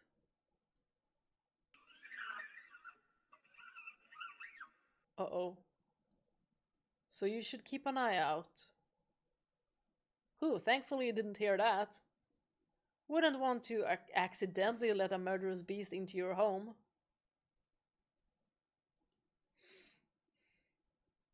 At the villager's insistence, I had the smithy forge me a knife. Is that knife... Huh? With you now? Well, yeah, I've got it on me. Only good to defend myself with, but it's better than... That knife. You brought that knife. You're here to kill me with that knife. Uh-oh. What? You're going to stab me again and again with that knife, like they did last time. That's why you're here, isn't it? What are you talking about? What's gotten into you? Stab and stab and stab. Calm down. What are you so worried about? I'm not going to hurt you with this. What did you just say? Uh-oh. I like to imagine that before the wolf ate the poor little girl, he said, "Is this what I always looked like? That beast." What's your problem? What's wrong? Talk like a human. Is me. So stop, stay back. Get any closer and I'll stab you to death. Uh-oh, that's the trigger word. You act like you only just realize I'm a beast. Eek! That's right, I am a beast. I killed them. Stay back. And I'll do the same to you. Ah, help! In his hand, Bestia held his sword. Perhaps it had been hidden under the table, or maybe behind his chair. Regardless, it was as though he had expected this to happen. The merchant kicked aside a chair, attempting to flee, but Bestia closed the distance in an instant, knocking him back. He lost his balance and slammed against the wall, but still he made to escape, though the beast stood blocking his path. No, please stop this. Don't kill me. My beloved is waiting for me back home. I can't leave her behind. And why should I care?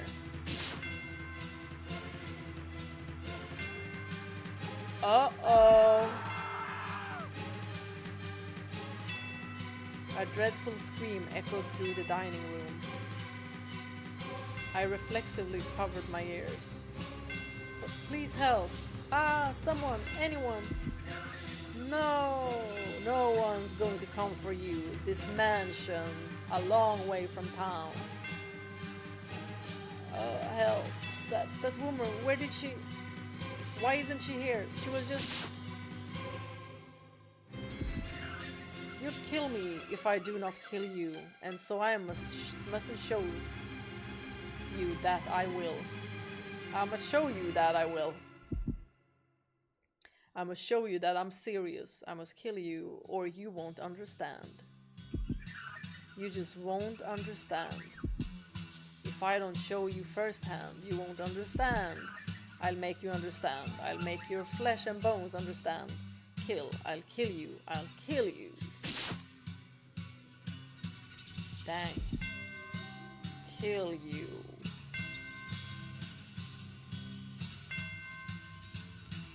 Monster.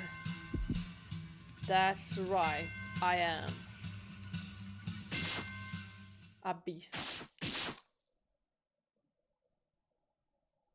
Dang, that was intense. Whoa, Dang. Are we good?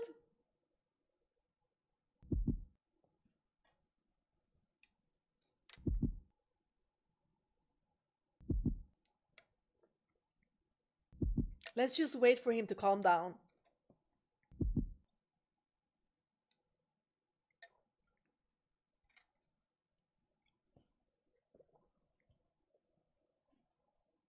They had been enjoying a peaceful meal around the table together just minutes earlier. So, what had triggered this? The knife. If I were to guess, the merchant saying the word knife is what caused the beast to snap.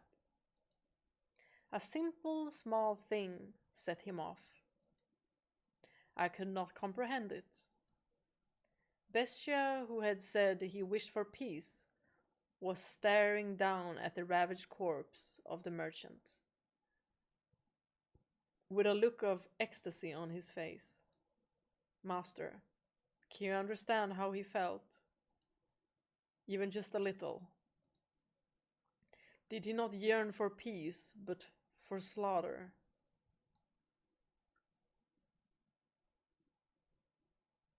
What in the... What? That was creepy!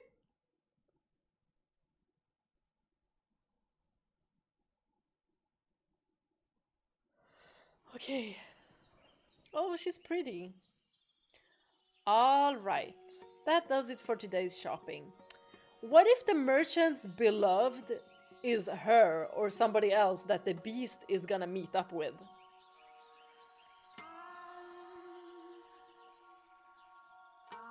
Ooh, listen to this music.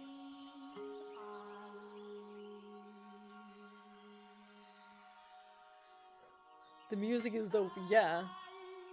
Bessie is just beast. Maybe he's Spaniard. Ooh! That'd be nice. Nice beast voice, by the way. I'm trying. So I'm confused. Is the beast saying it's going to kill him?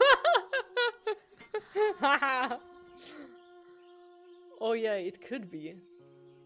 Bestia talking in all caps. Where's a moderator to time him out? Aura is not here. That's why. We only have the auto mod. She would have taken care of it.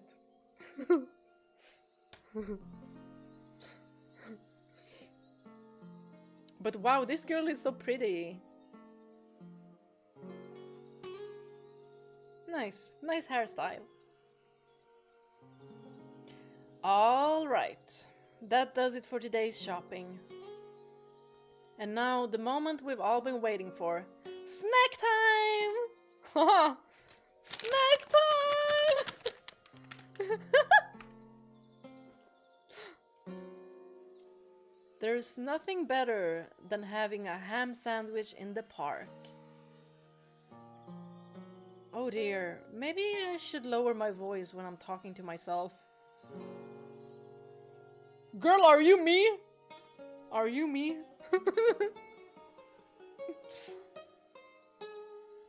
But it's so nice out, I just can't help myself.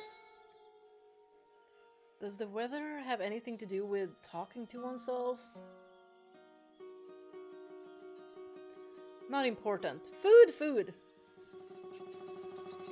If he were here, it would taste even better. The merchant? I wonder when I'll get to see him next. Pauline? Pauline? There you are. Oh dear. What's got you so frazzled, Mom? Oh, Pauline. What is it? Did something happen? What's the matter, Mom? I think she's about to cry. Is it because... Wow, this music!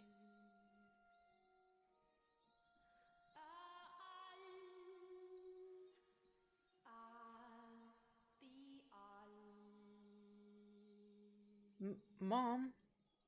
Pauline? This isn't like you, Mom. It's not like you at all. Tell me what happened. I told you to stay away from men who trade.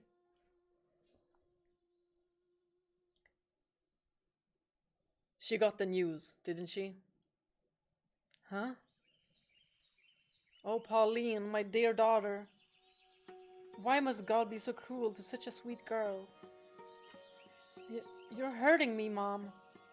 Don't squeeze so tight. What's gotten into you? Listen carefully, Pauline.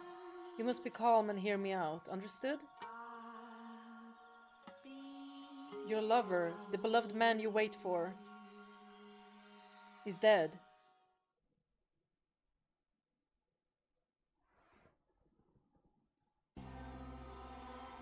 The beast's humanity began slipping away from him after that encounter.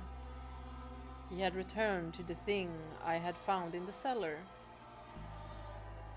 Actually, he prowled the mansion's halls, looking more barbaric than ever. I have a feeling that she's gonna come here. That Pauline is gonna come here.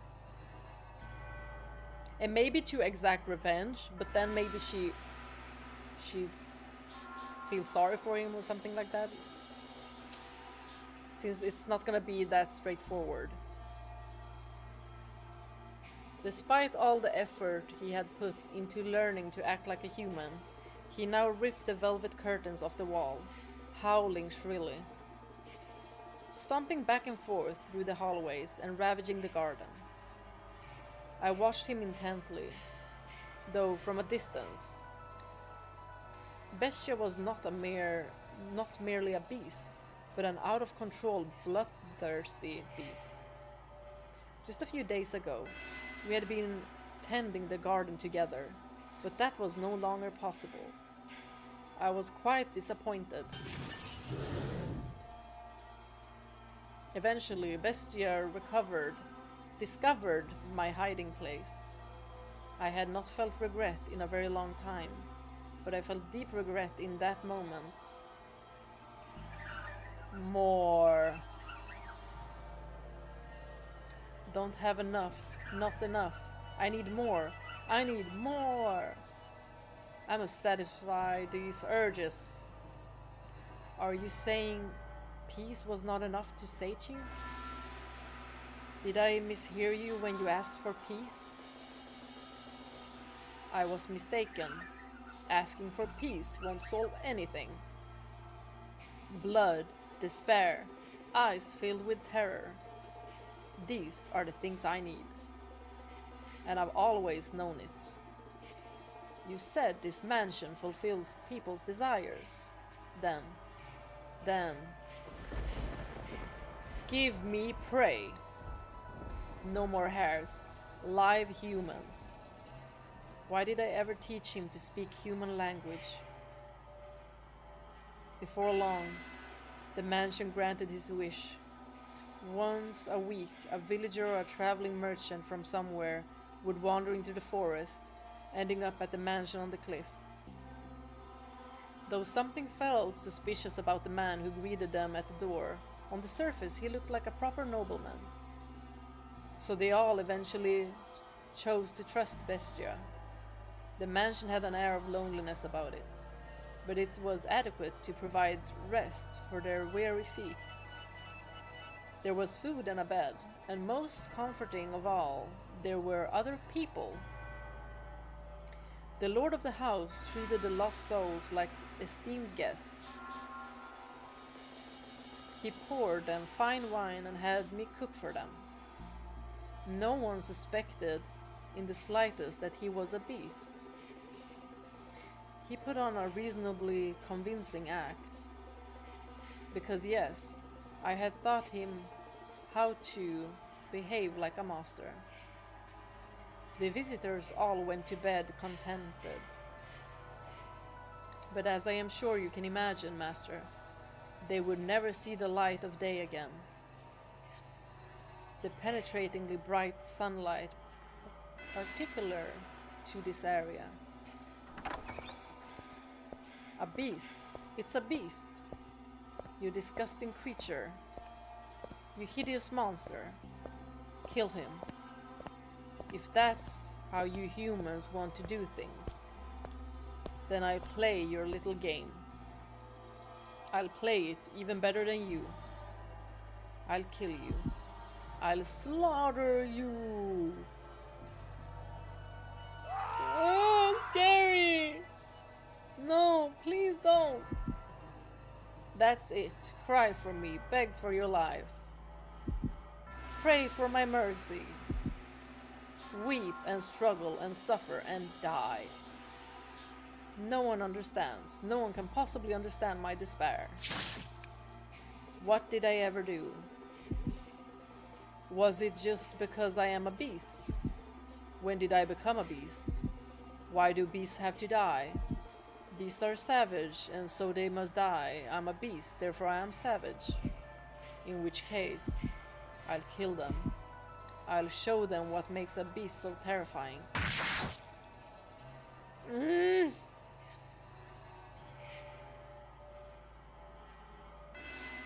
Moonlight crept through the torn velvet curtains, shining down upon the blood-soaked beast.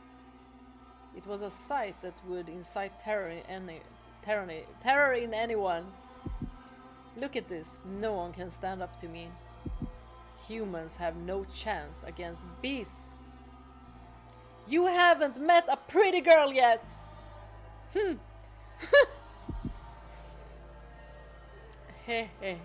Oh my goodness. I can't even. More. I need more. Give me more prey! The mansion continued to sate the beast's demented craving, sending not one but multiple villagers into his claws.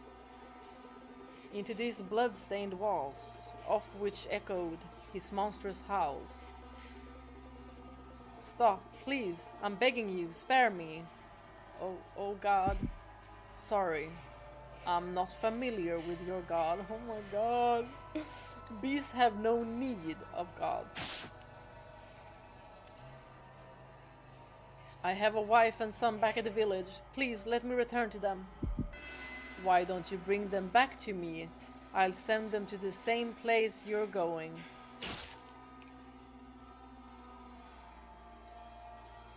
I'm with child. Please let me go. Are you now? In that case, I'll kill the baby first.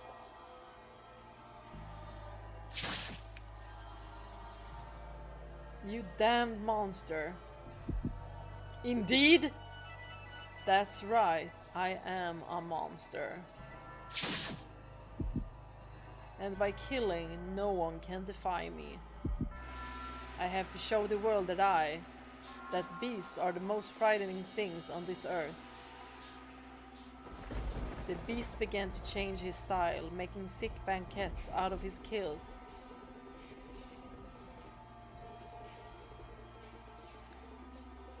Some days he would tie his guests up in the cellar, playing with them for hours until they finally died. Some days he would drain them of their blood and bathe in it. Some days he would spread them out on the table and feast upon them. Every week another atrocious party. He did everything imaginable. As a faithful servant of this house, I am confident I can do most anything I am asked. This beast is in the files! Though you can surely imagine my surprise at having to use the cooking skills I learned while serving the flaxen-haired family to do that. I can only wonder if it actually tasted any good. Bestia's peculiar sword was always with him for his twisted banquets of self-gratification. However much blood stained it, it never lost its sheen. It was as though the sword drank of the flesh of humans. Maybe it did. Master, can you imagine just how wretched I felt? The mansion, once a beautiful sight to behold, reeked of death and acrimony. The stench of rotting flesh seeped up from the cellar. Even the years he spent forsaken in ruins were preferable to that. Or perhaps I only had myself to blame. It was I who had invited the beast into the mansion. More, not enough. This isn't enough to satisfy me. But Bestia still sought to hold more of his perverse parties. Lost villagers were no longer enough to quell his urges. He was indeed a genuine beast. And in time, this is what he began to wish for. Can't you get me any better prey? Something truly exquisite. The perfect prey to quench this maddening thirst of mine. Do you know what he meant when he asked for the perfect prey, master? Perhaps a hero, someone courageous enough to stand up to him, with whom he could enjoy a battle to the death. Perhaps a dazzling young nymph to satisfy his other primal urges. Or perhaps what he wanted was not human at all, but a demon or a phantom. I would soon find out, as the mansion attempted to grant his wish, bringing yet another guest to the house on the cliff. Oh gosh. Oh my god, these laughs! This beast is Caleb from my Silent Hill story.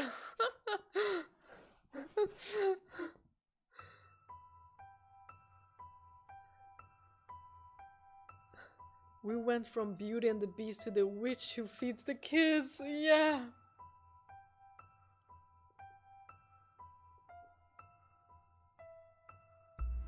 Yeah, I think so too. It's gonna be the girl. I'm just gonna go get more water. Maybe bathroom break as well.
I'm back.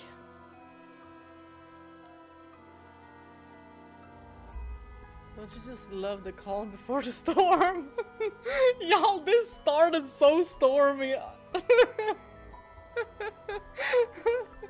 It was like calm for 3 seconds. And then I'm like... And that automatic just ha ha ha hee hee ha. I was like... You go at it. It's definitely gonna be the girl.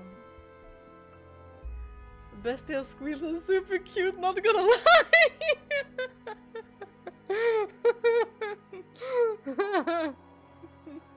Yeah. Like a kitten.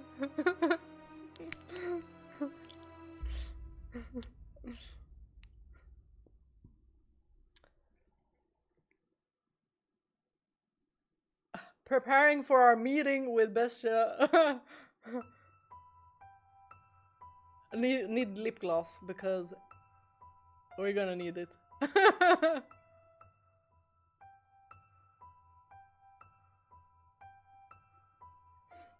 Maybe we're gonna like mesmerize the beast with the gloss. What do you guys think?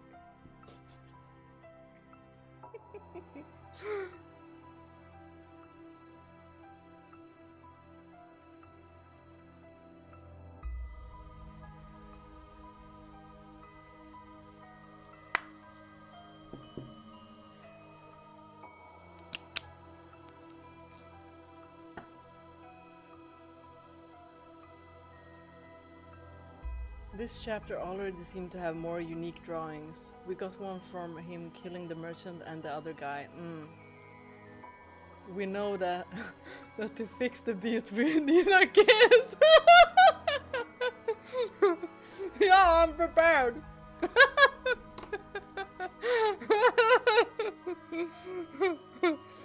Y'all, I mean, I had in mind. What I had in mind was, you know, it's so glossy that he'd be like, oh, it's too pretty.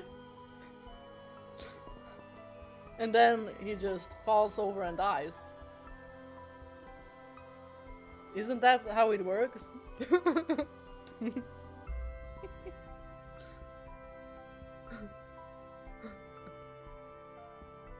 Y'all, I need to continue. This is so freaking interesting. Like, I can't stop. I can't stop reading. I don't know how much longer we're gonna go for, but it's almost been 4 hours of playing. And then he just falls over and dies. That's pretty optimistic. Well, I was always told I was very optimistic, so we'll see. Alright, should fix my hair as well.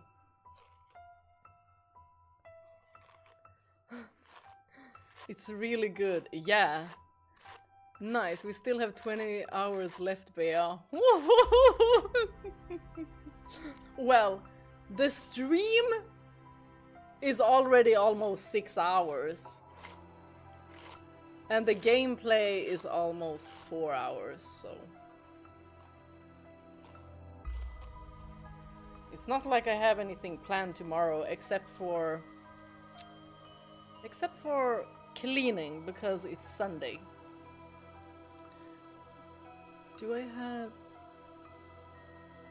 I thought maybe I had something to, you know, clip my hair up like this, but I guess not.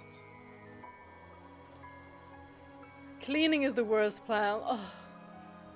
Yeah, but it's kind of nice, you know, listening to audiobooks while cleaning. Not cleaning is my favorite.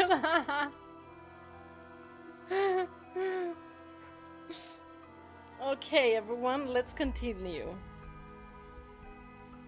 If the devil guides us, if God guides us, then perhaps I could accept that this was fate. Then it makes sense that I am here. Is anyone there? I've lost my way. Would you please be so kind to spare me a little food? Ah, there. There it is. There comes the poor little offering. They never learn. They just keep coming again and again. The mansion keeps granting my wish. I would be glad to provide you some food. And you are welcome to stay the night, get some rest.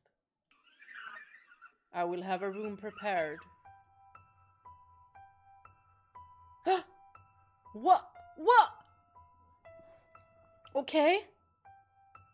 Then I suppose I shall take you up on your generosity.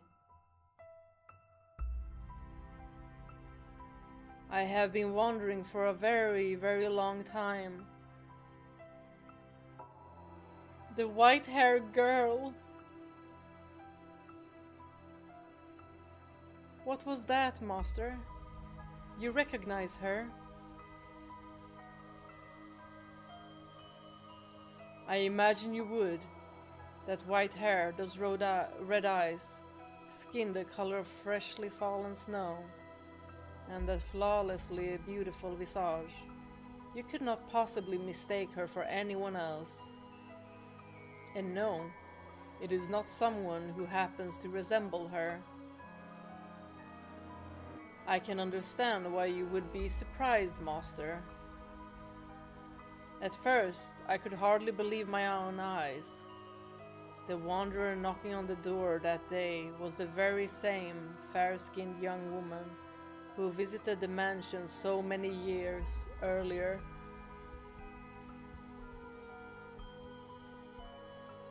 And it also makes sense if this is the same girl, she hasn't aged much at all, but also her hair grew. The white-haired girl must have spent many a night in the forest. Her crystalline skin was covered in red scratches from where she had brushed against stray branches and tree bark. She had even lost her shoes and was standing there barefoot, looking quite disheartened. But that did not make her any less beautiful. In fact, you could just imagine the dense forest canopy parting to allow the sun to shine down upon her. The beast appeared surprised by her angelic beauty as well. It seemed as though all the madness drained from him in that moment. He said nothing, but his eyes told all. He was entranced by the sight of her ruby-red irises and her pure white hair. Pardon? I am a beast. This is what I asked for. Something to quench my thirst. You're allowed to be happy.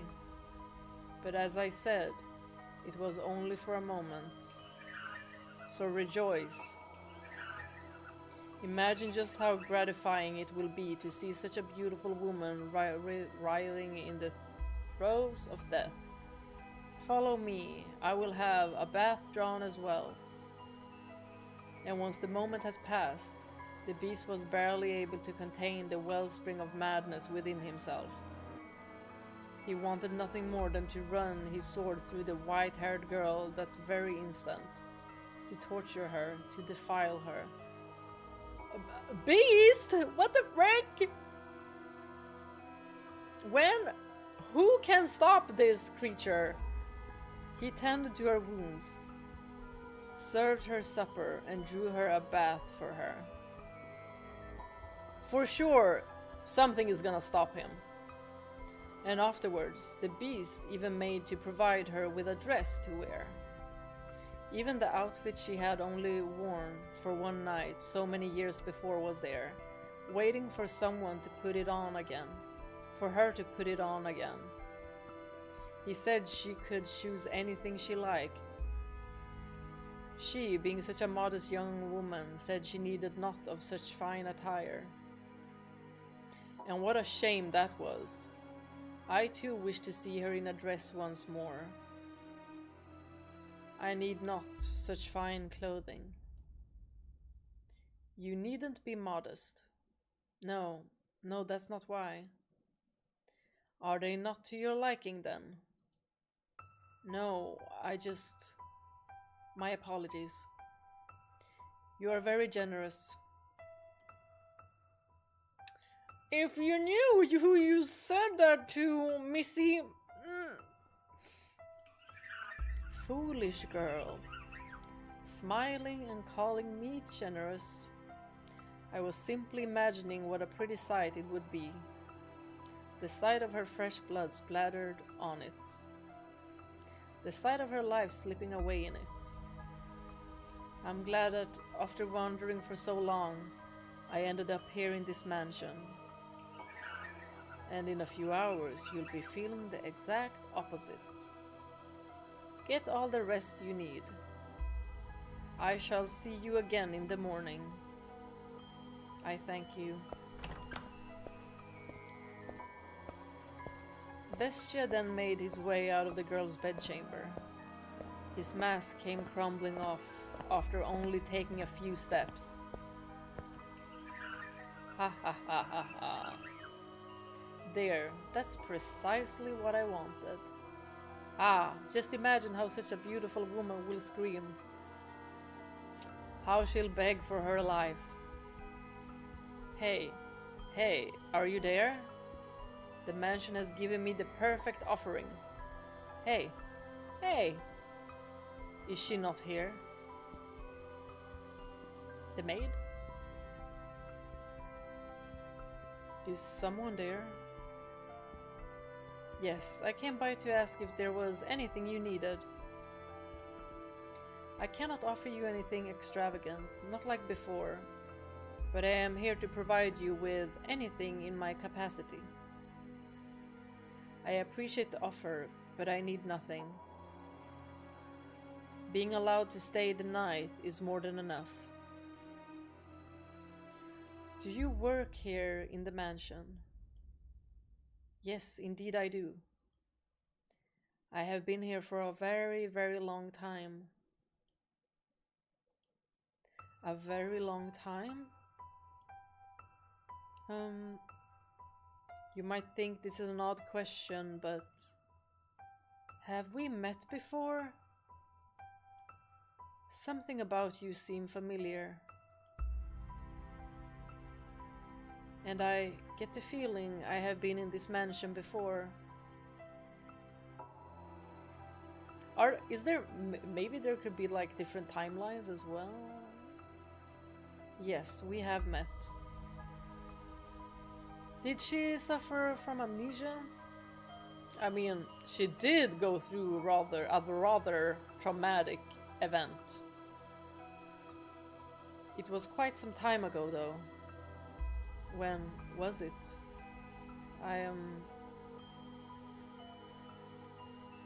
It was an unimaginably long time ago. Maybe they just keep on reincarnating. Do you remember a boy and a girl with flaxen hair? Flaxen hair. I apologize. My memory fails me. Do you not remember me either? I see. You should probably not push yourself to remember them. There were joyous times and there were less than joyous times. But would you be so kind to answer one question? What might your name be? My name is... We still don't get to know her name? I see, so you are... again. Like she's being reincarnated into the same person. Again? You should get some rest. I will make tea for you in the morning. Also. Go on, close your eyes.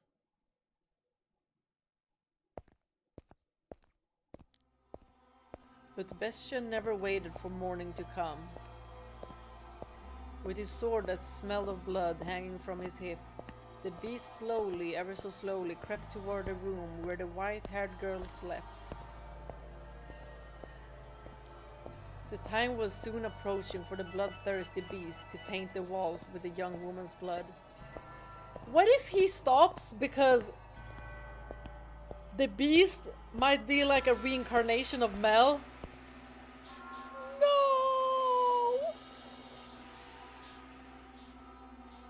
To turn her bedchamber into a gore-splattered altar upon which he would offer her to the devil. Ugh. However, when he opened the door, the beast could hardly believe his eyes. She was not asleep, but sitting there as if expecting Bestia's arrival. Why are you awake?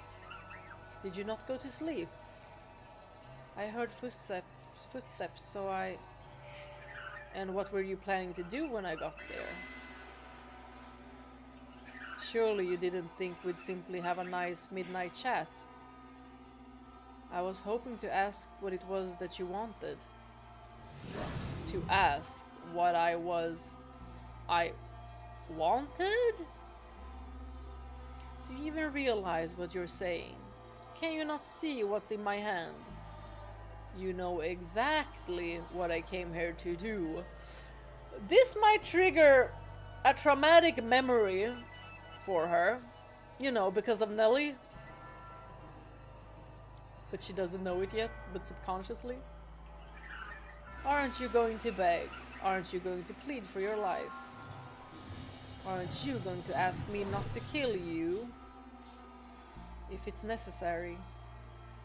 But is that what you want? What I want is something much, much more gratifying than your pleas. I want to hold a banquet.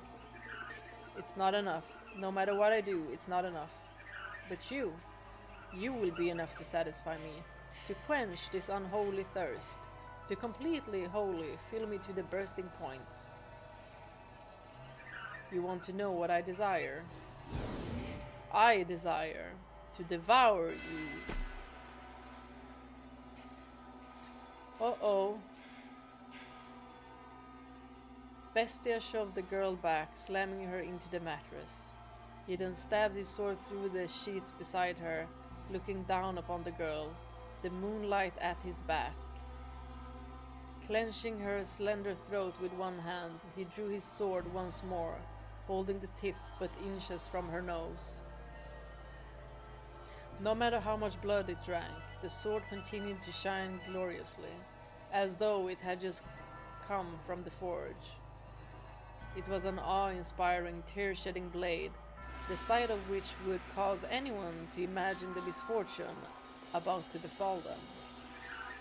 Go on, mock me, ridicule the hideous, barbaric beast standing before you. From the moment you saw me, you thought me unsettling, no? But you averted your eyes, because I had food for you, because I gave you a place to rest. You pretended not to notice the beast. This is retribution. Retribution for your damned humans, for you damned humans. So beg for your life like they all do. Cry, plead for mercy. If you say that you are ugly, then I must be equally ugly. What? What came from the girl's mouth was neither a plea, nor an insult, nor a scream. Full-grown men had wept before him, and yet this slight young woman did not. Despite this terrifying beast being upon her, moments away from extinguishing her life, even I almost shrieked in fright. Bestia could believe neither his eyes nor his ears. Do you not fear me? Can you not see what I am about to do to you? What am I to be afraid of? I'm threatening to murder you, to rip your intestines out with these claws and watch you die in agony. I enjoy it more than anything in the world, filling others' hearts with fear. The more lives I take, the more I enjoy it. I'm a beast driven by madness.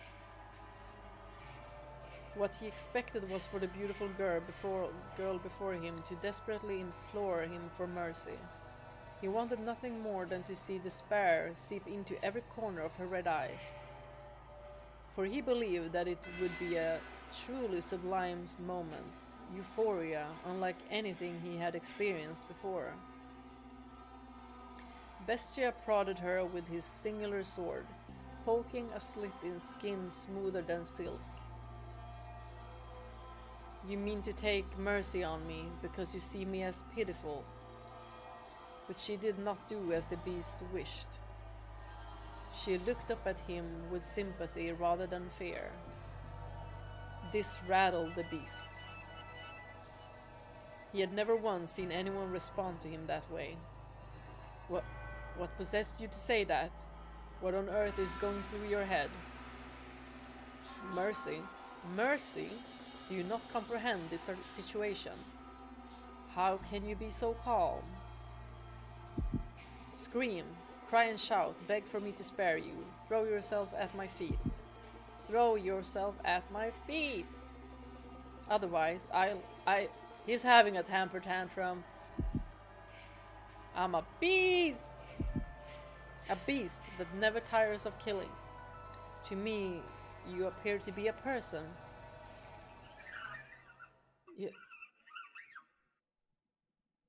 You're lying. You listen to the things I say and you respond with your own words. I was taught how to speak. I am a beast who speaks human language. But you think. You use your mind to come up with responses. And you hesitate. If I'm human, then why do they disparage of me so? Why do they reject me and try to kill me? Because I'm a beast. A repulsive beast. That's why, isn't it? I will do nothing to hurt you. We are alike. Alike? Don't be ridiculous. How can you say we're alike when you're as beautiful as you are? There is nothing beautiful about me. What value does outward appearance have? You have suffered much persecution, which is why you tremble in fear. I am not trembling. I am not afraid. I can hear the cries of your heart. What on earth is wrong with you? You're telling her?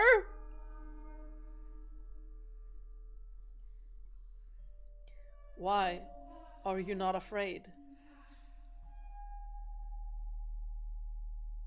Why do you not scream in terror? I am afraid, but more than fear, I feel like I know now what my role is. Your role? If you will have me, then I would like to remain here in the mansion. Are you mad? I will eventually kill you, torture you, put you through hell, make you wish you were never born. That does not change my mind. Please allow me to stay. I find it very hard to believe that what you want deep down is to hurt people. And I get the feeling that I am meant to be here. Well, I mean, he already did a lot of horrendous things.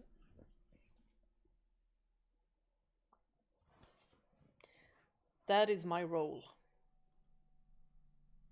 Wait, did I accidentally? No. Bestia was at a loss. He was perhaps afraid of this girl who did not fear him, and even attempted to embrace him. She behaved too differently from all the other humans he knew of, who only ever harassed and pushed him away. Why are you so kind to me? To this beast, this murderer? Bestia's sword slipped from his hand, hitting the hard floor with a metallic whine. When the sound died down, the white-haired girl extended her hands for the beast with the utmost affability. Her fingers were white as freshly fallen snow, something this area never saw. They traced his distinctive frame. They ran along his unusually shaped nose. They slid across his rough, yellowed skin. They drifted around his rather small eyes. The beast trembled once more, this time not out of twisted desire from deep within, but from the unimaginable comfort of physical contact. Her fingers moved so gently, so pleasantly, wrapping him in their warmth. Are you crying? A single teardrop slid down the arc of her finger. Looking into her clear eyes, Bestia came to a realization, and at the same time he felt somewhat dismayed. You are without sight. Oh!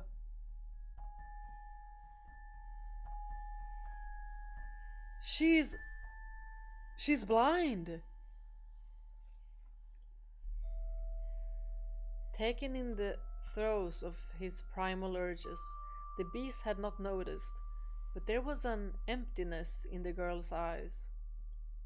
She appeared to be gazing far into the distance, not focused on the man despite being close enough to touch him. Tears had begun running down Bestia's cheeks earlier, when she had called him a person. But it was not until one of those droplets had slid across the back of her finger that she had realized. She would indeed have no need of extravagant dresses after all. She could not see what she was wearing. That is correct. I am blind. Ooh, this is interesting. But whoever decided that reality is only that which can be seen? I know not what appearance I have. In the darkness everything is as one. There is no difference between beast and man. If you are a beast, then I too must be a beast. To call the girl a beast would be paramount to eating sugar and insisting it was salt. To pardon the trite analogy, please. But you know rather well, master, that the white-haired girl was not at all what you would call a beast. Not simply in appearance, but all the way down to her core. There was nothing beastly about her. Her words brought him faint pain, but the beast still felt, on some level, that he wanted to keep her at his side, to see what would happen. His next words were in large part impulsive. I'm grateful that you cannot see.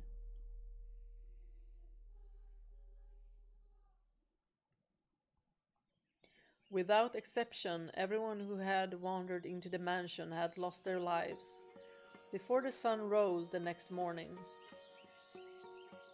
She was the first visitor who had not met this fate. Over time, Bestia's madness gradually subsided. He even began to seem rather tame. You would hardly believe it was the same beast who had once reveled in those perverse festivities.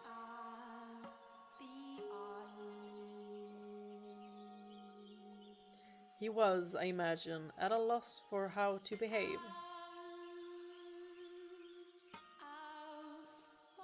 I too would be flustered in the constant presence of such beauty. But it was not just her appearance. She had said she wished to live with him, a beast who had committed countless atrocities. Perplexing indeed. What is the matter? Do you honestly not fear me? Do I appear to be afraid of you? No, you don't. But you would, if you could see me. You would react the same as everyone else. You would mock me. You would despise me. You would want to kill me. You don't know what I've done because you can't see. I enjoyed it. I basked in their terror. So why? Why do I not want you to find out? I don't want you to know how many people I've tortured, how many I've slaughtered, how much blood I've imbibed. All the horrible things I've done. Horrible? I'm aware that what I've done is wrong. But I relished in it. I wanted, for so long, to slaughter them. I desperately desired to see blood, human blood. What is it I crave, murder or laughter? I said that I had no need for peace, yet here I am. Is something the matter? No, some tea. Oh, shall I make some? Are you thirsty? No, I made some tea. It's probably cold by now. I thought you might want some. You don't... No, I'll take it. Heh. What are you laughing for? Because I'm happy. Is it to your liking? It's bitter. Their life together began quietly, their days without event. They had no extravagant meals. There were no swaths of guests lending life to the mansion's halls, but there was also no one screaming in fear for their life. It was the peaceful life Bestia had lost, and he had returned once more to that quiet realm. What's the matter? You are always so quick to notice my presence. Because that's all she can do. Listen. My world is one of darkness, so I have a heightened sense of hearing. What is it like? How do you perceive the world? I cannot imagine living in complete darkness. Occasionally, I can see light. Light? Yes. Not a radiant light like the sun, but a soft light, floating in the darkness. Like a candlelight, I suppose. That only perplexes me all the more. I find it difficult to understand what you are describing. Is that so? It's difficult for me as well. I'm not sure how to explain it, but it's not complete darkness. I can sense your presence, for instance, and I can tell how windy it is from the way the windows vibrate. And also, I also feel as though I can sense the wavering of emotions. The candlelight begins to flicker erratically. From fear, intense sorrow, or other similar emotions. My emotions? I do not know. It could be yours, and it could be mine. This mansion is a very peculiar place. The candlelight is always wavering, and yet it seems somehow stable. It makes me feel as though this is where I belong. I don't think I understand. I am a beast, and so I lack the intelligence. But I'm going to go hunting. Is there anything you would like? Whatever you like.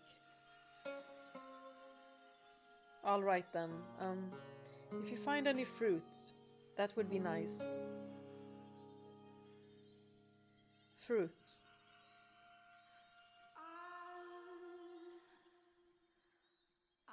Aha, it's sour. You picked it before it was ripe. I didn't know. Is that a bad thing? I don't know anything. I cannot see, but if fruit is still green, you are not supposed to eat it yet. What color are these? Green, no, blue. Heh. Shall I give you a hand preparing supper? I cannot ask for help of someone who can't see. You'll hurt yourself. Look at him! Caring for a person. It's gonna be interesting if we're gonna have like more background story to this Bestia. And maybe, you know, a real name. We'll see. But you still killed a lot of people. Don't worry. I can tell for the most part where things are by touch and sound. Are you worried? Worried? Worried. Worried. The thought of blood dripping down her finger doesn't excite me. What's going on? What on earth has happened to me? If I appear to be in any danger of harming myself, please let me know. Then you have nothing to worry about. She basically ended the killing spree. You do not seem any more comfortable in a kitchen than me. She always cooks the... Where did she go? Huh? She always comes when I call. The maid. I had hidden myself away. Bestia had learned how to go about his daily life without my assistance, and the two of them had no need of others in their peaceful world. Oh my, what is the matter, master? Hehe. I was not lonely at all, no. It was an absolute pleasure, simply watching them. I mean that. It was not my role to be at his side, nor was I the one to be at hers. If she could make Bestia into the master of the house, then my presence was unnecessary. I appear when I'm needed, as I appeared to serve the flaxen-haired family. Nothing more.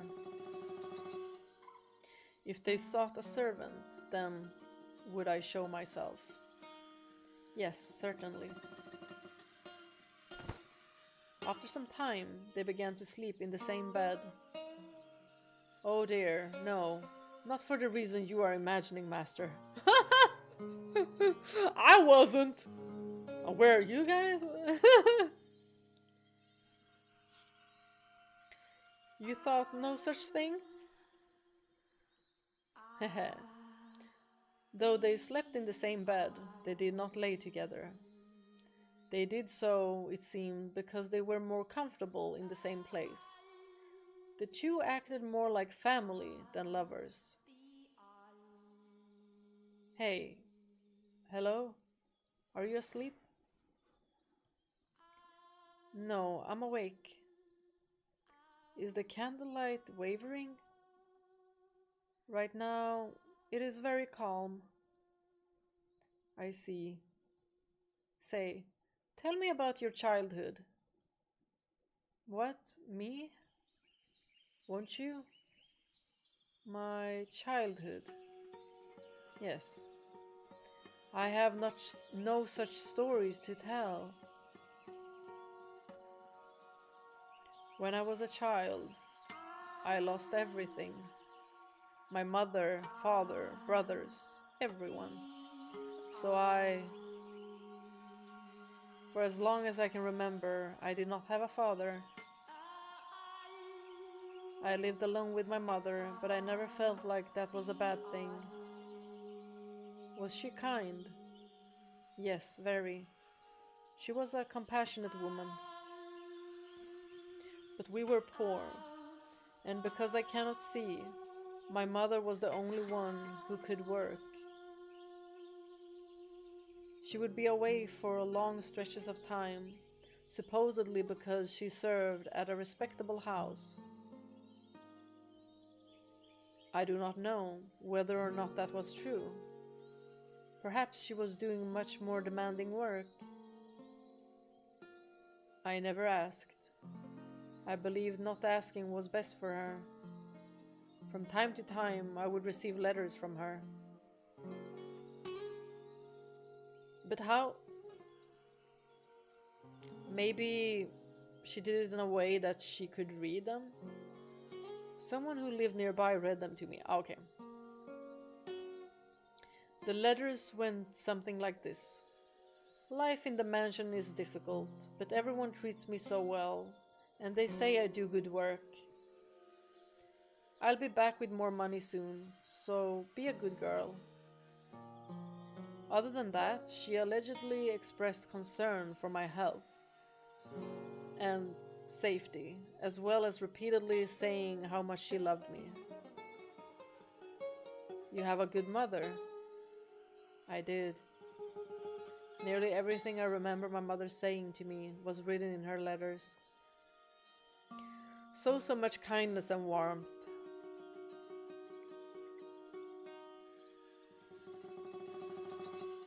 Why do you not live with her now? How did you end up here in the mansion?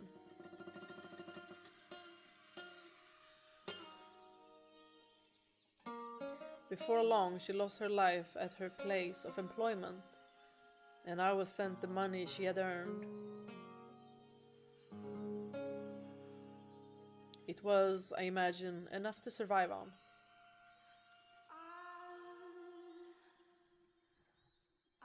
When my mother was alive, she often lamented my blindness. If only you could see, she would say. I could show you just how extraordinary this world is. So I decided I would visit a renowned physician in order to fulfill my mother's dream. A physician in this country. Maybe the beast is gonna find this physician. However, upon examining me, he said that he could not restore my sight. Okay. Dejected, I was on my way back home when bandits attacked. They robbed me of the money I brought to pay for my treatment. I lost everything my mother saved for me, the money she gave her life to earn for me. I failed to repay her for anything she did, which cast a dark cloud over my heart. My world has always been wrapped in darkness, but at that moment I was in the deepest abyss. There was not even a speck of light. I was at a complete loss. With nowhere to go, I simply wandered, no destination in mind. And that was when I miraculously arrived at this mansion.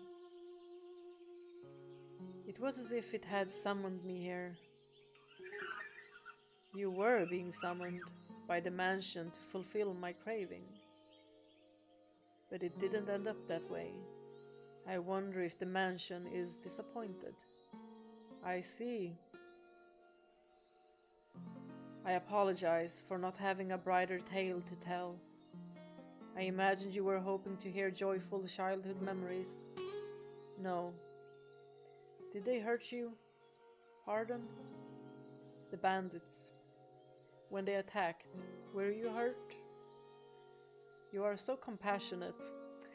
Girl, if you knew! If you knew! I feel like he's gonna really try to, keep it a secret, everything that's happened. To the point where he might kill someone that already knows.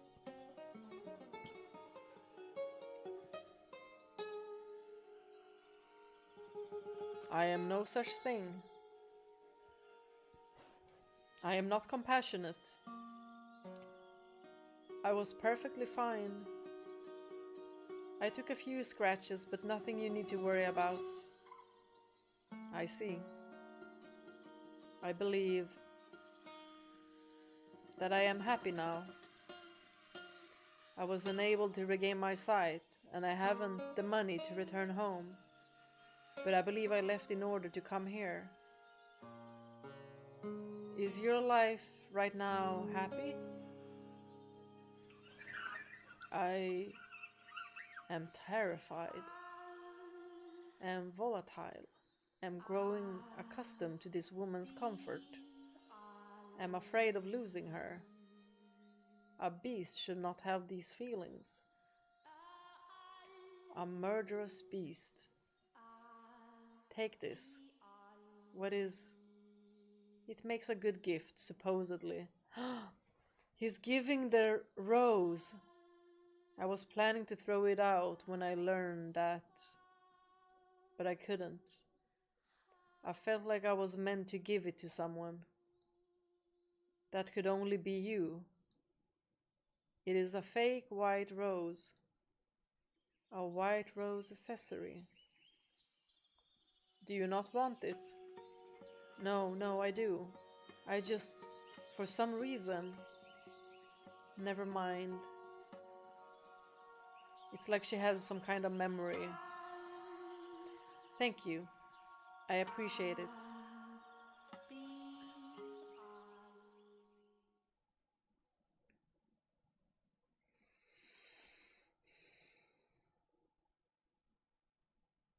Y'all, this story is intriguing.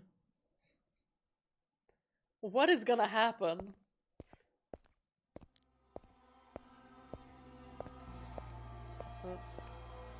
Do you not desire more prey? But you were so hungry for blood before. I've had enough. I don't need any more. Although she is blind. No, because she cannot see. She does not push me away. She's the only one willing to accept me, to be with me. So hard to please. You obtain peace, cast it aside, and then pick it up once more. But you'll never be able to escape it completely. After all, you are enchanted by the pleasure murder brings. You have been for a very, very long time. This time I'm done. I won't kill anyone anymore. Being with her is far more satisfying than the joy killing brought me. To be with her is what I truly want. So very self-centered. You certainly are. Hey. It was as though he was viewing a flashback. The sound of knocking echoed through the mansion, as it had the day the merchant came and brought the beast's short-lived peace crashing down. Maybe this time it's Pauline? What do you guys think? What did I just tell you? I do not want any more prey. Stop this. Stop it. Don't bring me any more. I thought you were supposed to fulfill my desires. What? Why did the door open? Sword in hand, Bestia ran through the mansion's halls. He was overcome with fear. He had obtained the peace he so dearly wanted, and even found someone who did not fear him. He was terrified that the appearance of more prey would cause this all to crumble. If he spotted the prey, murdered him, and consented to his madness, she might choose to leave him. As much as she claimed he was not hideous, if she witnessed him doing that. I'll just chase them out. I'm done with this. My desire has changed. However,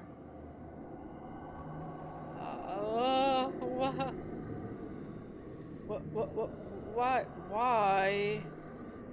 Bestia shuddered in terror at the sight. What in the... There's two of them?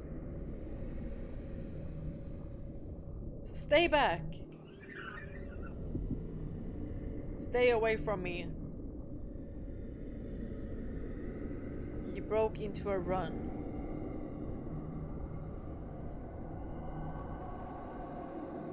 Y'all, is he gonna battle himself? It was not, after all, helpless prey that had entered the mansion. That thing is... The monster's voice seemed to slither along the floors behind him. He felt as though if he were to turn around, it would be right there on top of him. Why are you chasing me? Bestia shouted with fear in his voice, uncharacteristic of the beast who had so readily slaughtered his prey. But can you blame him? That's a Bestia. In that moment, I had an epiphany. I had assumed he had called himself Bestia, unaware of what the word meant. A Bestia other than me. Bestia is not, in fact, a name. It is a word that means beast. Indeed, a second beast had come to the mansion.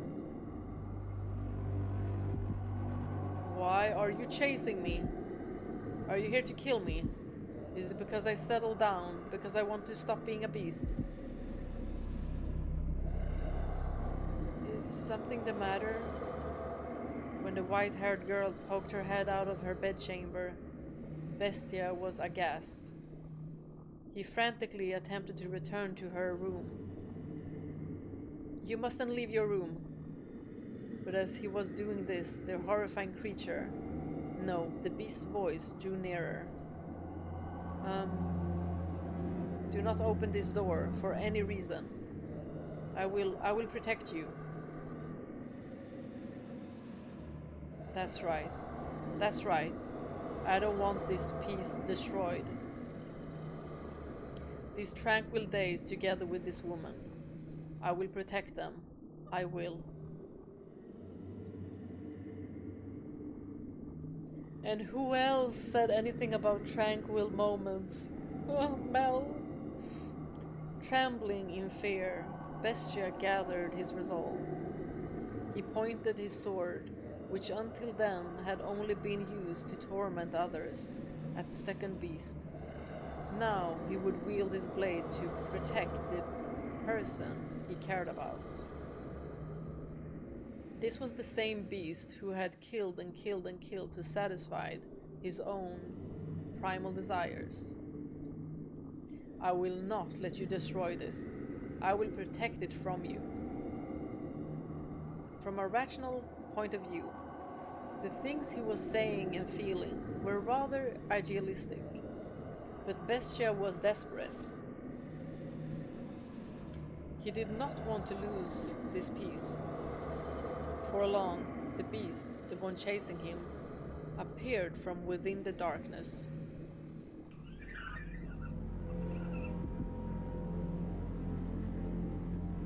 Say, Master, if resolve was the only thing necessary for one to act courageously, would that not mean nearly anyone could become a hero? Bestia had viciously slaughtered so many people before. He had gathered the courage to protect the things he cared for. But now he was shaking. He did not gallantly bring his sword down upon the approaching beast. Instead, he trembled visibly from head to toe. He must have been quite terrified at the beast's appearance. Stop. No. Stay away from me. Don't. Stay back. Seeing Bestia so scared, I imagine the beast thought it was prime opportunity for it to slowly, ever so slowly, amble it toward him. Uh-oh. If I don't kill it, it will kill me. I have to kill it. I have to kill it. I have to. And that was the moment Bestia's mind ran off the rails of sanity. Kill, kill, kill, kill, kill! He lifted his sword up above his head, facing the approaching beast. Rah! And ferociously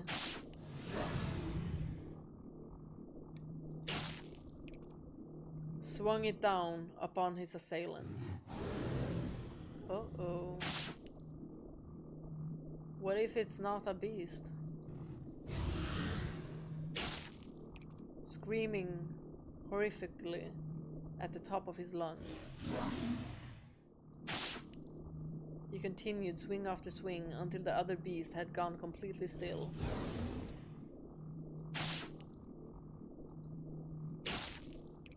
Before long, copious volumes of fresh blood stained the corridor. At some point, the other beast had stopped moving and sunken into a pool of its own lifeblood. I did it. I did it. I killed it. I killed the other Bestia.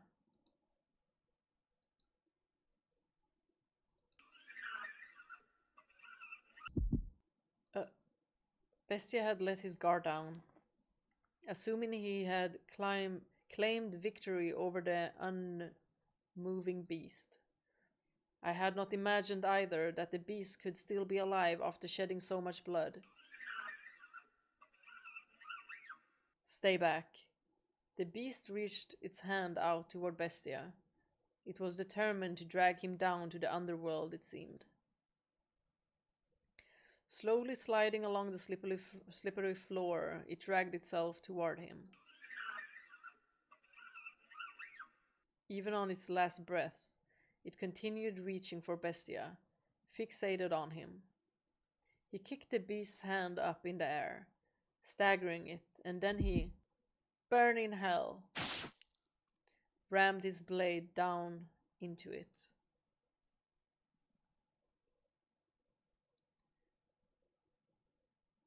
Bestia's fear-stricken expression was hardly that of a knight who had just saved a maiden.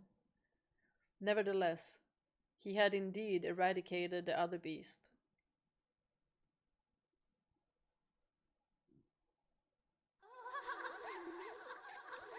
Those laughters, oh my gosh. So creepy.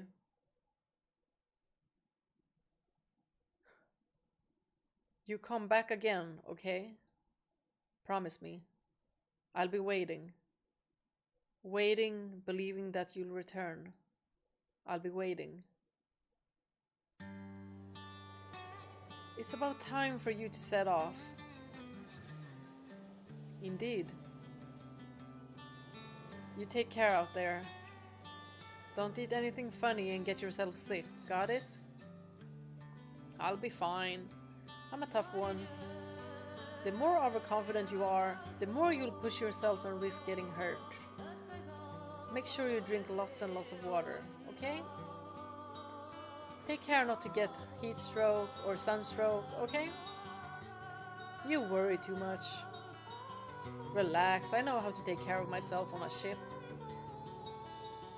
I know, but you never know what might happen.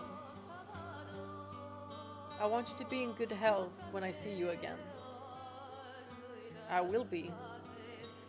Though I'll probably keep you waiting for a long time again. I'll be waiting. Don't worry about me, I'll be waiting, I promise. I managed to wait 1.5 years already, so I can handle this. Come back, okay? You have my word. And he never came back. Thanks. Safe travels. I refuse to believe that he could be dead. I have to find proof that somewhere out there he's still alive and well. I have to find him. She's gonna come to the mansion, you guys. I have to prove it. We have arrived at our destination, madame. Though I dearly wish I could assist you in your search. I have things to attend to during our stay. No, don't worry yourself. I couldn't possibly impose on you any further.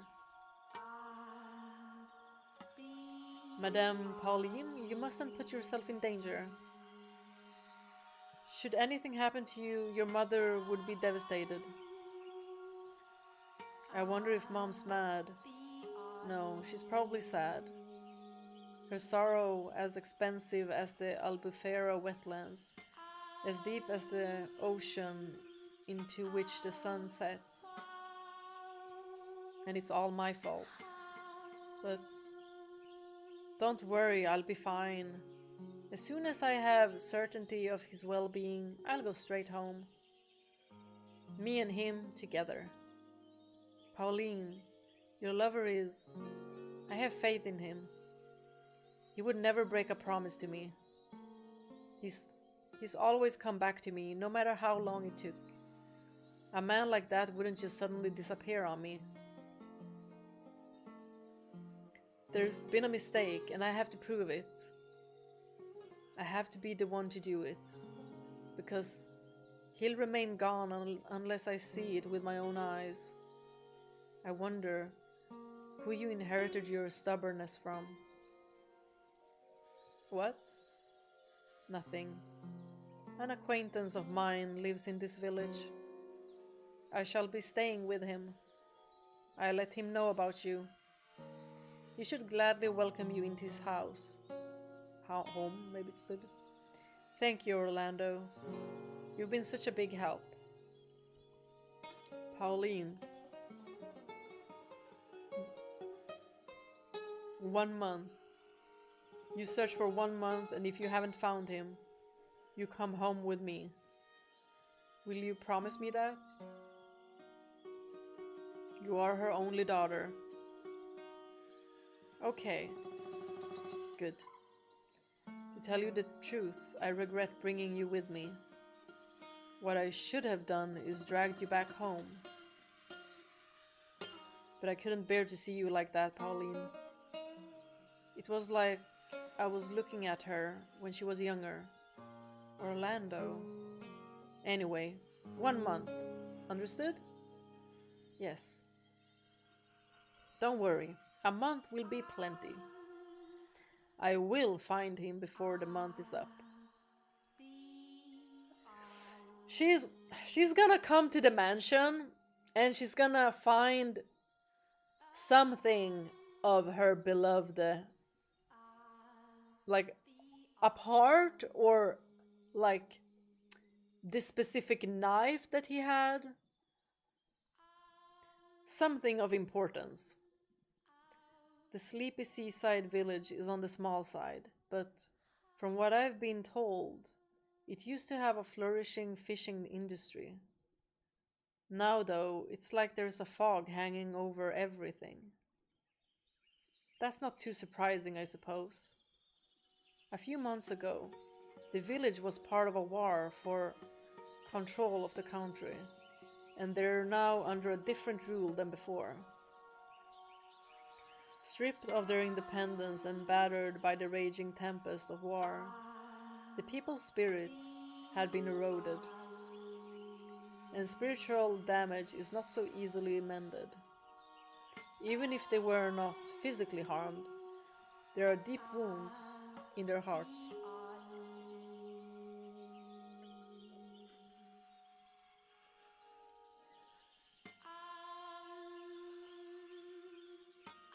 It's a lovely village, though.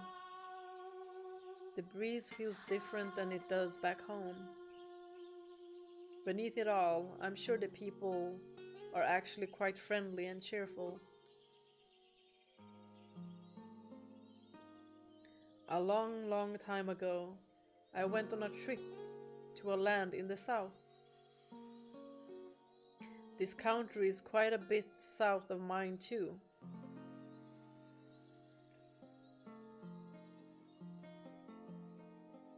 People blessed with lots of sunlight are bound to be warm at their core. Say, Orlando. Yes? May I take a look around the village? I don't see why not. The sun's still up.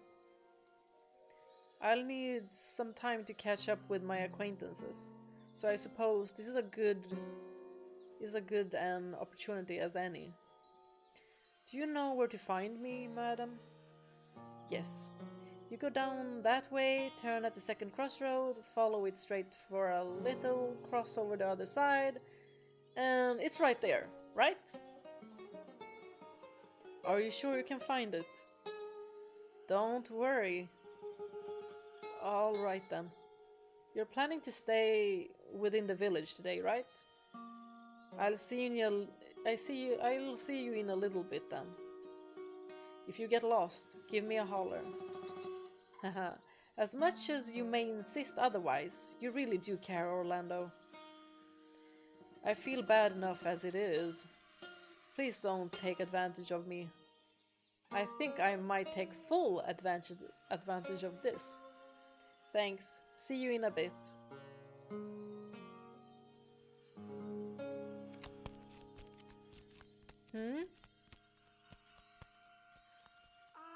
What's he doing out here all alone, I wonder? There's no one else around. I wonder if something happened. Would it seem odd if I tried talking to him? Wouldn't want to get labeled as suspicious on my first day here. That's asking for trouble, but... The boy stands all alone on the shore, looking somehow precarious.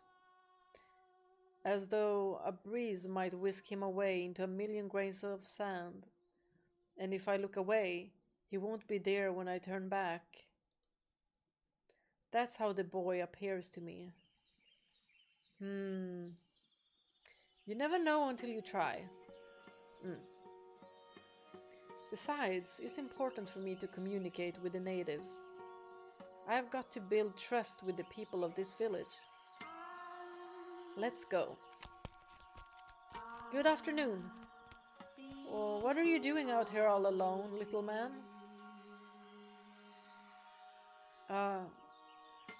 By force of habit, I spoke in my native tongue.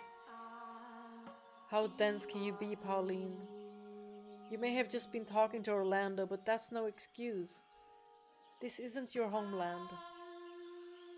But everything's alright. I studied the language, so I should be able to hold a simple conversation. You don't need to be afraid of me. My name is Pauline. I'll be staying in your village for a while. Nice to meet you.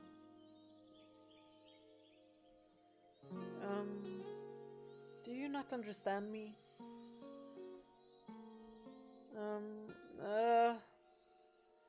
My name is Pauline.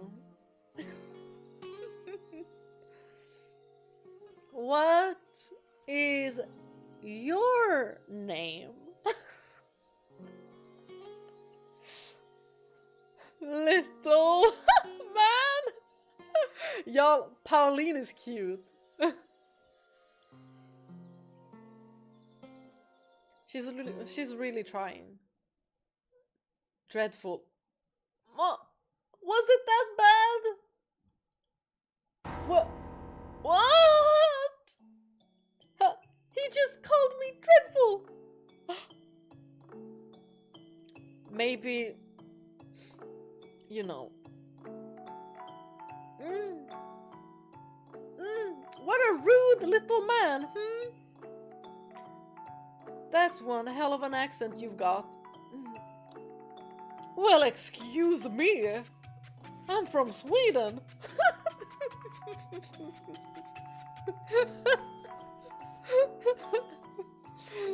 Y'all, this guy. Who are you? A bandit? What are you here for? No! I'm not a damn bit. I promise.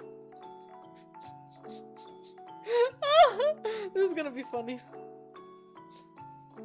I stammered. Atrocious. Hey!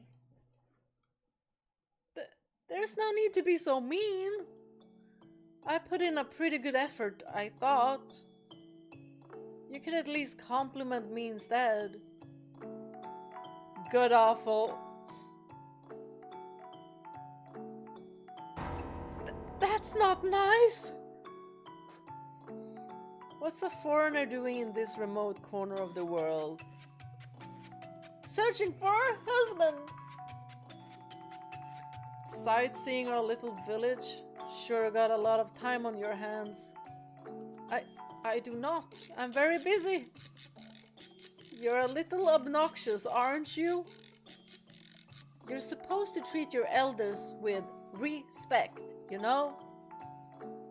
Like I give a damn, lady. Excuse me? You're older, but you're acting way more like a kid than me.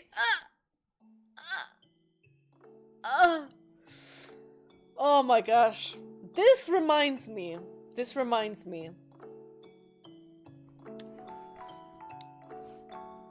I got told by a kid.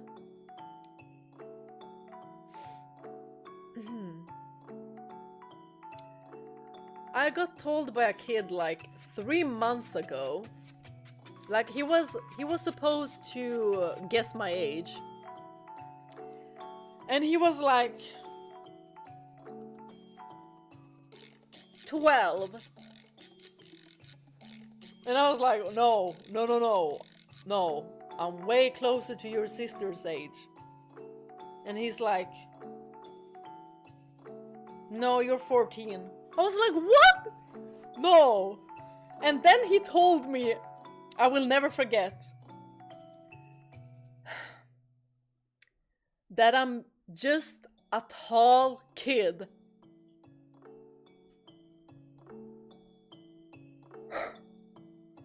I will never forget. I was like, how's this kid ever gonna take me seriously if he sees me as a tall kid?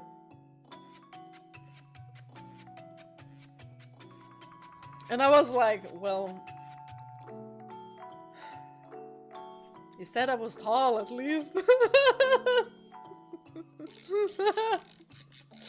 Oh my gosh. Let's continue this fun conversation. My name isn't Lady, it's Pauline. Pauline! And what are you here for? Completely ignored. I am here to look for someone. There are rumors that he was last seen around here. Have you by chance seen any other foreigners around? Hell if I know. He just won't let me in.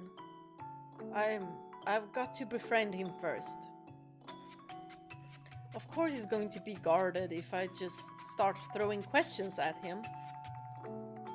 Alright. So you haven't seen him. Then why don't you tell me about yourself? What are you doing out here? Is that any of your business, lady?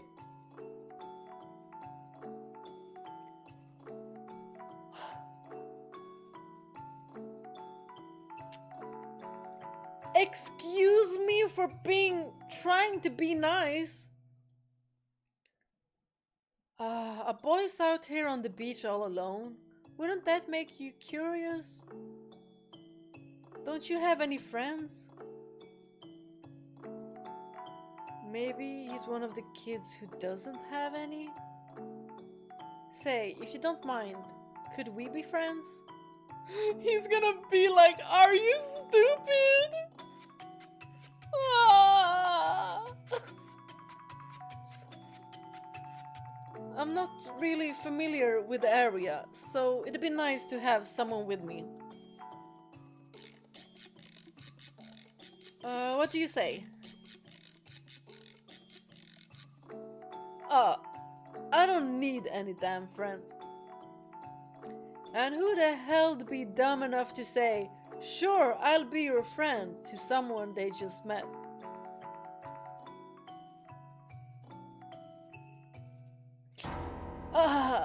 How are you so jaded? You need to be more courteous? Kinder to others, not so antagonistic. I just thought it would be nice if we could talk a bit. That's all I want, really. How about you quit being so damn nosy, lady? It just so happens I like being alone. Ugh. I've got some strange woman ruining my alone time. I'm out of here.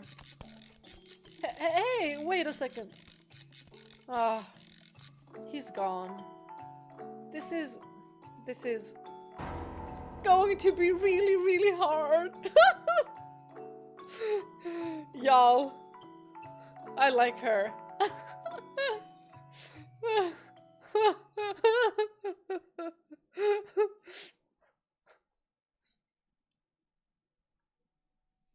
Master? You returned to me. You suddenly started staring off into the distance. I was quite startled. Now let us continue our tale. The mansion's corridor was a horrifically repulsive mess. Splatters of fresh beast blood covered the walls, and there was a repugnant odor. Anyone would be compelled to avert their eyes at the sight. What's happened here? I'm grateful that you cannot see, because you would certainly think me a beast if you were able to see this. Because you cannot see, you do not know what I look like. But I know. Another beast like me broke into the mansion. Was it? I protected you. Did I not? I protected you. Say that I protected you. That I did this for you. In his hysteria, Bistia tore down the curtains hanging on the hallway window. Blood-stained curtains that reeked of dead beasts. What did he have to be so afraid of, though? He had exterminated the other beast encroaching upon his territory. I would understand if he had puffed his chest in pride, but far from that, his terror merely intensified. Calm down. The white-haired girl extended her hand for Bestia, but even her gentle, lovingly outstretched fingers evoked fear in his eyes. Instinctively, he feared anything that entered his territory, and then attempted to remove it. And driven by those instincts, he shoved aside the white-haired girl, the one he had said he wanted to protect. Being without sight, she had no way of reliably catching her balance, and she fell to the floor with a splash into the blood. For she had landed in the pool of blood left by the beast. Red seeped into her clothing, slowly spreading through the fabric. At first, it looked like she had fallen into a puddle of fresh, bright dye, but before long, the red darkened into a brownish black. I'm sorry, I didn't know It's okay, I'm fine. She embraced the panicking beast, softly whispering, "Shh," as if trying to calm a crying baby. Though Bestia was taller and physically stronger, the white-haired girl was emotionally more stable than he. What has you so frightened? Please tell me. I promise I will not look down on you for any reason. All I want is to free you from the depths of your suffering. Sometimes talking about things can lighten the burden they place on you. We have the ability to use words, both you and me. With language, the gift God bestowed upon man, we can communicate our feelings with one another. It's all right. Don't be afraid. Talk to me, please. Am I a man? You act as though I am a man. No, you treat me like one. I cannot see you as anything else, as I have said before. Only because you cannot see me. You are the only one who says I am a man. You who are without sight. But I was content with that. You treated me like a man, so I felt as though I had become one. The time I spent with you, I had real peace. I almost forgot that I was a wretched beast. I no longer sought after prey. Prey, oh yes. Before you arrived, I murdered dozens of humans. I didn't want you to know that I was such a sinful creature, leaving a long trail of bodies in my wake. But I thought that if I didn't show them my strength, if I didn't force them into submission, then I would never find peace. I was drunk with power. I took great pleasure in it, in slaughtering people. The fear was so overwhelming that you turned the act of killing into one of gratification. You did it to protect yourself. Are you still not going to condemn me? Taking another's life is wrong. Not only does it rob them of their time on this earth, it inflicts great wounds upon those who care about them. However, I do not regard you as a mere beast, nor as a mere murderer. Something made you the way you are. I am almost certain of it. Something. Tell me about yourself. In your words, from your mouth, tell me. When I woke up, I was weak, exhausted, emaciated. I couldn't think clearly or even remember much of anything. I was thirsty, hungry, sore from head to toe. A crowd of people surrounded me. This was a long time ago. Well, not so long as to be described as long ago, but it is as far back as my past goes. I sought help from the people around me, but my words did not get through to them. The only thing that came from my mouth were feral howls. They scowled at me, and then... Stinking gross. I have no interest in any more trouble. Shall we kill it? Never seen anyone like this before. What is he anyway? Beats me, a bestia by the looks of it. Bestia. I didn't understand what they were saying about me. All I could pick out was the word bestia. The humans brought sticks and fishing poles, with which they poked and prodded me. At first, they probably meant only to chase me out, but before long, their actions began to escalate. Bestia, filthy beast, we ain't got nothing for you. Dirty, nasty thing. Stay back. Hit it, pound it. He's feeling it. Beat it, beat the thing. Kill it, kill it. Kill it, kill it. Die. Why should I have to die? I was simply asking for help. If they didn't have food to spare, a glass of water should have been enough.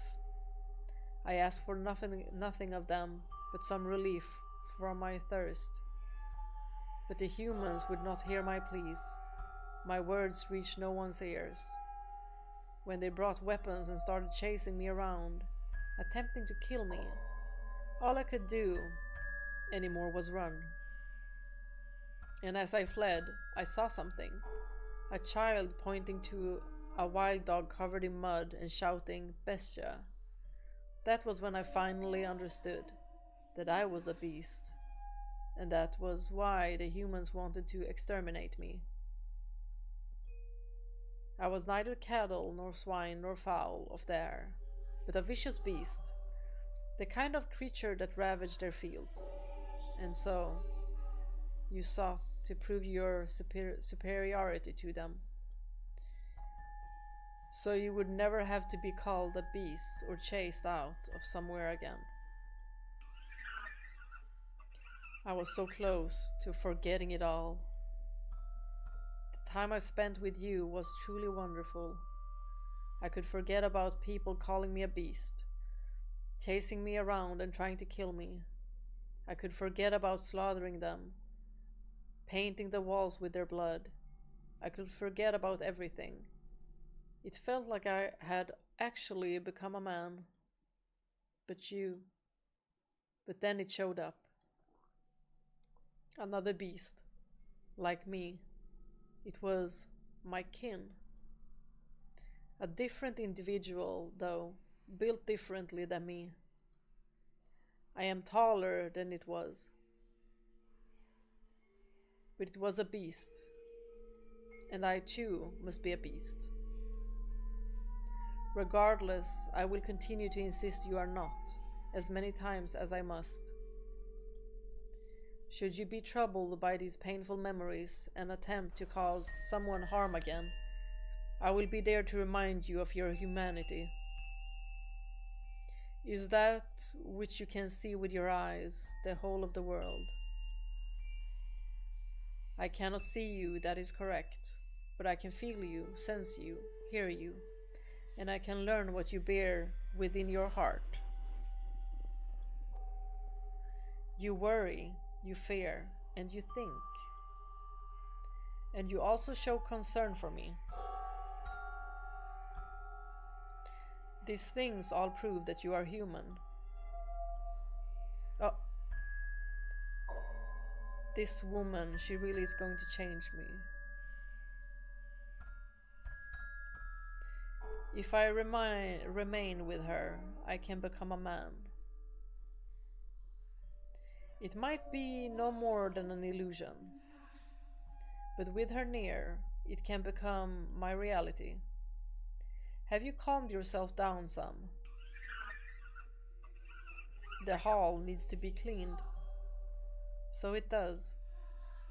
I'll take care of it. You don't need to worry. You should get changed though. Very well. I believe I care so much for you. Because you resemble me. We are not alike in the slightest. As I've said, you are a beautiful woman. You may compliment my appearance, but no one else ever did. I have been labeled a witch because of the color of my eyes and hair. My eyes, they're red. A beautiful shade of red indeed. A magnificent color, like blood. You're the first person to say that about them. Even my mother said my eyes frightened her. Because people called me a witch, I was rarely afforded the opportunity to interact with others, so I grew up mostly alone. As the people outside this mansion called you a beast, so too do the people outside call me a witch. See? We are alike. Do I look like a witch to you? No. You are a beautiful, compassionate human woman. And you are a human man, even if you don't believe it yourself. Yet again, Bestia found himself feeling grateful for the white-haired girl's blindness. For while he had just managed to put on a smile, tears were also rolling down his cheeks. Joy, bitterness, sorrow. A maelstrom of emotions flowed unbounded from within. But he cried in silence. Bestia shed his tears discreetly, so as to not allow the white-haired girl to notice. He looked down upon the floor. A single corpse lay there, and no matter how hard he tried, he could not see it as anything other than a beast. A beast that looked just like him.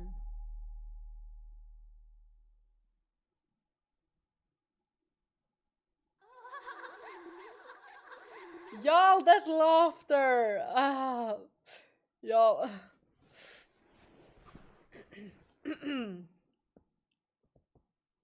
I think we're gonna end it here today. Wait. Save. There we go. All of these. Okay. Well then.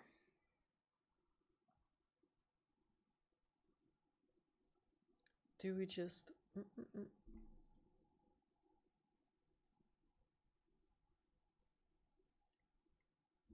Wait. Oh, right. No, no!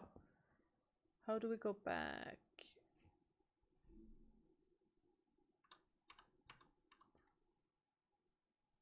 Come on. Not to the other monitor. Darn it! Okay, we're just gonna F4.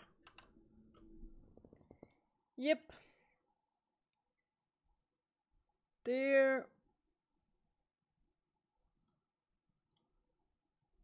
And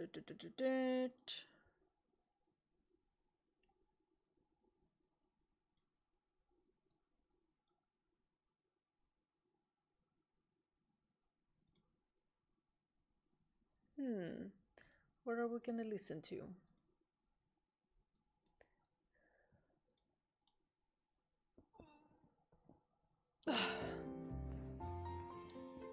I need water.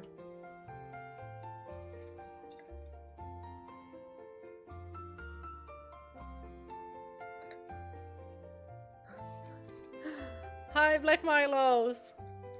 Oh damn, you must have been so disappointed because you're not of legal age for Caleb in the end.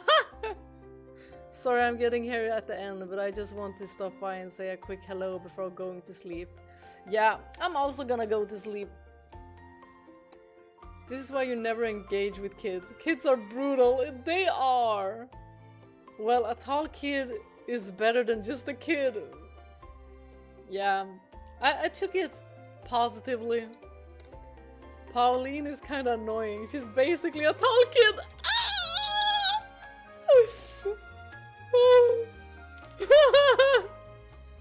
Well, the guy on the right has the same vibe of being passionate about life as Elle from Death Note. True. I love Elle from Death Note, by the way.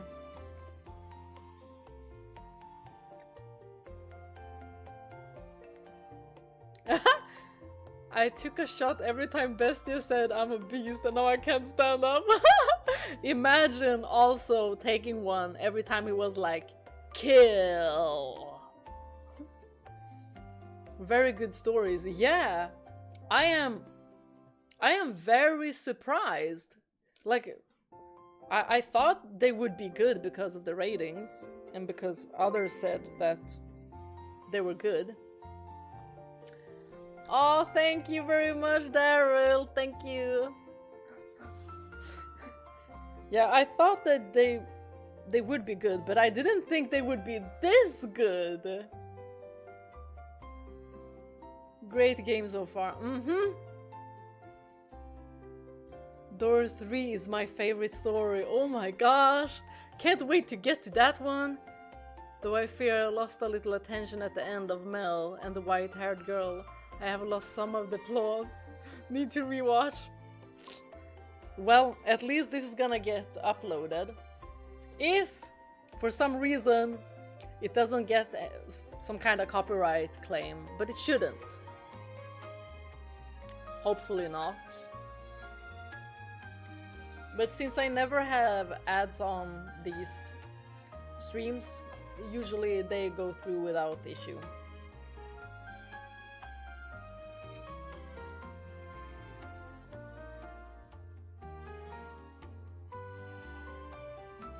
Wow, it is late. 3 AM. This Bestia story is good, but I do find some of the dialogue repetitive in this one. Yeah, especially from Bestia.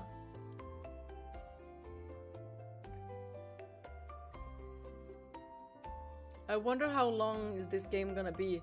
I think someone said like 20 hours or more. 40 maybe? Maybe it was 40 actually. There's 4 stories or 5?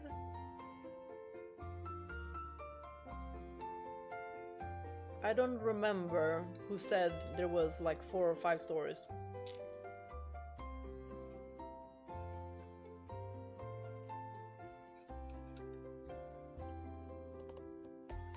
40 is a lot, wow, yeah.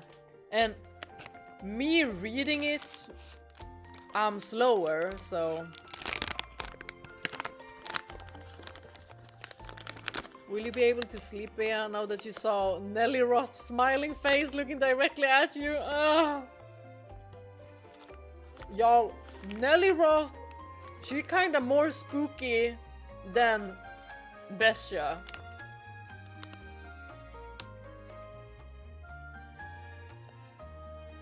Just because she could also do that to another person. Although, would not survive Bestia.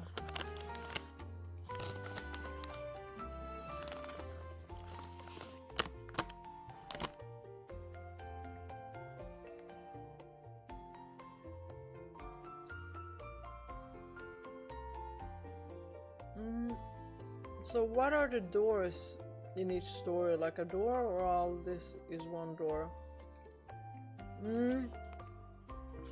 It's like when we go through a door, we go to a different time. Nelly with the wig genuinely scared me. Yeah.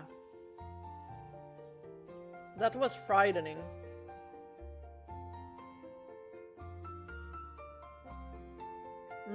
The way Arthur treated Nelly was unfortunately pretty typical of 1600s in arranged marriages. I can imagine. Yeah. If it was me, if I would have been in that kind of a relationship where my mom would have just been like that to me, I would be making the food. Can't say what's in the food and if he'll survive.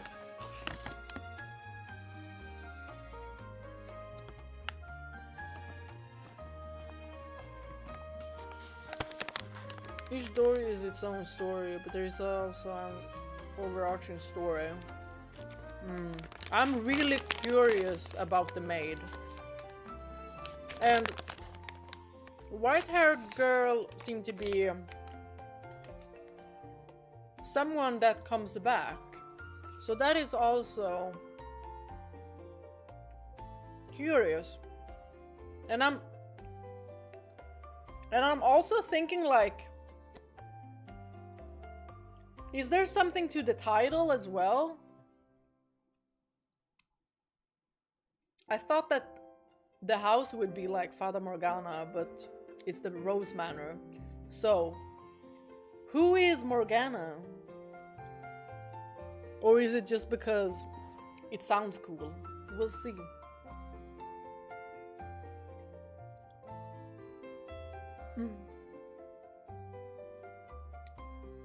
Whatever it is won't be detectable.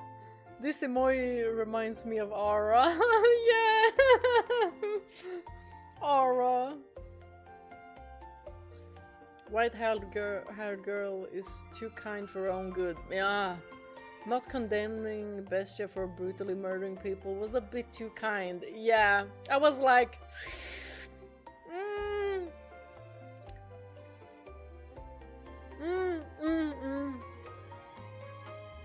I mean...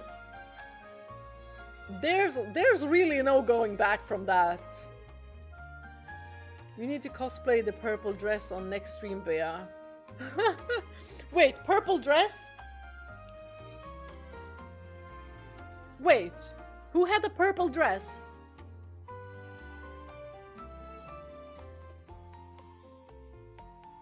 Who had the purple dress?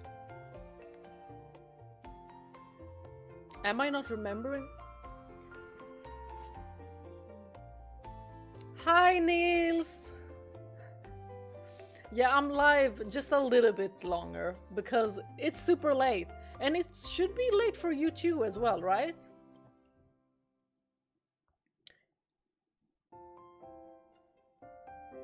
Before I lose the plot, we're supposed to figure out who we are, right? Could we be the white-haired girl herself?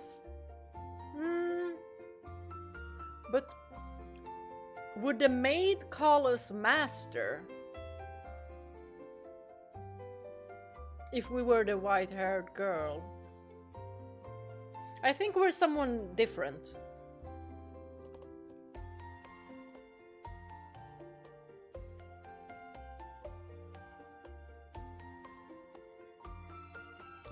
Do you remember who Morgana is in classic literature? Yeah, nope. You need to cosplay Nelly with a wig. Oh my gosh. Oh. Y'all, I'm gonna scare you all. I'm gonna be like...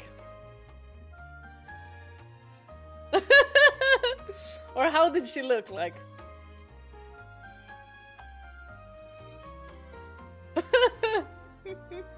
She looks super spooky, like...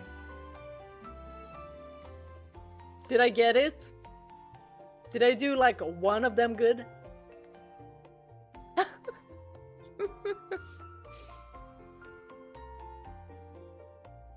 Fang! Oh, yes! I'm still watching your Final Fantasy 15 playthrough. Yay! Or does Fang wear blue? Yes, she wears blue. But I don't know who Javier was thinking about when he said purple dress. Who do you mean, Javier?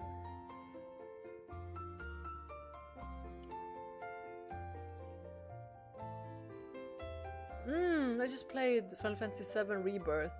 Oh, I really need to play Remake and Rebirth again. But that I should probably do on stream. That would be fun.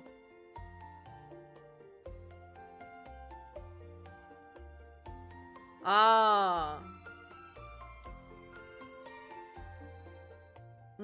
But I also work from like 2 to 10 PM, so I'm a night owl. I'm only night owl on the weekends.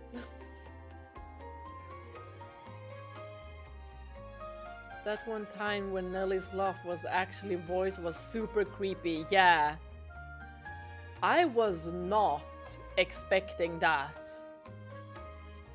I don't know if it has any relation with the game, but Morgana was King Arthur's half-sister. She became a sorceress. She was Merlin's pupil and she became immortal. Oh. Okay.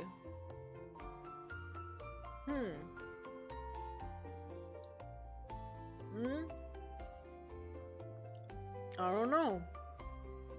Never heard of it. Merlin, I'm thinking of a series.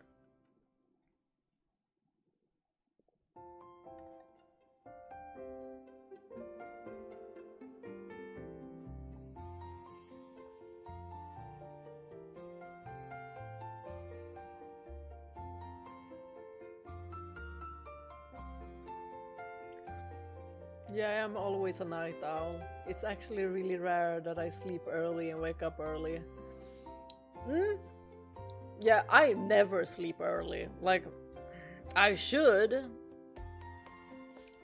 On regular days, I should, but I usually sleep way too late, so I don't really get the amount of sleep that, you know, that you should have. But I'm alive and well. Oh, wasn't the girl from that old Merlin TV show called Morgana? Oh, was it her? The girl who had like black hair and blue eyes? I think it was, or did she have like green or gray eyes? She had a very striking appearance, is what I remember. If that is her. Because I watched a show called Merlin, I think. Yeah, I think it was that one. A very old one. Because I watched it during like 3 years ago when I had COVID. So I just watched like the entire show because I had nothing to do.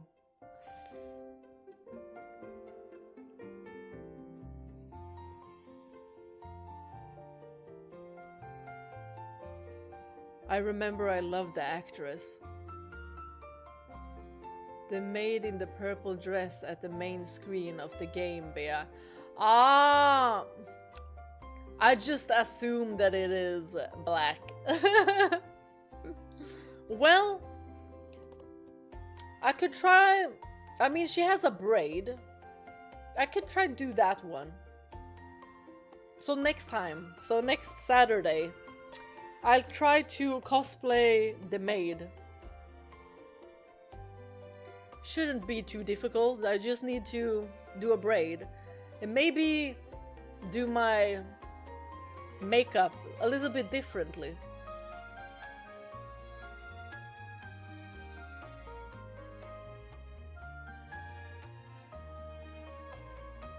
I'm lazy during the day and suddenly really productive when I need to sleep. Oh, that sounds like me. Yeah, watch that Merlin TV show. Yes, that's Morgana. I remember her only because she had such a striking appearance.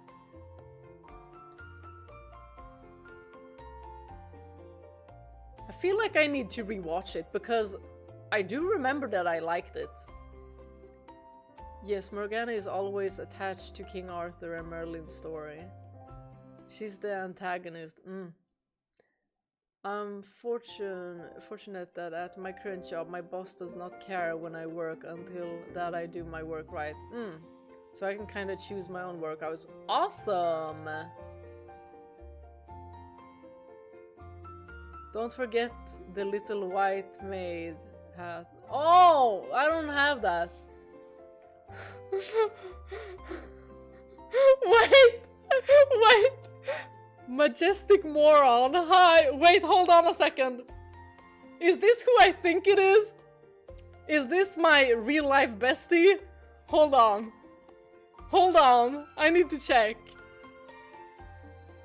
Y'all, I'm gonna message you right now and see if it's... Wait, I'm gonna check if it's her. Hold on, I'm gonna check if it's my best... Maybe!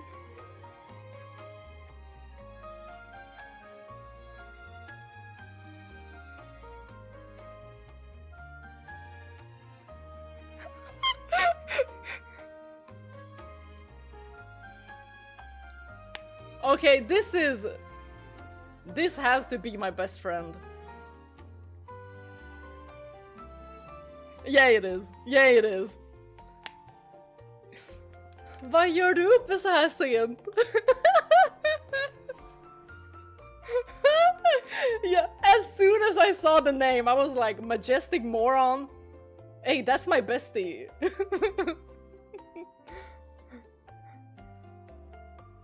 Isn't Fata Morgana a type of atmospheric illusion? Is it? Like, is it like the word, or is it another, like, literature?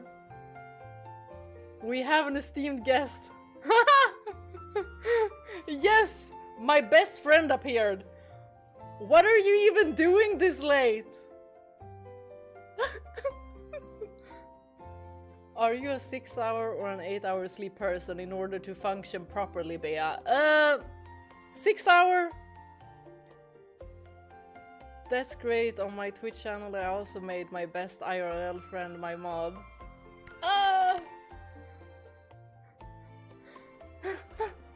Y'all, I was so surprised by the name, and I know this is my best friend. So I wrote to her just now. And I was like, is that you? And she's like, all caps, maybe, but in Swedish.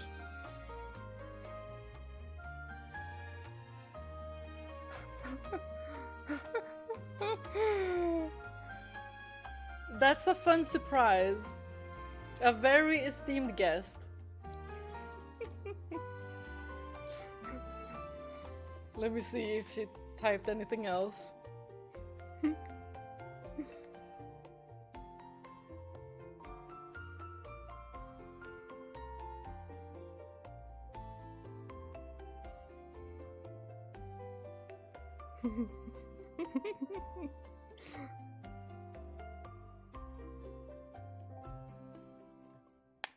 So this is my bestie who came this past weekend.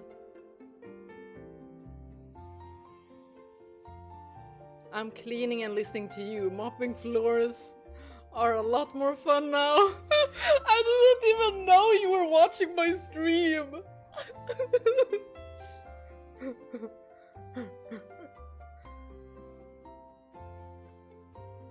How do you know it was your bestie Bea? What gave her away? The username. Because me and her used to play a lot of MMORPGs. And Majestic Moron was actually my nickname.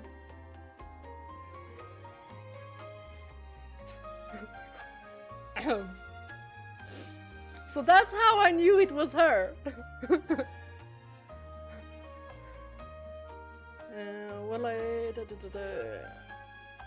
I saw your live stream before I went to bed and you were still live when I woke up. Ah! Well, that's how I roll. So my first followers were all persons I know IRL. That's different for me because I didn't tell anyone about my channel. Actually, only my two best friends know, a colleague that retired knows, and my family. That's about it. Nobody else knows.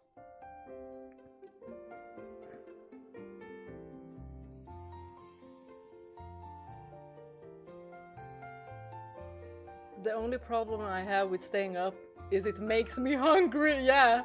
And then I sit here and eat stuff on live, so then y'all get more and more hungry. Majestic Moron, have you had this? Det är svingott. Det är kanelbullar. Såhär daddelsmak, kanelbulle, tjejsa. Men det smakar kanelbullar.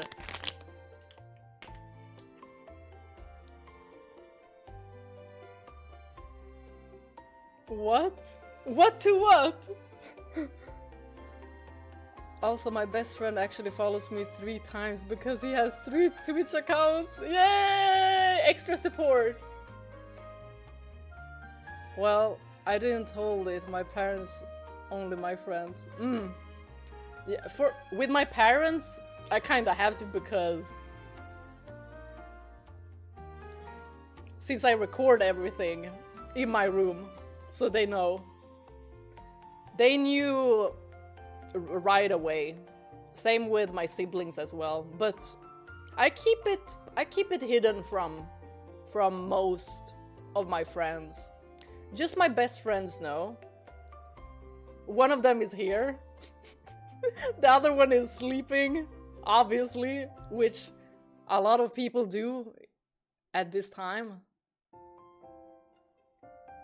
Yes, those are great. Which ones are your favorite? I will get them for you when you come here again. And don't wait too long. Because we haven't seen each other for too long. And it's not like, you know, we don't live countries apart. We just live in different cities. So we really need to see each other more frequently. Did I show you my husband, bestie? This is one of my husbands. I don't think I showed you. This too.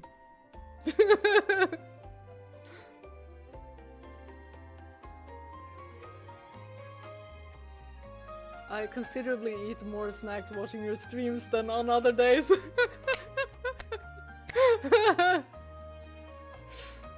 Yes, Fata Morgana is a visual illusion when objects in distance appear elevated or floating.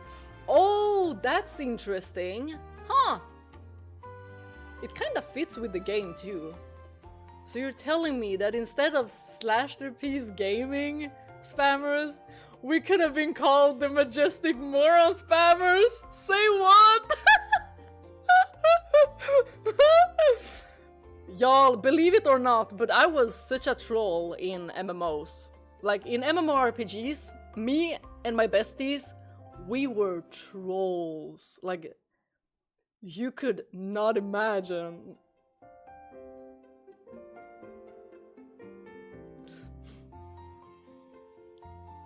But they figured out later anyway and always tried to talk me out of it.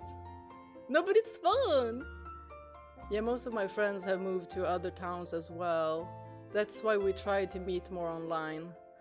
Yeah, thank goodness for the internet. Otherwise, we wouldn't be having this. You did show me your husband. It was like the first thing you did. Really? Y'all, don't out me like that. Bestie!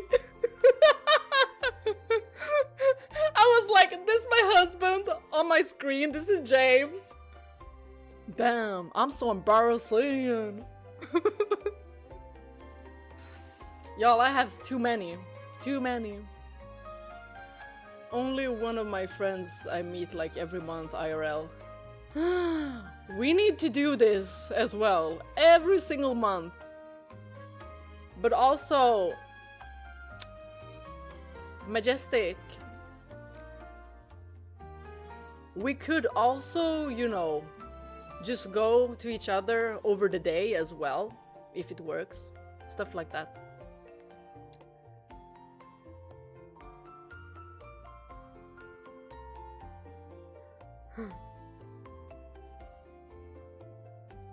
Show Majestic more on your new Valentine, James, Bea. Did you send it to me? Did you send it on Discord? Or where? Or did you send me on DMs? That's hilarious that showing her James was a priority when you saw your friend again.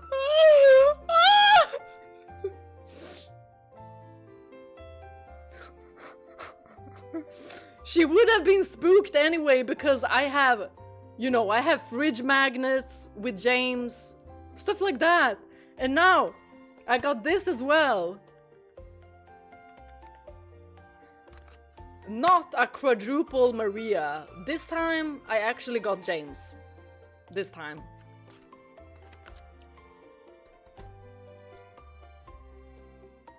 Now Bea has two Silent Hill husbands. James and the Space James came in the mail today.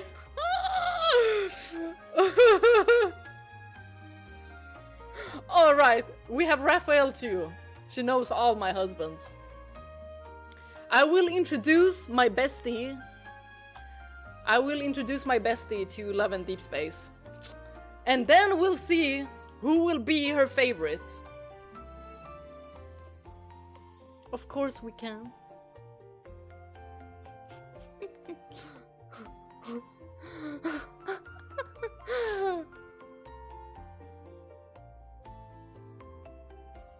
That's like with me and my bestie. He showed me Eve from Stellar Blade last year and I was like, I need to play this as well. Word. Eve from Stellar Blade. All of them from Stellar Blade. Space James. This is how he did it. He was like... And Remake James was like, no!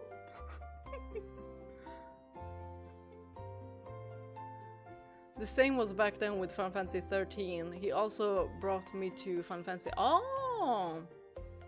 A good friend. Remember to customize a Maria to look like you, Bea, to put beside James. Oh, I never even thought about that! Javier, you're a genius. I will do that. I will definitely do that. James doesn't need Maria by his side. He needs me. And y'all, do not tell the cops that he is in my cellar, locked up, chained up. Bestie, you did not hear that. Or wait, you know what? My bestie wouldn't even care. She would have my back in anything. So yeah, I got a man in my cellar. I got James in my cellar.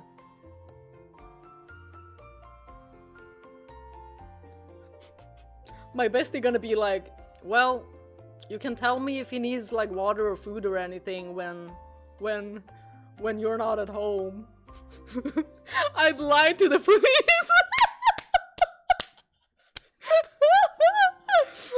I know you would. She is my ride or die.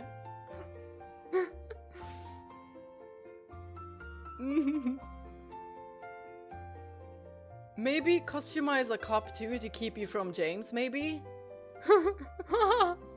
We desperately need Stellar Blade 2. Yes! And we didn't get anything of this state of play, but I imagine there wouldn't be like anything now, but there's been news of a sequel, so that is enough for me to be happy. I figured it out. Slash hired the aliens to kidnap James. It was all me all the time.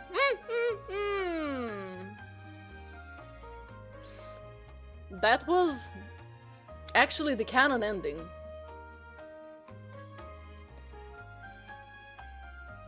He's the real bestie though. When I was in big depression, most of my friends left me, but he stayed. That way you know who your true friends are. Exactly, exactly. The friends that stay when you're having a tough time. That's your friends. The ones who leave, they just took themselves out. So do not pursue people like that.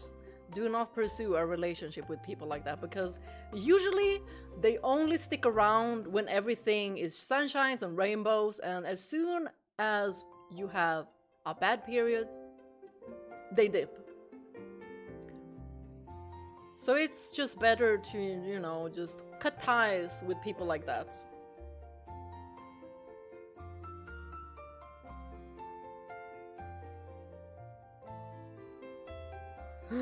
The dog was also Boris in costume. Yeah, yes.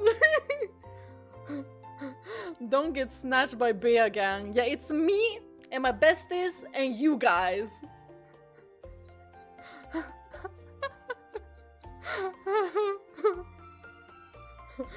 You can tell because they're the same color. Orange.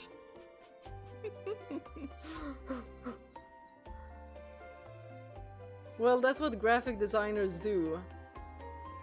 I do have a great... great at having troublesome ideas.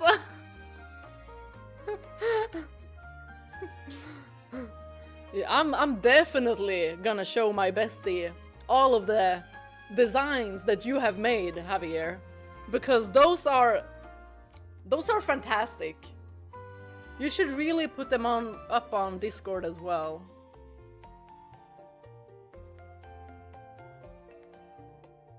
But we only meet like every few months.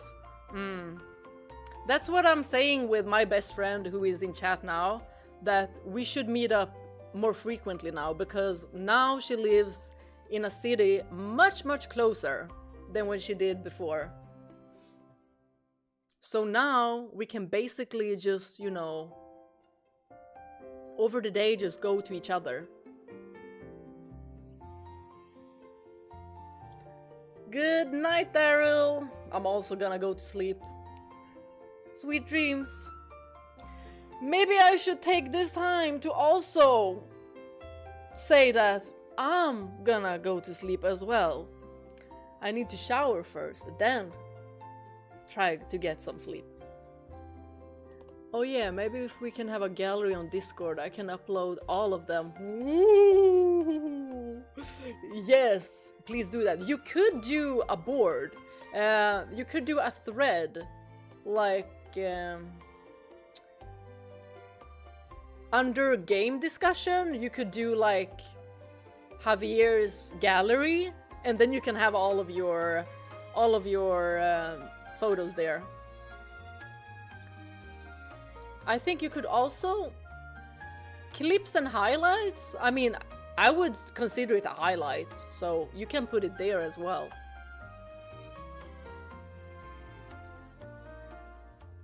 Final Fantasy VII Remake and Rebirth. I want to play again on stream too, since they are both soon on Xbox 2. I wish we got more games with animation style like Final Fantasy 9. Yes! I was reminded of it by Daryl's PFP. Yeah, same here. Like, I want the unique styles back. Like, not just hyper-realism in games. I want unique styles. Like Final Fantasy 12 as well. That is unique art style. I like it.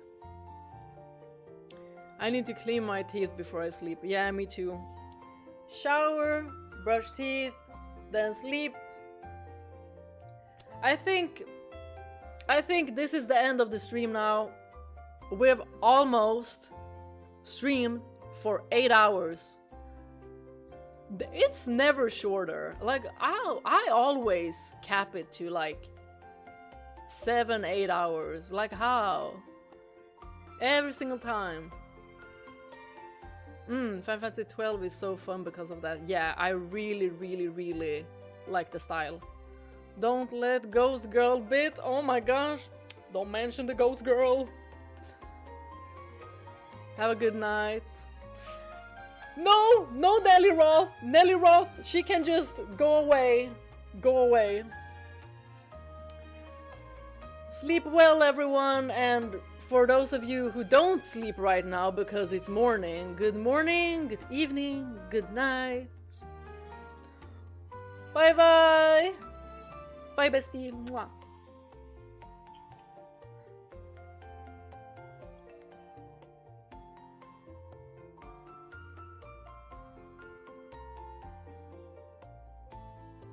See you next Saturday.